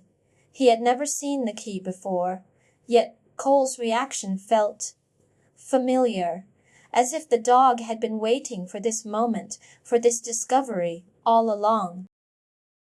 You're not just a pet. Amin whispered, his voice raw with realization. You're part of this. Cole's ears flattened, his tail swishing slowly as if in agreement. The guardian's shadow loomed closer, its form shifting like smoke, and for the first time Amin felt the weight of the truth. This journey had never been about finding Lin Ruman alone. It had been about understanding the bond between owner and pet. The past and present. The forest and the key that would unlock it all. Amin and Cole stepped deeper into the Mistwood forest, where the air felt alive with the scent of damp earth and the faint sweetness of blooming moss. The trees here were ancient, their trunks twisted like the fingers of forgotten giants, and the undergrowth glowed with the soft pulsing light of bioluminescent fungi. Amin adjusted the strap of his satchel, its leather worn from days of travel, and glanced at Cole, whose silver-flecked fur shimmered faintly in the dim light. The dog's ears twitched, his tail swishing in a slow, calming rhythm, as he pressed closer to Amin. You hear that too, right? Amin asked, his voice barely above a whisper, as if speaking too loudly might shatter the fragile peace of the forest. Cole tilted his head, his eyes reflecting the glow of the fungi, and gave a small, hesitant nod. Amin exhaled, the weight of the journey settling over him. He had traveled far from the quiet village where he had first found Cole, a lost puppy with eyes full of fear, and now the boy felt the same quiet trust between them that had once been a fragile thread. You're always here for me. He murmured, his fingers brushing against Cole's back, and the dog nuzzled his hand in response. A rustling in the underbrush made Amin tense, but Cole's tail swished in a steady rhythm, a silent promise that he would guard his human. Before Amin could say more, a soft voice called out from the shadows. You're not lost, are you? A young woman stepped forward, her dark hair tied in a loose braid, and a small fox-like creature perched on her shoulder. She wore a cloak woven from forest fibers, and her eyes held the kind of wisdom that only came from years spent listening to the land. I'm Laoyan. She said, smiling. I work with the Pet Partners Association. I heard about you too from old Zhang. Amin hesitated, then nodded. We're on our way to Starfall Valley. Sayoya's eyes lit up. Then you're in luck. I've been studying the Greenleaf Trib of Forest Guardians who live deep in the woods. They might be able to help you with the totem puzzles ahead. Amin looked at Cole, who gave a small, hopeful bark. We'd appreciate that. Sayoya nodded, then reached into her satchel, pulling out a small, smooth stone. This is a spirit speak stone. It allows you to hear your pet's thoughts for a short time. It might come in handy. Amin took the stone, feeling its warmth in his palm. He looked at Lyoya, then at Cole. Thank you. Sayoya smiled. You're welcome. Just remember this forest has a way of testing those who enter. Be kind, and it will guide you. As they continued deeper into the forest, Amin felt a strange sense of peace settle over him. He glanced at Cole, who was now walking beside him with a quiet confidence. Whatever lay ahead, they would face it together. Amin's thoughts drifted to the day he had found Cole, shivering in the rain beneath the broken tree. The boy had been too young to understand the weight of responsibility, but he had known in his heart that the dog needed him. Now, years later, the bond between them had grown into something unshakable, a partnership forged through trust, through shared laughter, and through the quiet understanding that neither would ever truly be alone. He looked at Cole, who was now sniffing the air, his tail swishing in a slow, deliberate rhythm. We're not afraid of the past. Amin whispered, and Cole gave a small, reassuring nudge. The forest seemed to hum around them, as if the trees themselves were listening, waiting to see if they would pass the test ahead. Amin and Cole stepped into the clearing where the Greenleaf tribe gathered, the air thick with the scent of pine and the soft hum of unseen creatures.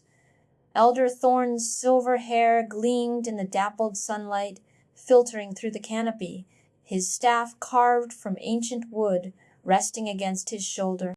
You are the ones who seek The Greenleaf Tribe. He said, his voice calm yet firm. Amin hesitated, then nodded, his eyes flicking to Cole, who sat beside him, tail swishing slowly. We're on our way to Starfall Valley.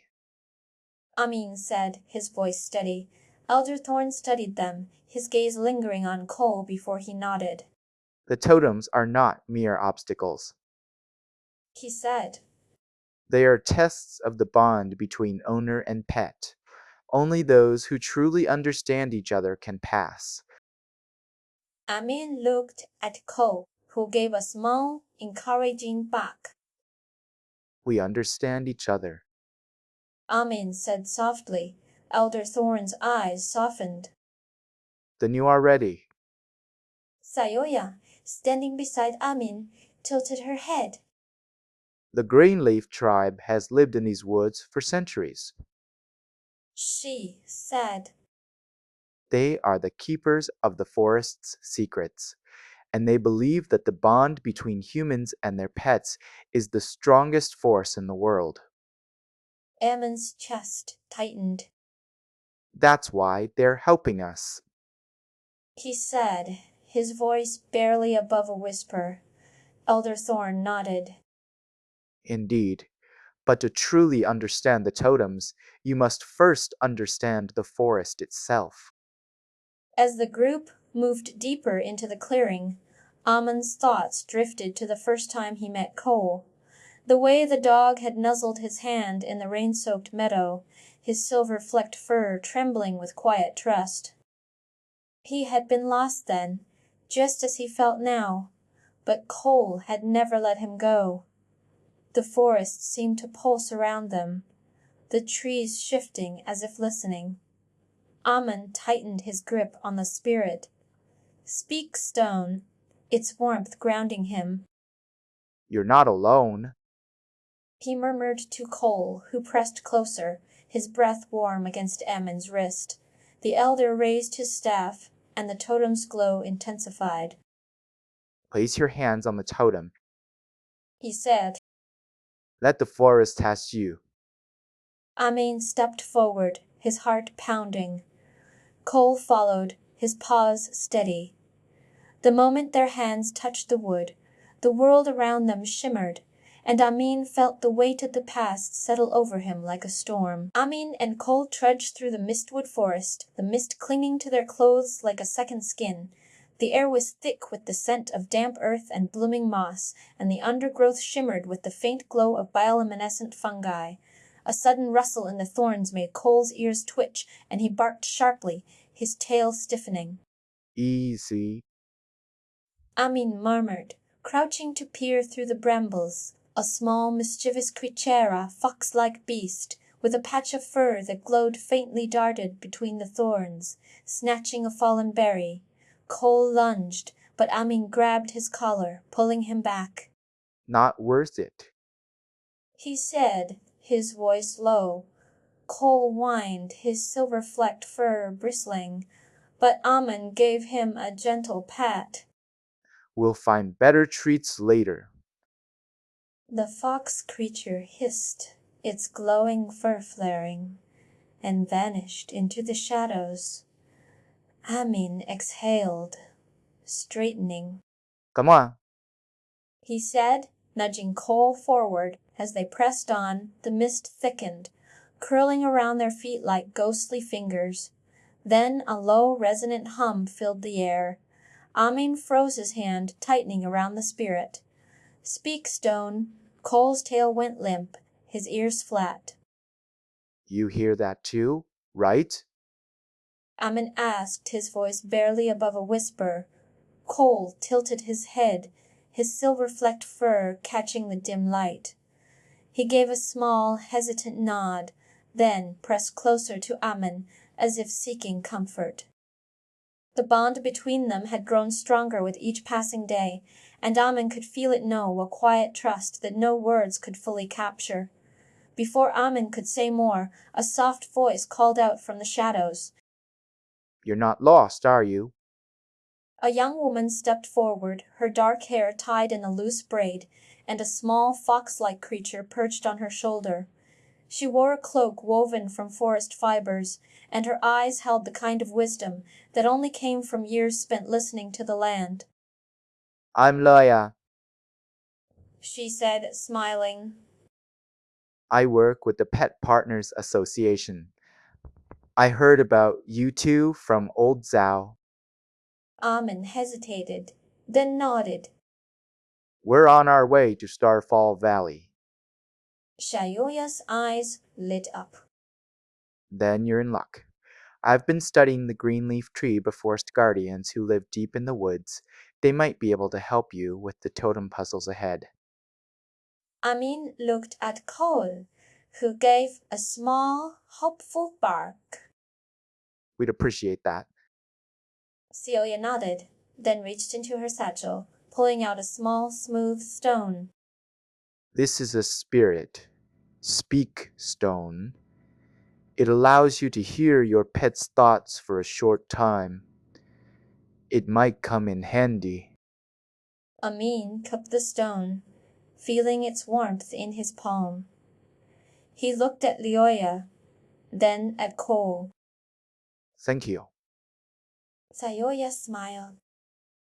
You're welcome. Just remember this forest has a way of testing those who enter.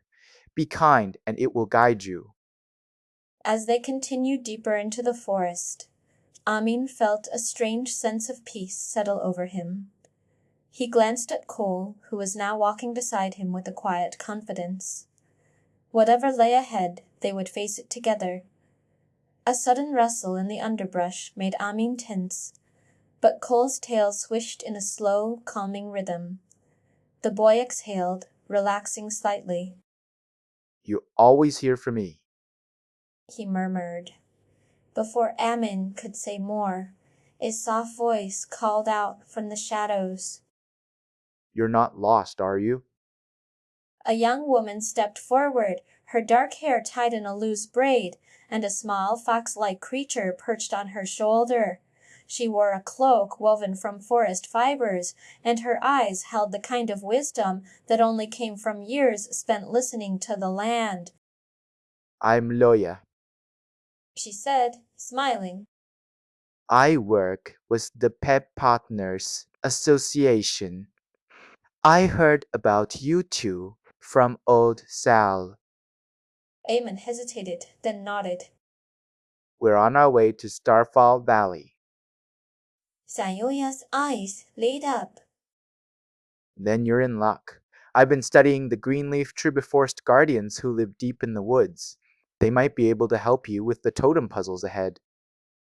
Amin looked at Cole, who gave a small, hopeful bark. We'd appreciate that. Sayoya nodded, then reached into her satchel, pulling out a small, smooth stone. This is a spirit, speak stone. It allows you to hear your pet's thoughts for a short time. It might come in handy.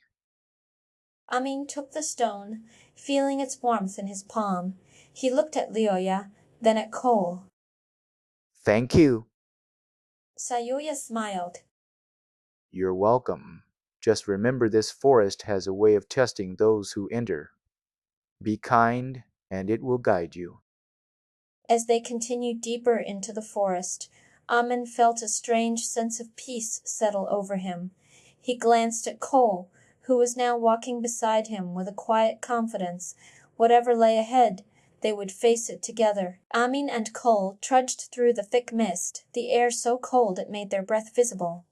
The forest felt alive, its twisted trees whispering secrets as the bioluminescent fungi pulsed faintly, casting eerie blue light on the ground.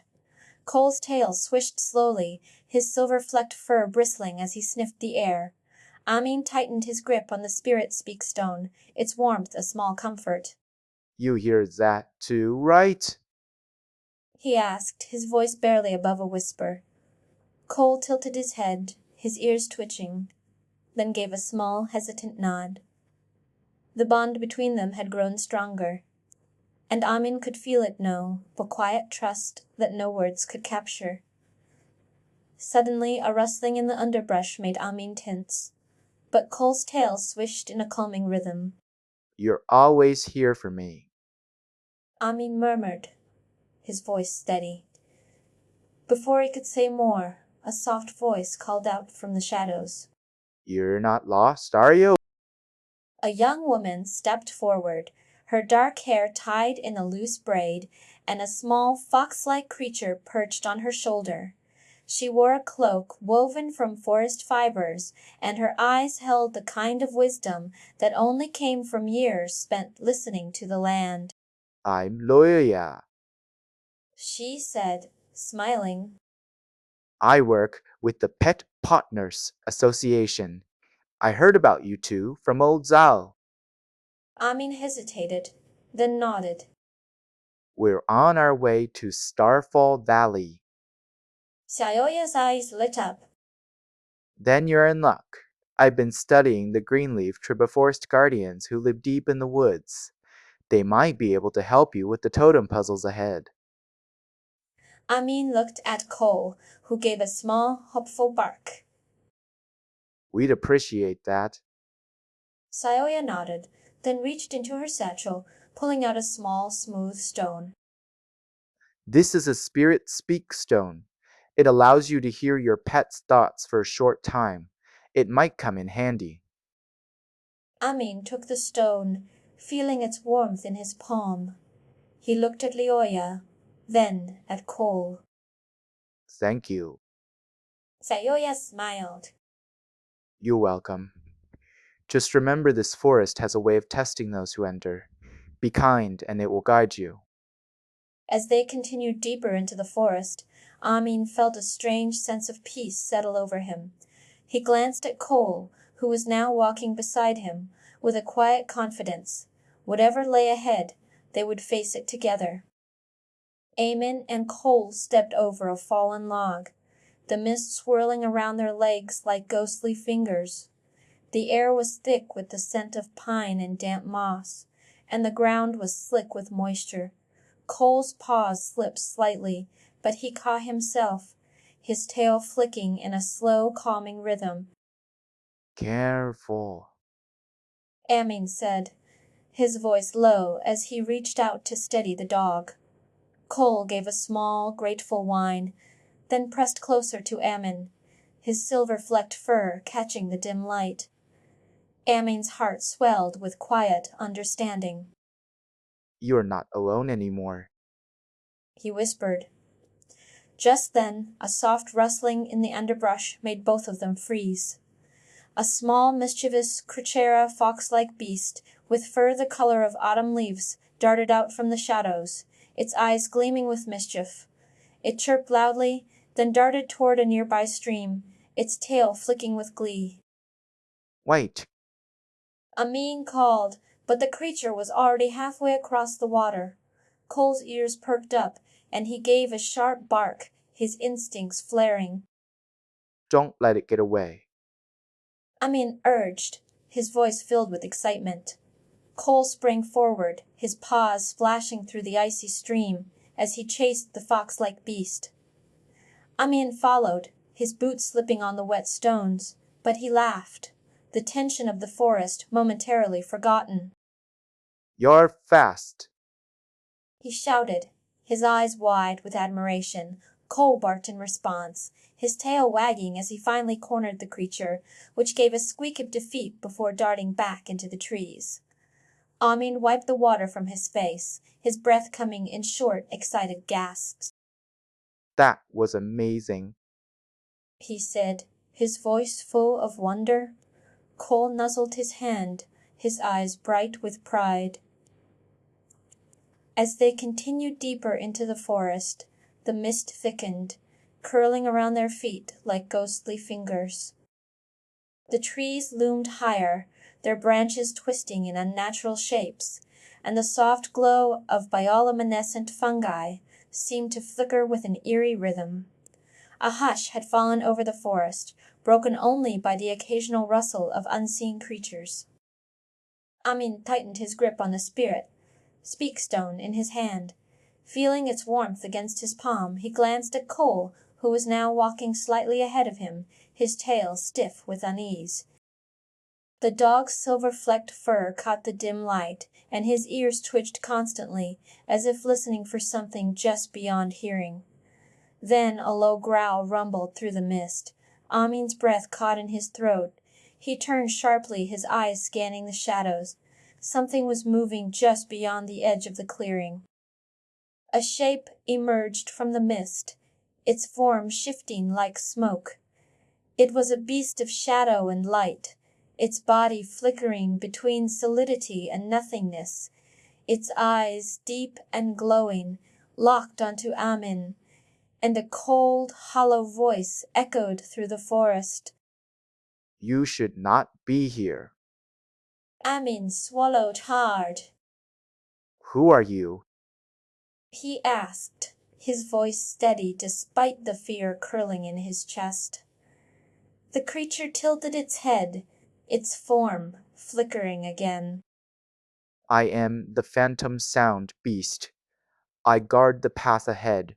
Only those who understand the past may pass. Amin looked at Cole, who was now standing beside him, his tail swishing in a slow, calming rhythm. We understand the past. Amin said, We're here to find the truth about Starfall Valley. The phantom sound, beast's form flickered, and then slowly it stepped aside. The mist began to clear, revealing the path ahead. Amin and Cole exchanged a glance. Whatever lay beyond, they would face it together. Amin's heart pounded as he stepped forward, the weight of the encounter with the phantom sound, beast still fresh in his mind. He looked at Cole, who was now walking beside him with a quiet confidence. The dog's silver-flecked fur caught the dim light, and his ears twitched constantly, as if listening for something just beyond hearing. Amin felt a surge of pride and gratitude. Cole had always been by his side.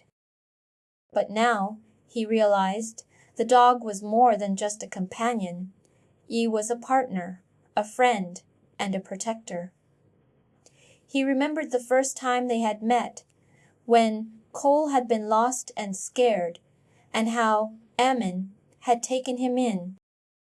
Now, as they faced the unknown together, Amin felt a deep sense of determination. The forest had tested them, but they had passed. Whatever lay ahead, they would face it together. As they continued deeper into the forest, the mist thickened, and the air grew colder. Amin tightened his grip on the spirit speak stone, feeling its warmth against his palm. He glanced at Cole, who was now walking slightly ahead of him, his tail swishing in a slow, calming rhythm.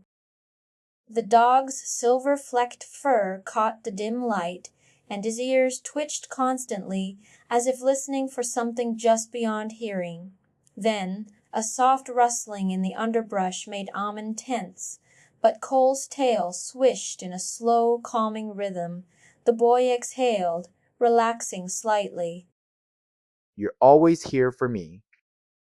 He murmured before Amin could say more. A soft voice called out from the shadows. You're not lost, are you? A young woman stepped forward, her dark hair tied in a loose braid, and a small fox-like creature perched on her shoulder. She wore a cloak woven from forest fibers, and her eyes held the kind of wisdom that only came from years spent listening to the land. I'm Loyoya. She said, smiling. I work with the Pet Partners Association. I heard about you two from old Zal. Amin hesitated, then nodded. We're on our way to Starfall Valley. Sayoya's eyes lit up. Then you're in luck. I've been studying the Greenleaf tribe of forest guardians who live deep in the woods. They might be able to help you with the totem puzzles ahead. Amin looked at Koa, who gave a small, hopeful bark. We'd appreciate that. Sayoya nodded, then reached into her satchel, pulling out a small, smooth stone. This is a spirit Speak, stone. It allows you to hear your pet's thoughts for a short time. It might come in handy. Amin took the stone, feeling its warmth in his palm. He looked at Lyoya, then at Cole. Thank you. Sayoya smiled. You're welcome. Just remember this forest has a way of testing those who enter. Be kind, and it will guide you. As they continued deeper into the forest, Amin felt a strange sense of peace settle over him. He glanced at Cole, who was now walking beside him with a quiet confidence. Whatever lay ahead, they would face it together. As Amin and Cole ventured deeper into the forest, the air thickened with an eerie stillness, broken only by the distant rustle of unseen creatures. Cole's fur bristled as he halted abruptly, his low growl vibrating through the damp earth. Before them stood an ancient tree, its bark scarred with claw marks that glowed faintly in the dim light. Amin's breath hitched as he noticed the same strange, iridescent spots that had appeared on the forest floor earlier, pulsing like slow heartbeats. Cole's tail stiffened, and Amin felt the boy's unease mirror his own. What is it, Cole? Amin whispered, his voice barely audible. The dog's eyes locked onto the tree, his growl deepening. Amin reached for the spirit, speak stone, its warmth now searing against his palm. You're not afraid of this, are you? He asked, his tone gentle. Cole's ears flicked backward, and for a moment Amin thought he saw something flicker in the dog's eyes, a memory perhaps, or a warning. Then a soft hum filled the air, and the ground beneath them trembled. Amin's heart pounded as he stepped forward, his boots crunching over the glowing spots. We need to find out what this means. He murmured, his voice trembling. Cole gave a short, sharp bark, and Amin felt a strange certainty bloom in his chest. Whatever lay ahead, they would face it together. Lin Liumen was here. The voice echoed again, this time clearer, as if carried by the wind itself. Amin's fingers tightened around the spirit. Speak, stone, its glow intensifying. He turned sharply, his eyes scanning the clearing. Who are you? He demanded, his voice steady, despite the fear curling in his chest. The air shimmered, and a figure emerged from the shadow. It's a young woman with dark hair and a satchel slung over one shoulder. Her eyes were sharp, and she carried herself with the quiet confidence of someone who had seen much. I'm Ektong. She said, her voice calm but curious. I heard the voice. That was the memory shell, wasn't it? Amin blinked. You know about it? Siatong nodded. I work with the Ancient Legends Research Society. I've studied the memory shell before. It's a rare item only, a few exist in the world. Amin hesitated, then reached into his satchel, pulling out the small, smooth stone Yoya had given him. This is a spirit speak stone. He said. But I've never heard of a memory shell. Siatong's eyes lit up. That's because the memory shell is different. It doesn't just let you hear your pet's thoughts, it plays back memories. If you soak it in water, it can show you fragments of the past. Amin looked at the stone in his hand, then at Cole.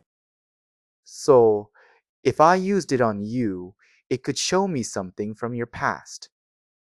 Siatong nodded. But be careful. The memory shell can be overwhelming.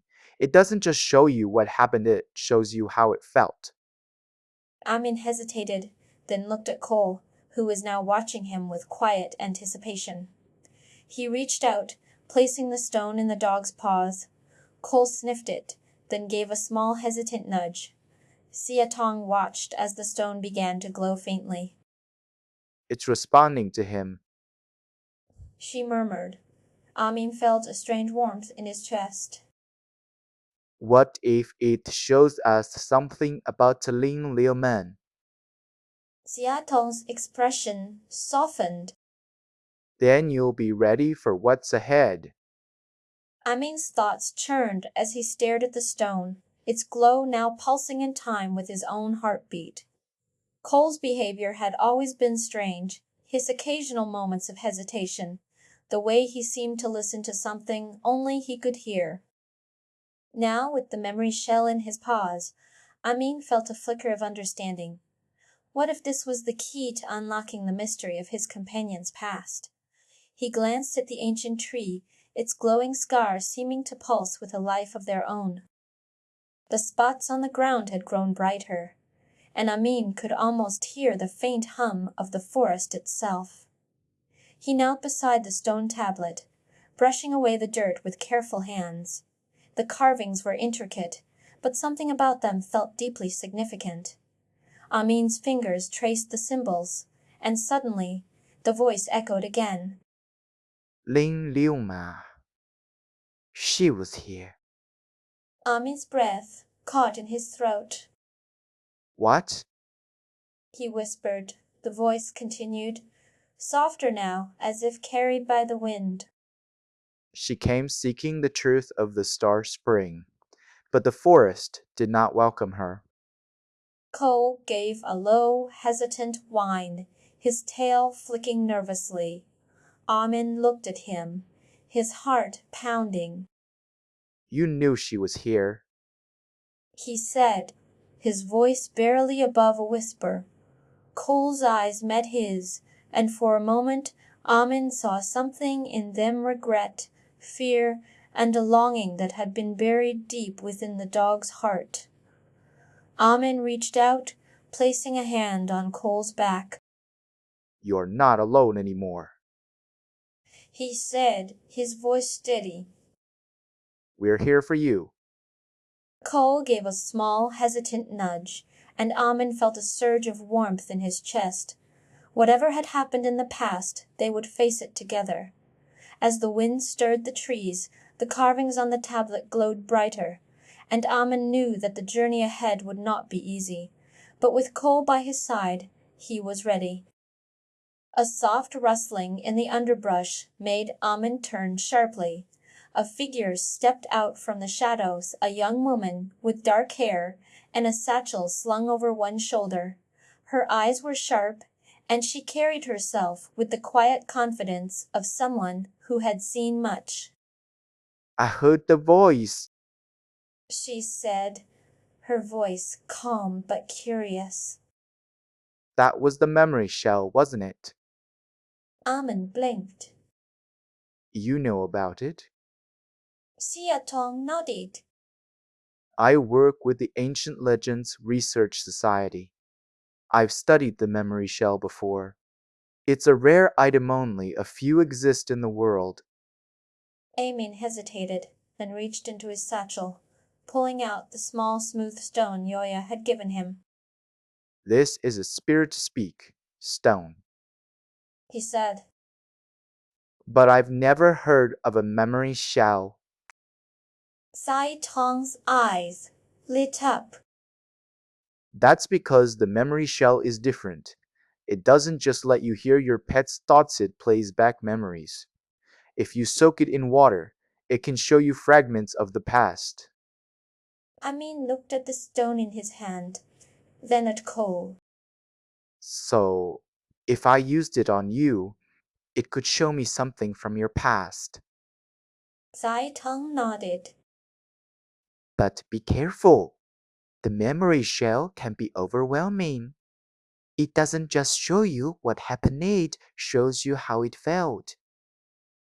Amin hesitated, then looked at Cole, who was now watching him with quiet anticipation. He reached out, placing the stone in the dog's paws. Cole sniffed it, then gave a small, hesitant nudge. Sia Tong watched as the stone began to glow faintly. It's responding to him. She murmured. Amin felt a strange warmth in his chest. What if it shows us something about Liuman?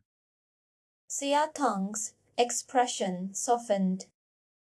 Then you'll be ready for what's ahead. Amin's heart thudded as he watched the stone's glow intensify, its light casting long shadows across the forest floor.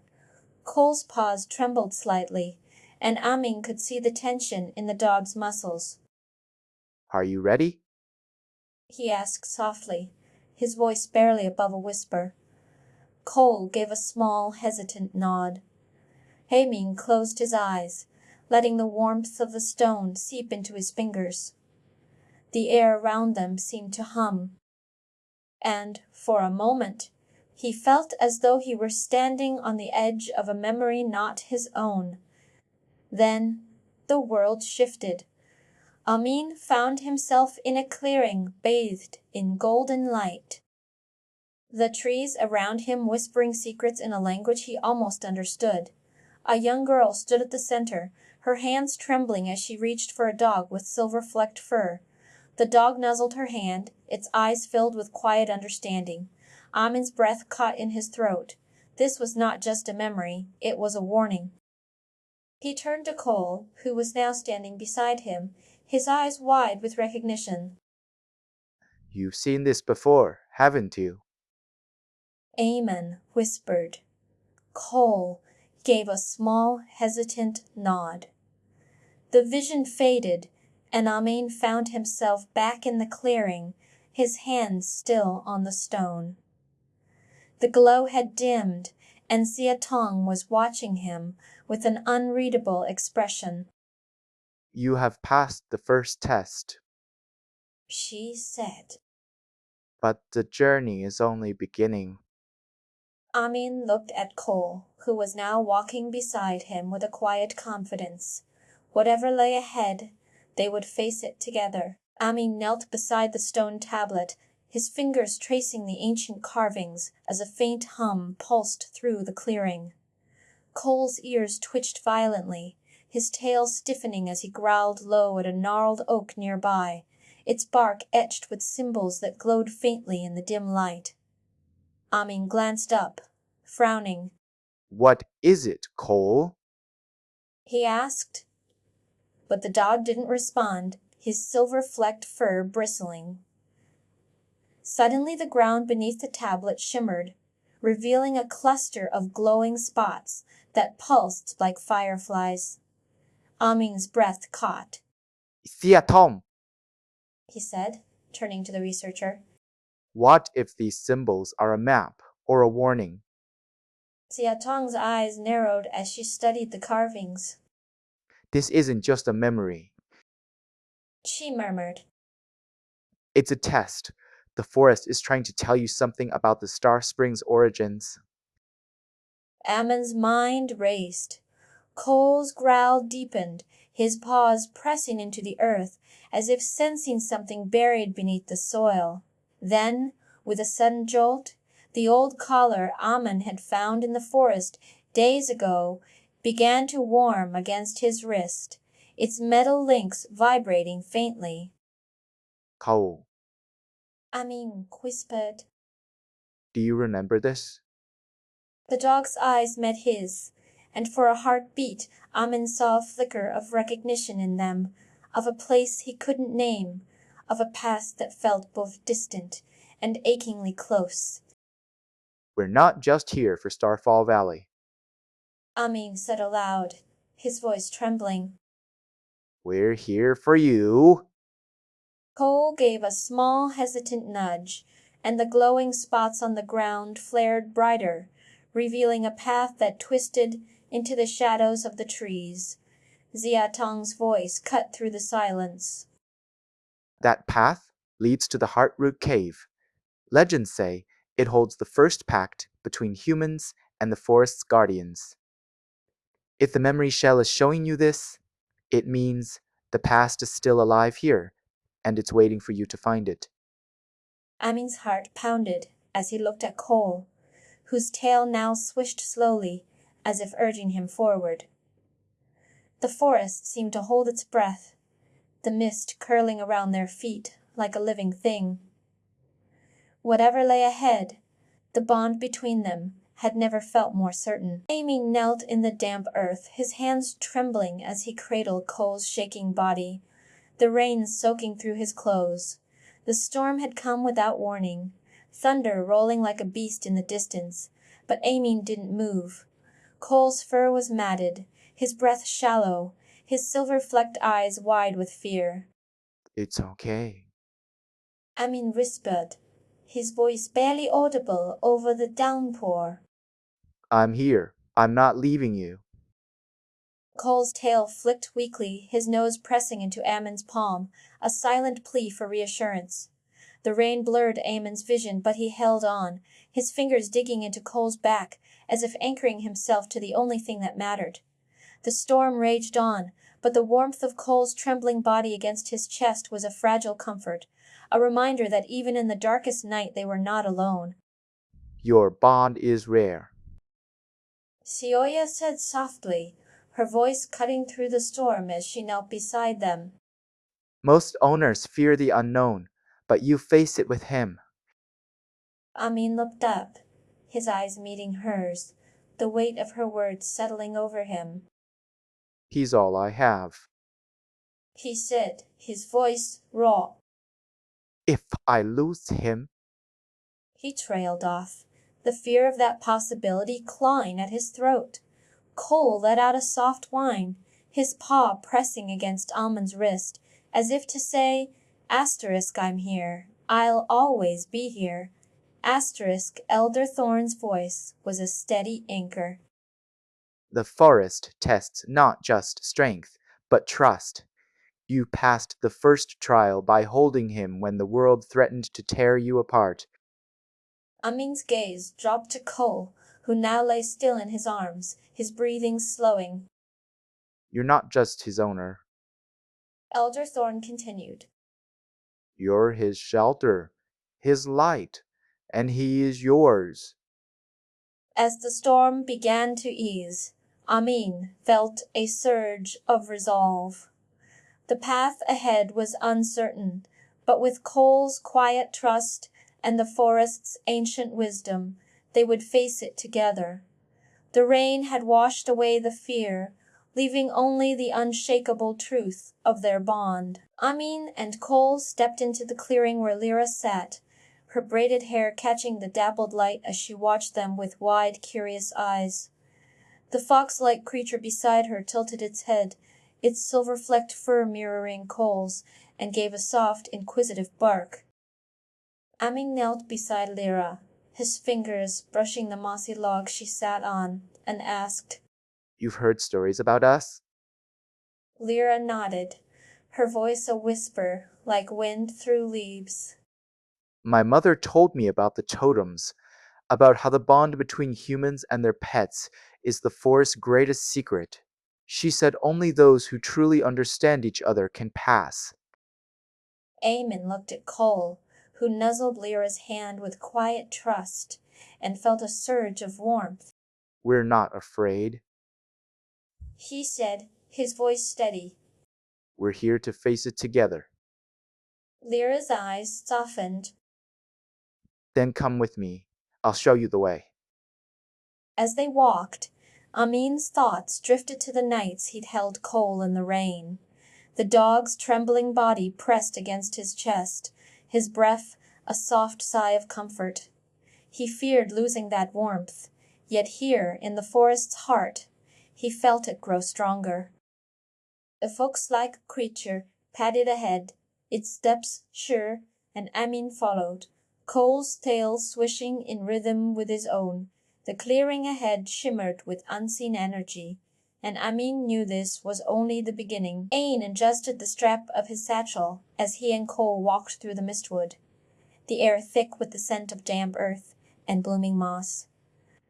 Cole's silver-flecked fur caught the dim light, but his gaze was fixed on a patch of undergrowth where a small weathered object glinted faintly.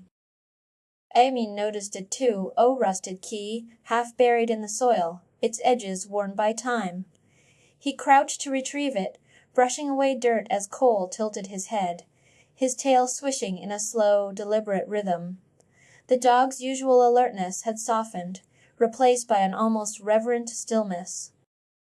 Amin frowned, pocketing the key, but the unease in his chest lingered. You're acting like you've seen this before. He muttered, though Cole only gave a small, hesitant whine. Further ahead, Elder Thorne's voice cut through the hush of the forest. The spirit speak stone is more than a tool. It's a bridge between past and present. Use it wisely. Amin's fingers tightened around the stone, its warmth a stark contrast to the cold weight of the key. He glanced at Cole, who now stood beside him, ears twitching as if listening to something only he could hear. What are you hiding? Amin whispered, but Cole only pressed closer, his gaze fixed on the path ahead.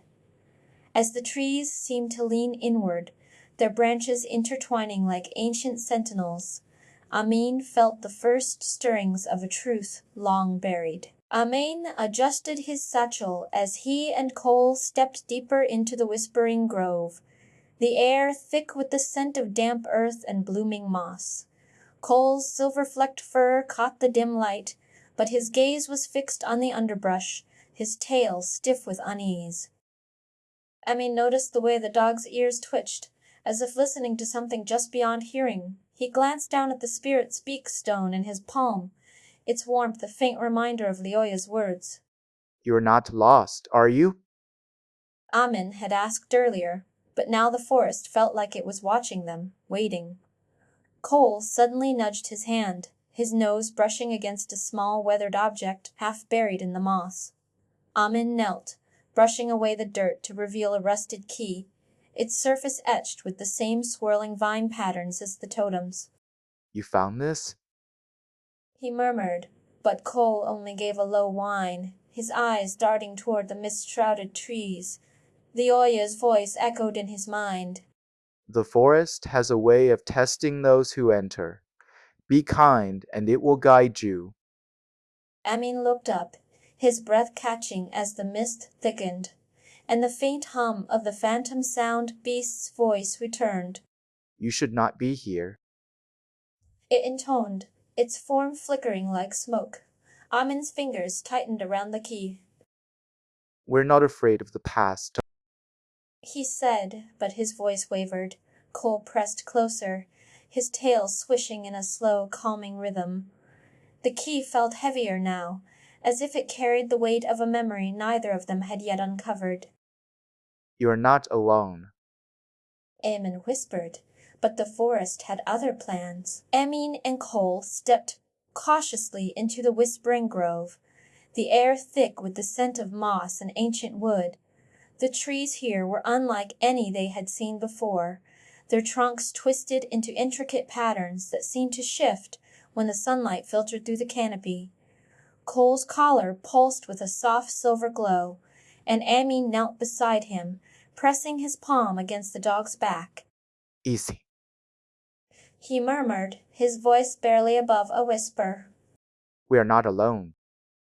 Cole's tail stiffened, his ears twitching as he sniffed the air. A rustling in the underbrush made Amin freeze, his hand instinctively tightening around the spirit speakstone in his pocket. From the shadows emerged a young vine whisperer, her arms adorned with glowing vines that shimmered like starlight. Her name was Lyra, and she held a wooden totem carved with the same swirling patterns as the trees. You've come to the Whispering Grove. She said, her voice calm but curious. The forest speaks, but only to those who listen. Amin exchanged a glance with Cole, who had already begun to wag his tail gently. How do we prove we're worthy? Amin asked, his voice steady despite the tension in his chest. Lyra smiled, her eyes reflecting the bioluminescent vines. By listening not just with your ears, but with your heart. As she spoke, the vines around her arms shifted, forming a path that led deeper into the grove. Amin hesitated, but Cole nudged him forward, his collar glowing brighter. The trees hummed, a low, resonant sound that vibrated in Amin's chest. He closed his eyes, focusing on the sensation, and suddenly a voice echoed in his mind, not Lyra's, but the trees themselves. You seek the stars spring, The voice murmured. but the forest must know you first. Amin's breath caught. He turned to Lyra. How do we prove we're worthy? Lyra's expression softened. By listening not just with your ears, but with your heart. Amin looked at Cole, who was now staring intently at the trees. She's still here. He whispered. Somewhere. Lyra's eyes widened. You heard her? Amin nodded, his mind racing with memories of Lynn Lohman's laughter, distant but unmistakable. As the trees' hum deepened, a new sound joined the melody, a soft, familiar one. It was the sound of a child's laughter, distant but unmistakable. Amin's breath caught. Lin Xiumen. He whispered. Lyra's eyes widened. You heard her? Amin looked at Cole, who was now staring intently at the trees. She's still here.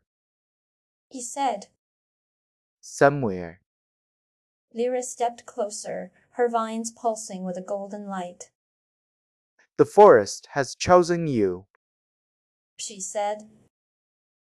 But the path ahead will test you in ways you cannot yet imagine.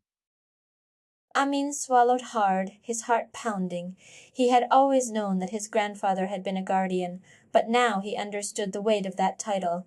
It was not just about power or responsibility. It was about the bond between guardian and pet. And that bond was not just a promise, it was a choice. Cole's collar pulsed again, and the spirit speak stone in Amin's pocket grew warm. He reached for it, and as he touched the smooth surface, a soft, familiar voice echoed in his mind. Asterisk? The bond between guardian and pet is not just a promise, it is a responsibility. Asterisk. Amin's breath caught. He had heard that voice before. His grandfather's Lyra watched him closely, her expression unreadable. You've heard his voice. She said. That means the forest has accepted you. Amin turned to her, his heart pounding. What does that mean? Lyra stepped forward, placing a hand on the heart tree's bark. It means that the first guardian's spirit still lingers here, and that you are now one of his chosen. Amin's breath caught in his throat. He looked at Cole, who was now staring at him with an almost knowing expression. I'm a guardian? He whispered. Lyra nodded. Not yet, but the path is open to you. As the sun dipped lower in the sky, casting long shadows across the whispering grove, Amin and Cole found themselves standing before a small hidden alcove. The air was thick with the scent of damp earth and ancient wood, and the trees around them seemed to lean in, as if listening. Lyra stepped forward, her vines shimmering with an otherworldly glow. There's something else. She said, her voice hushed. Something the forest has kept hidden for a long time. Amin turned to her, his heart pounding. What is it? Lyra gestured toward the alcove, where a faint silver light pulsed from the ground. This is the memory of the first guardian. She said. It's a place where the past and present converge. Only those who have truly understood the bond between guardian and pet can see it. Amin stepped forward, his breath catching as he looked down at the ground. The light pulsed again, and suddenly the air around him shimmered. A vision unfolded before his eyes. He saw his grandfather standing in the same clearing, his hands outstretched as he spoke to the heart tree. The same silver-eyed guardian beast stood beside him, its fur glowing with the same light that now pulsed from Cole's collar. Asterisk.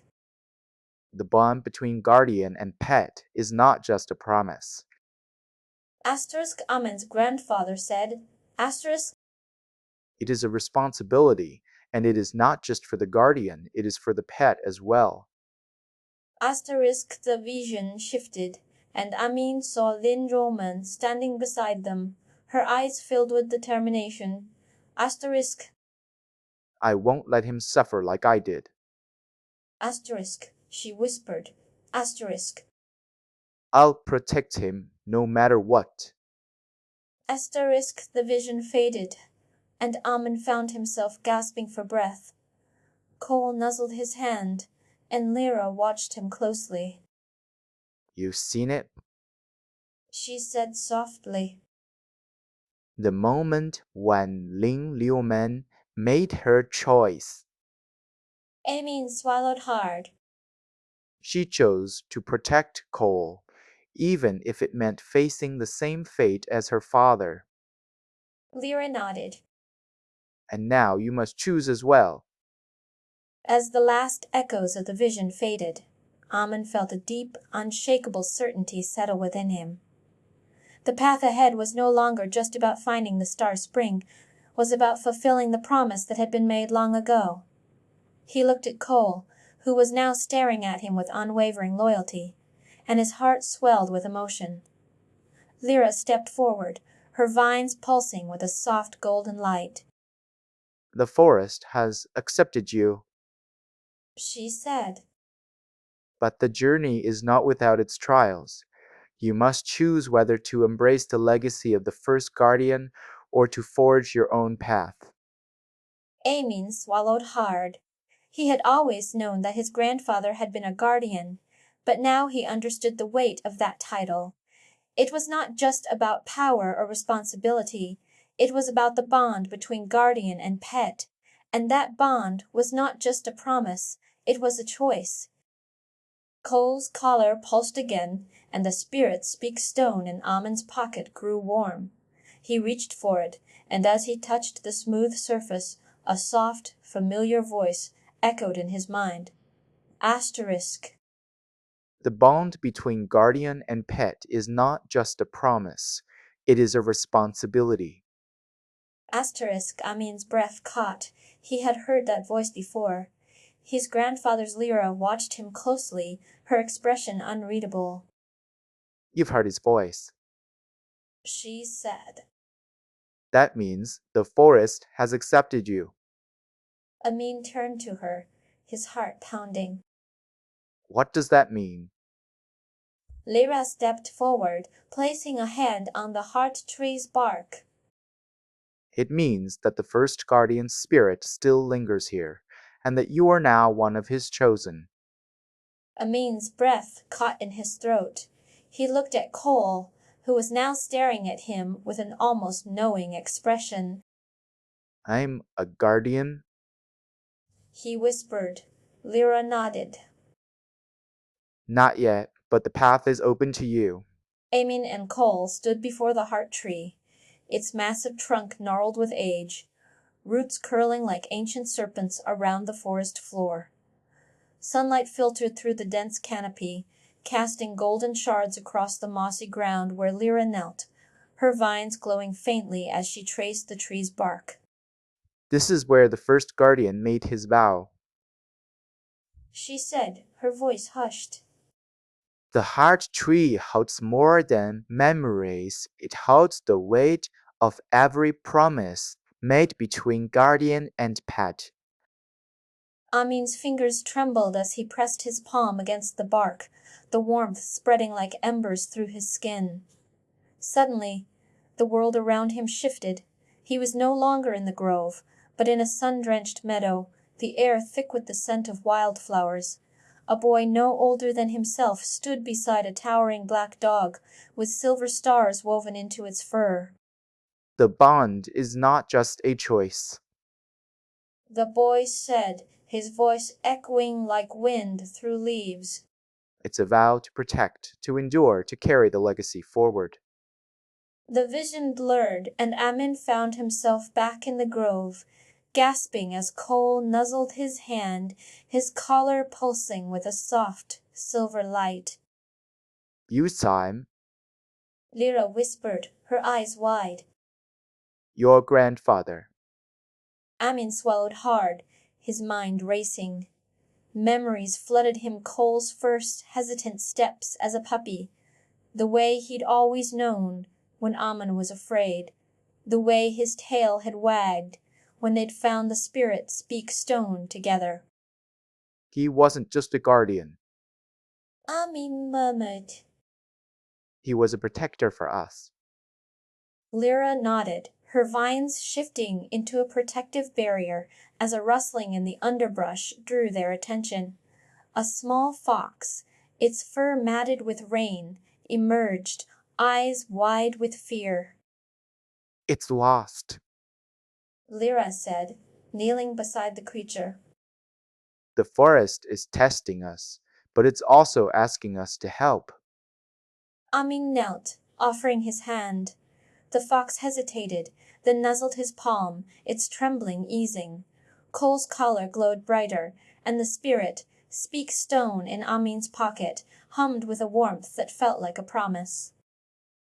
We're not just here to find the Star Spring. Amin said, his voice steady. We're here to remember, to protect, to carry the legacy forward. Amin knelt beside Cole, pressing his palm against the dog's back as the trees around them hummed with an eerie resonance. Cole's tail stiffened, his collar glowing faintly, and the spirit speak stone in Amin's pocket warmed against his skin. Easy. Amin murmured, his voice barely above a whisper. We're not alone. A rustling in the underbrush made him freeze, and a young vine whisperer emerged, her arms entwined with glowing vines. You've come to the Whispering Grove. She said, her voice calm but curious. The forest speaks, but only to those who listen. Amin exchanged a glance with Cole, who had already begun sniffing the air. The totem in Lyra's hands pulsed, and the vines around her arms shifted, forming a path deeper into the grove. This is a test. Lyra explained. The trees will only reveal their secrets if you can understand their language. Amin hesitated, but Cole nudged him forward as they stepped onto the path. The trees hummed louder, vibrating in Amin's chest. He closed his eyes, focusing on the sensation. Cole's collar glowed brighter, and the spirit speak stone in Amin's pocket grew warm. Suddenly, a voice echoed in his mind. Not Lyra's, but the trees themselves. You seek the Star Spring, The voice murmured. but the forest must know you first. Amin swallowed hard. How do we prove we're worthy? He asked. Lyra smiled. By listening not just with your ears, but with your heart. Cole's tail wagged gently, and Amin took a deep breath. He reached out, pressing his hand against the bark of the nearest tree. A warmth spread through his fingers, and for a moment he felt as though he were part of the forest itself. As the tree's hum deepened, a new sound joined the melodia, soft, familiar one. It was the sound of a child's laughter, distant but unmistakable. Amin's breath caught. Lin Liuman. He whispered. Lyra's eyes widened. You heard her? Amin looked at Cole, who was now staring intently at the trees. She's still here. He said. Somewhere. Lyra's vines pulsed with golden light, and the path ahead shimmered. Then let's find her. Amin said, his voice steady. Cole barked, a sound of determination, and they stepped forward, the forest whispering secrets only they could hear. Amin. Lyra said, her voice hushed. The forest has shown you something important, but there's more to learn. Amin hesitated, still reeling from the vision of his grandfather and the guardian beast. What else is there to know? Lyra gestured toward the trees, where faint glowing symbols had appeared on the bark. The heart tree holds more than memories. It holds promises that were made long ago. Amina frowned, but before he could ask what she meant, Cole's collar began to vibrate. A soft, familiar voice echoed in his mind, one he had only ever heard once before. It was Lin Liuman's asterisk. You have to find the star spring. Asterisk, the voice whispered. Asterisk.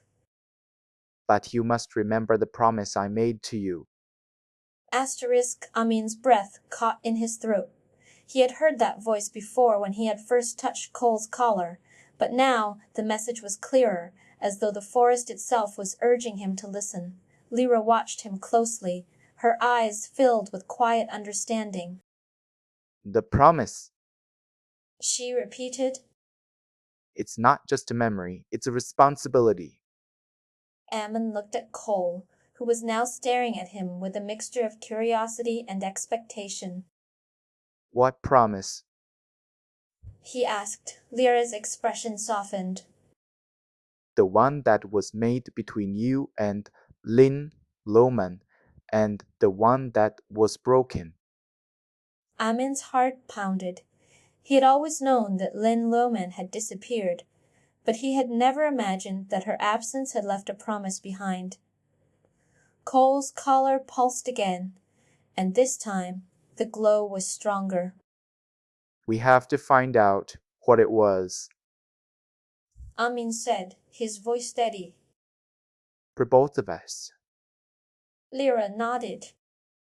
Then let's begin. As they moved deeper into the grove, the air grew heavier, and the trees seemed to lean in as if listening. Amin's breath caught as he noticed a narrow stream ahead, its surface shimmering with silver light. We have to cross it. He said, his voice firm. Cole barked, his tail wagging in excitement. But how? Amin asked, looking at Lyra. The stream is enchanted. She replied. Only those who listen to the forest can find the path. Amin knelt, pressing his palm against the ground. The earth pulsed beneath his fingers, and a faint trail of light appeared, leading to the other side. Follow me. He said, his voice steady.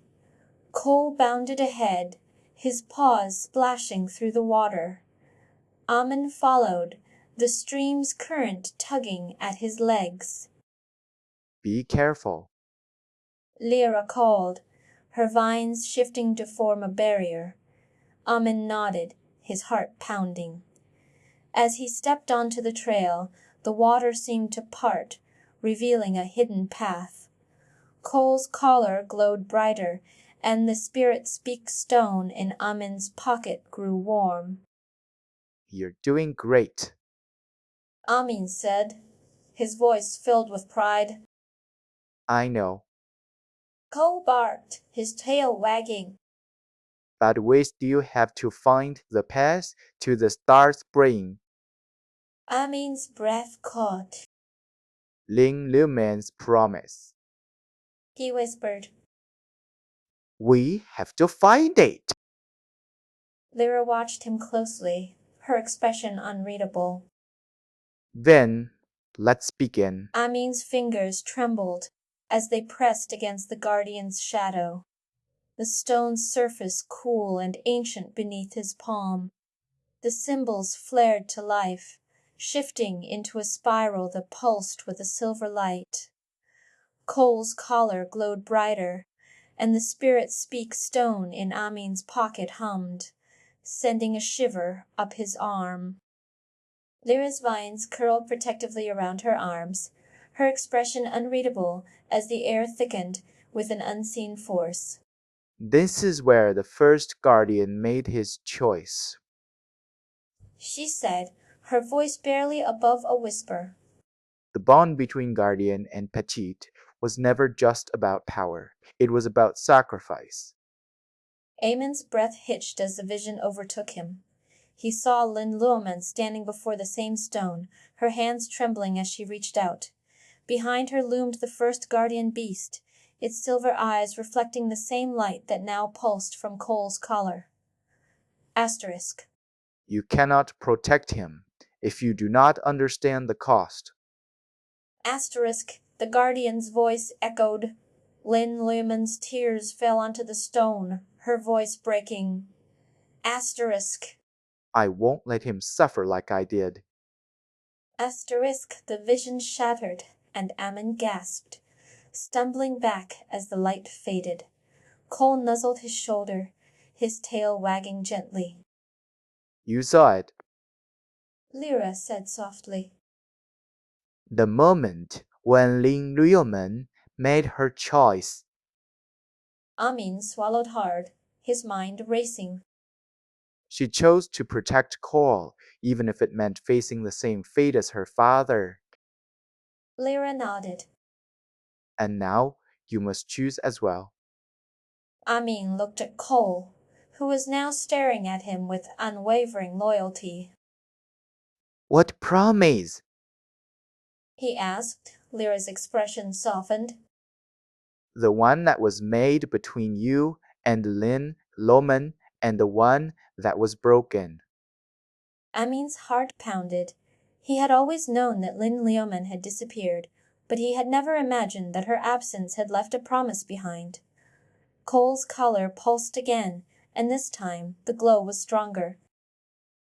We have to find out what it was. Amin said, his voice steady. For both of us. Lyra nodded. Then let's begin. As they turned to leave, a sudden rustling in the underbrush made them freeze. A small, mischievous creature, with fur like molten gold, darted between the roots, its eyes gleaming with mischief. A trickster. Lyra murmured. It's testing you. The creature leapt onto a low branch, chittering as it taunted them. Cole's tail stiffened and he barked, a low growl rumbling in his chest. Amin crouched, his hand brushing Cole's back. Easy. He murmured. It's just playing. The creature's laughter echoed through the grove, and suddenly it lunged, knocking over a cluster of glowing mushrooms. Amin lunged forward, grabbing Cole's collar and pulling him back just as the ground beneath them shifted. Watch out! He shouted. Cole's paws skidded on the moss, but Amin caught him, his grip firm. You're doing great. He said, his voice steady. Just like Lin Reelman. Cole's tail wagged, and with a final leap, they cleared the unstable patch, landing safely on solid ground. The trickster creature huffed, then vanished into the trees. Lyra chuckled. It seems the forest approves of your teamwork. Amin exhaled, his heart still racing. We're not alone.